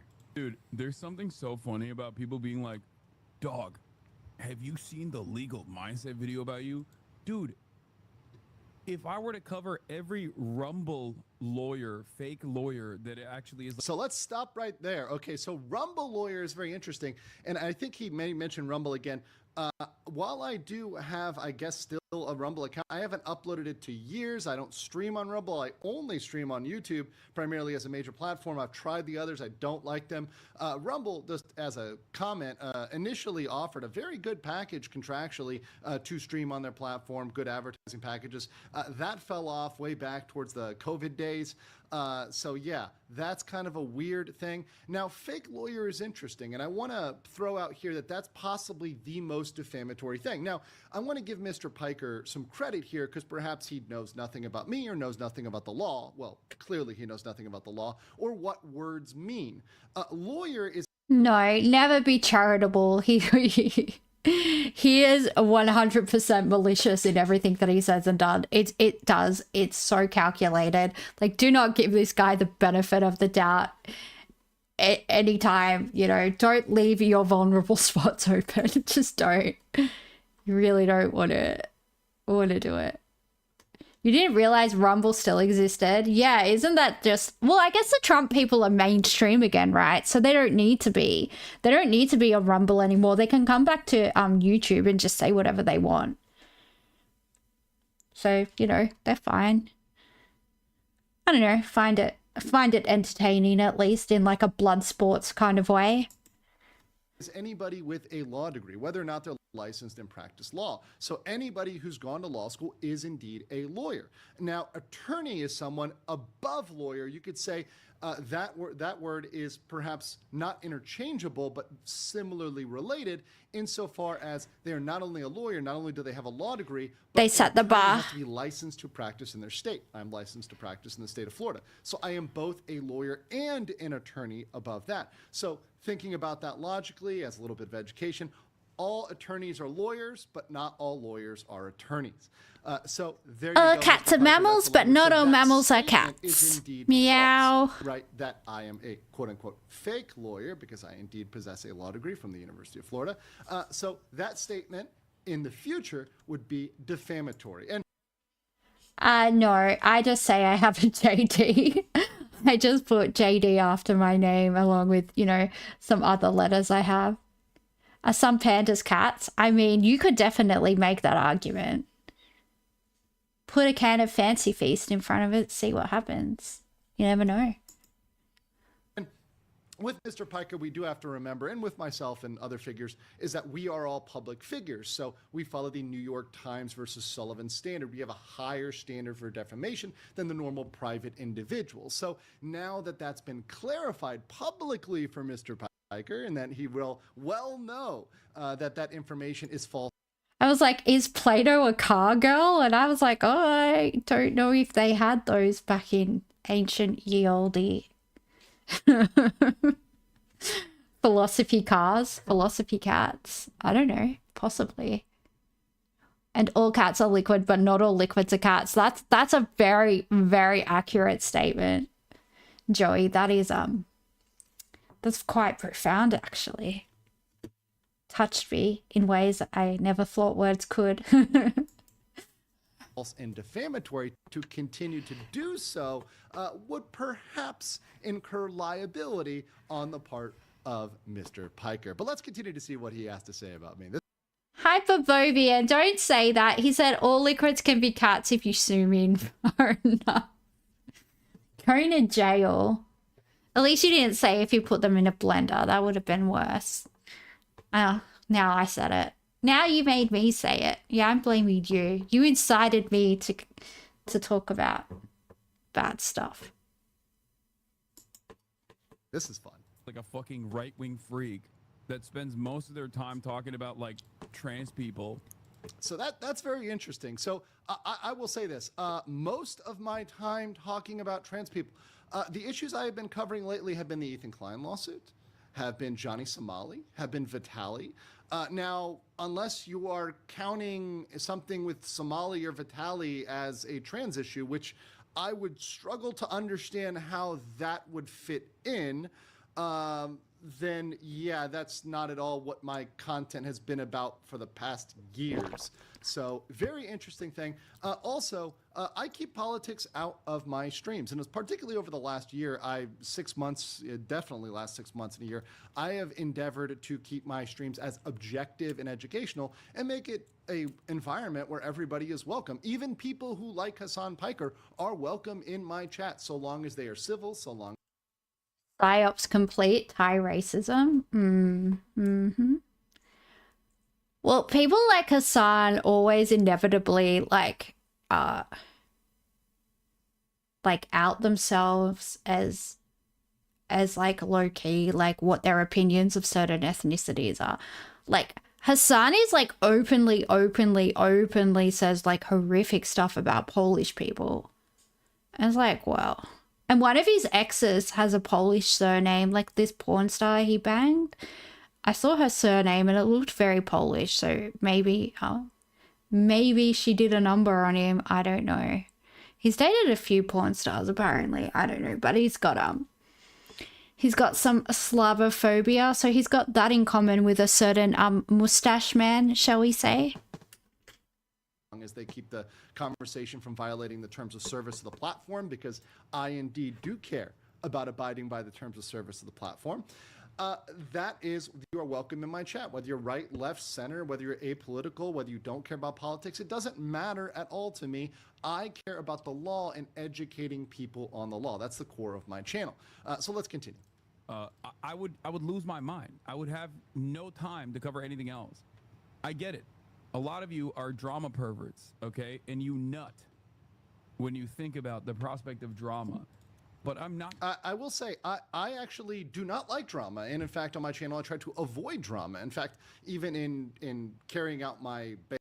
Do I think he projects Israel hate back to Slav hate? I mean, a lot of the Jewish people that were, you know, interned, shall we say, to put it, sanitize it a bit, in World War II definitely hailed from Slavic countries. There probably is, you know, especially a lot of the noteworthy current day people who call themselves Israeli definitely hail from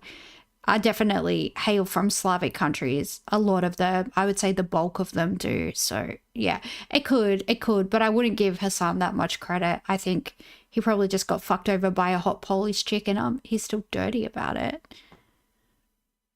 Because one of the porn stars that he dated, I know, was called Janice Griffith, and it's not her because she seems to be I'm not sure on her ethnicity, but it's not that. And then there was another one. My friend was telling me about this. This is how I know about the porn stars. I can't believe I'm Googling this. Porn stars Hassan Piker dated.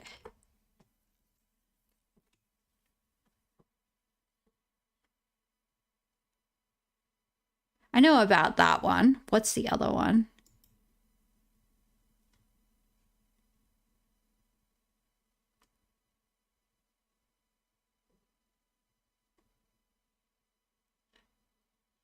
Just tell me the information.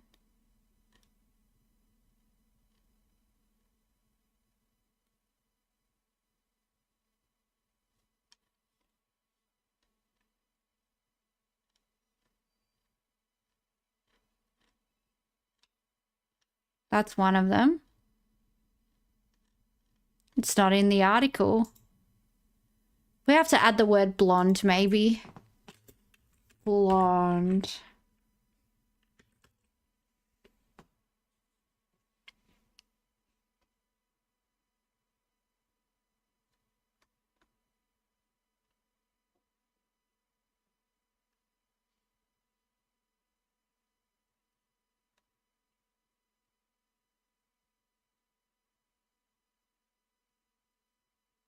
Anyway, there's a blonde one with a Polish surname. I can't find it. I was told about it. I don't know. Doing our best.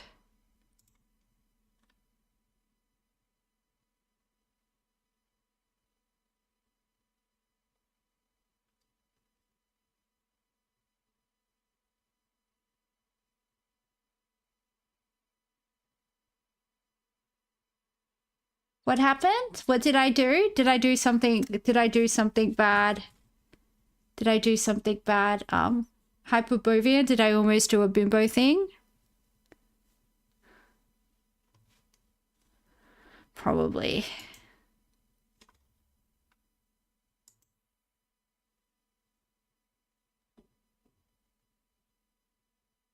Oh, Googling corn stars and yeah, see, this is what I'm saying. Bimbo power, guys. My brain is not firing at all cylinders. Well, I didn't go to images or anything like that. Like, yeah, you're correct, Hyperbovia. I need to be more careful. I didn't even think about that. Bimbo power for sure. Behaviors, I try to make sure that I am focusing more on the legal. Is this a record for my longest stream? Yeah, I think my longest before this was like 3.5 hours. So this is my longest, but I'm definitely going to finish after this because I got to have a hot bath because I am not well. I just took some Panadol. It sucks that I can't take anything stronger, but we got our medications taken away. No more painkillers. I can get like Tramadol or Panadine Fort like once a year. So I save it for the most painful week of the year. How do I know when that happens? When I can't move.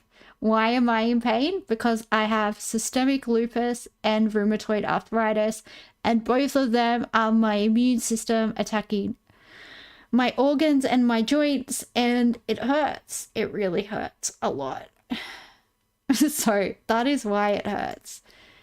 Aspects of things rather than the dramatic elements, the interpersonal problems, the stuff that people did. I try to focus on the legal elements of a story. Now, sometimes to get to the legal elements, you have to give background, you have to give context, because things don't make sense in context, without context. However, yes, I would agree with Hassan that I don't like drama, but what Hassan tends to define as drama, and what it appears he's defining as drama, is anything that disagrees. Have I checked out? Let me Google what that is. If that's the one with caffeine in it. Let's see. Excuse me, I'm busy. Can you do what you're told? Thank you.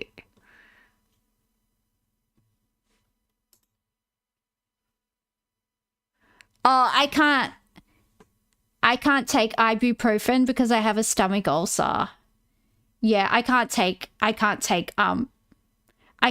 any non-steroidal anti-inflammatories because I have a stomach ulcer from taking too many of them.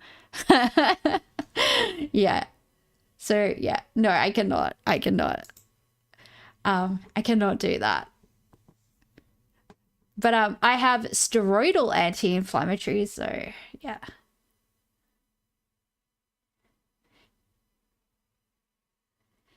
Yeah, you know, I've got the gamut of illnesses, guys. I'm like Mr. Burns. All my illnesses are living in harmony with each other. My body just hates me. Yeah, it's well, the worst thing is, like, I don't look like I'm sick as well. So a lot of times people don't believe me. So sometimes, like, I'll just put all of my medications on my desk so I can see all the people that think I'm faking walk past and see all the whatever on my desk.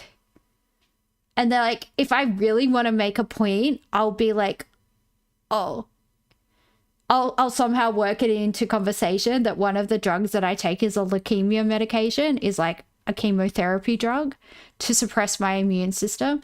And then they might like go, oh, it's actually like a serious disease. It's like, yeah, fuck you. Because yeah, I don't like, I'm obviously very pale because I have to stay out of the sun because like I have an autoimmune reaction to UV radiation, so I can't go out in the sunlight, which is fine because like I have a very like, you know, gothy look, classy goth we go for.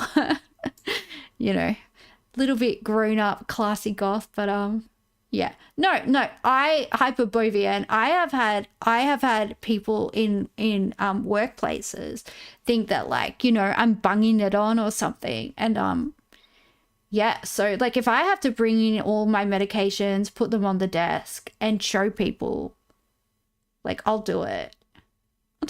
Like, fuck you. Because what am I supposed to do? Bringing scans of my body, like, so they can see all the damage to my organs? Like, what do you guys want from me? Seriously. It's hard out there, man.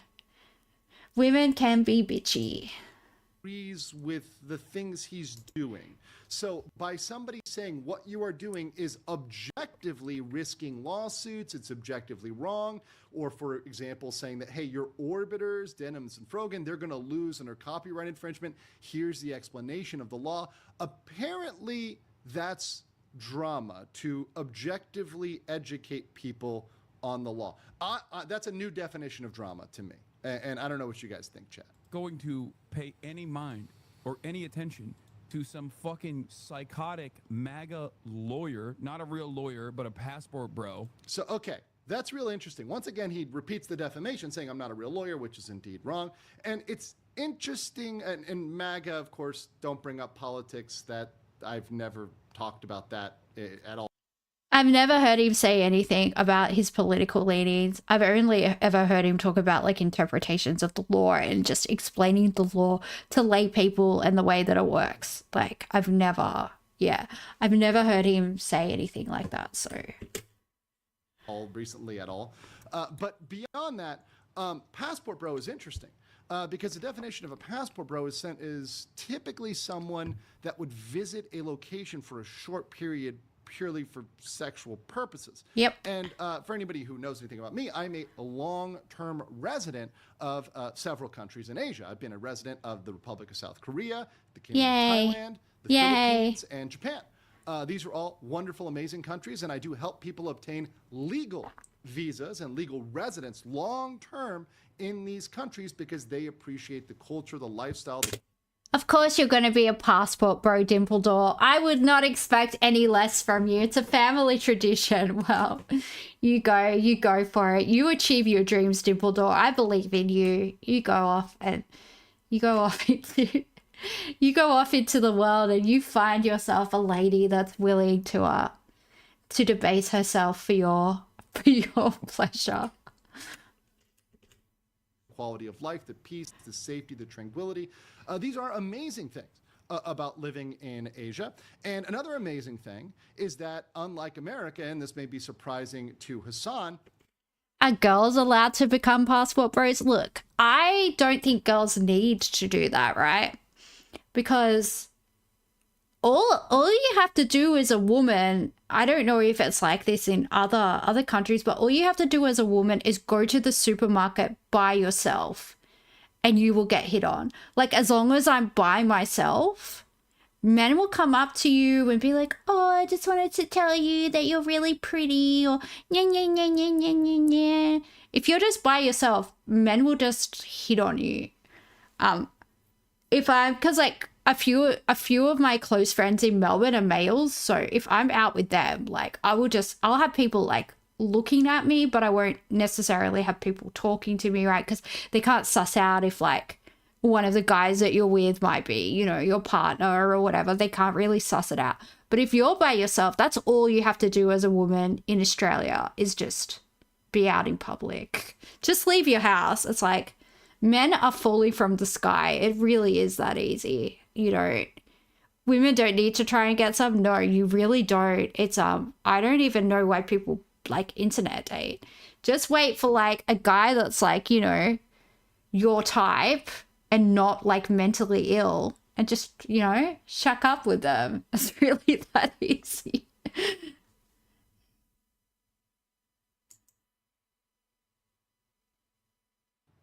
it is not as easy to get away with being an illegal migrant to these countries. So if you try to illegally migrate to Japan or Korea, very good luck to you, sir, because likely you will end up in the cell next to Johnny Somali, aka Ramzi Khalid Ismail, if you try that in Korea. It's not gonna go well for you. So I would insist that perhaps the only person that perhaps between the two of us would be a passport bro is the individual who visited Berlin solely for the purpose of going to a brothel. Oh, I forgot about that. Nor there.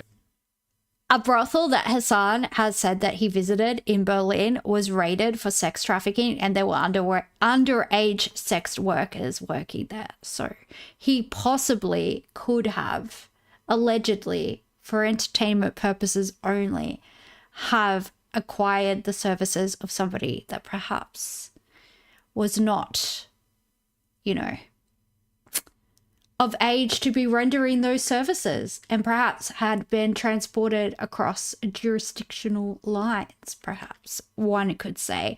One could infer from the information available. There, let's continue. Who offers fucking courses on becoming a passport bro, who primarily fucking streams on Rumble. Neither one of those things are true. I do not have a single course on becoming a passport bro, and I do not primarily stream on Rumble. I only stream on YouTube. So, yeah, there we go. Why do you guys come in here and ask for this stuff? It's never going to happen. And that's the great point. I'm going to leave it right there. It's never going to happen because Hassan lacks the capacity.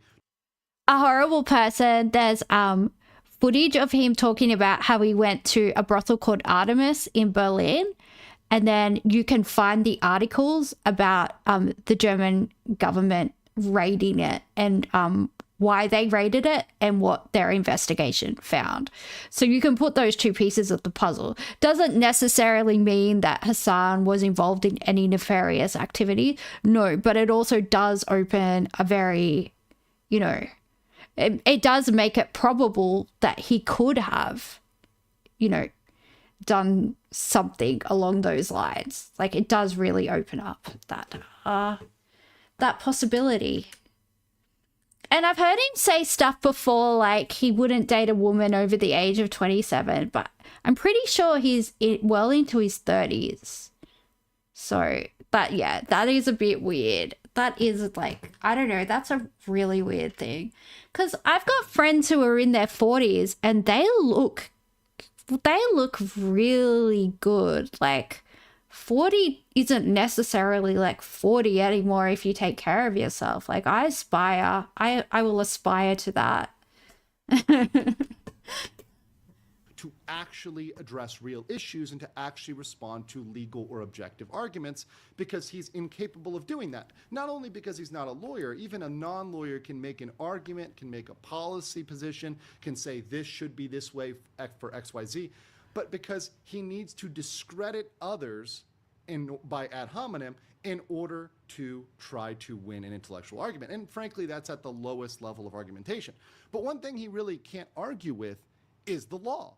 And in fact, there's a California law, which was pointed out by a California lawyer friend of mine, where that shows that he may have violated this statute, 653.2, involving electronic cyber harassment. So this is the statute which reads, every person who with the intent to place another in reasonable fear of his safety. So if you have the intention to scare somebody else, to place them in fear of their safety, or the safety of that person's family by means of an electronic communication device, a computer or a cell phone, and without the consent of the other person, and for the purpose of imminently causing that other person unwanted physical contact, injury, or harassment by a third party, electronically distributes, publishes, emails, hyperlinks, or makes available for downloading personal identifying information, including but limited to a digital image of that other person, or an electronic message of a harassing nature about that other person, which would be likely to incite or produce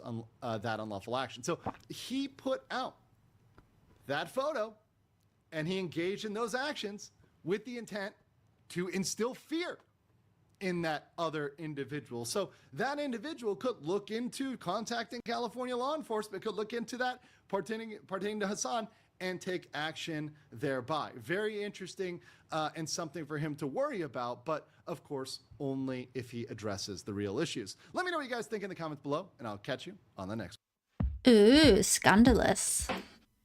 All right, guys, I really have to go now. I am in so much pain. Oh my God. Sorry to whinge. I say after I just downloaded on chat like they're my therapy group. All right. Well, thank you for hanging out, guys. I am going to end this stream. I will leave my ending soon screen up for anybody that wants to finish up any conversations I have in your chat. I will take care of myself, a horrible person. I always do. I'm a tough little biscuit. I will be all right. I will have a nice bath. Yeah, see you next time, guys. Bye.